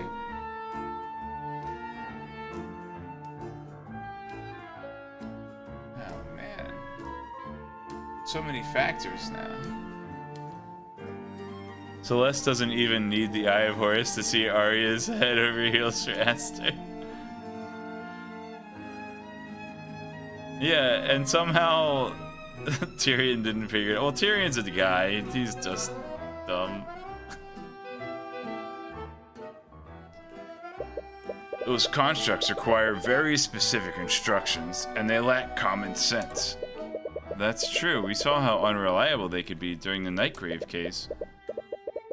He heavily emphasized how exclusive this deal would be for me. Looking back on it, he was probably trying to make me dependent on his services.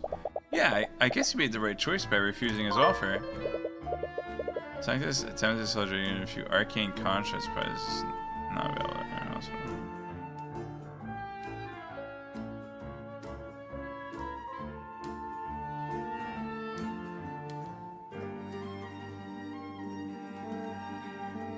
Okay.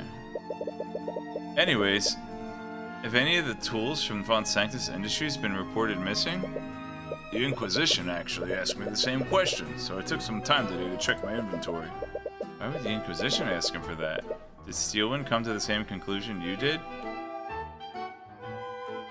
Yeah. She also knew there were metal shards with the Von Sanctus emblem. Like, why wouldn't she? There was one tool that was unaccounted for.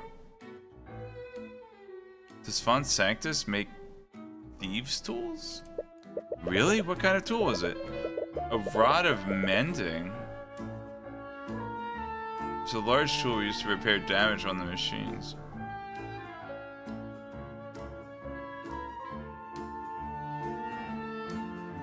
But is it human-sized? He said it's a large tool. How large was it? Quite large, actually. It's called a rod, but it's more of a large cylindrical tool. It requires 2 people to properly carry and use it. Huh. Wait, a repair tool like that would use transmutation magic, right? Yes. That's right. What if the rod of mending was the thing that weakened the guardrail? Is that possible, Dracogen? I suppose that is possible. Now that you mention it, I recall there being ways to reverse its effects. Maybe if you consider that transmutations were left by an artificery tool. I certainly didn't. That does lift some suspicion off of Aster.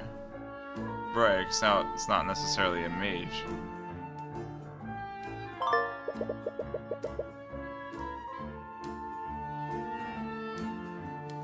Quite large requires 2 people to properly carry and use it.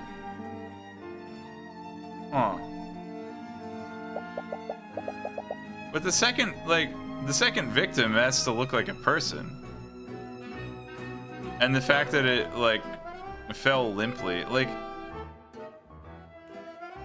Man. It very, very seems like the second victim was a construct. Someone could have sabotaged the rail with that rod, and they might have thrown it into the vat to cover their tracks, but it didn't completely dissolve.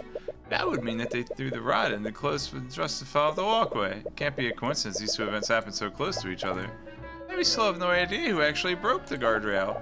We didn't find a second body in the vat, and we don't even have evidence that proves the second victim even exists. I feel as if we have more questions than answers at the moment. We've learned a few new facts about the case, though, and the Inquisition has verified the traces of transmutation on the guardrail. The burden of proof is still on the prosecution to prove that Dracogen is at fault.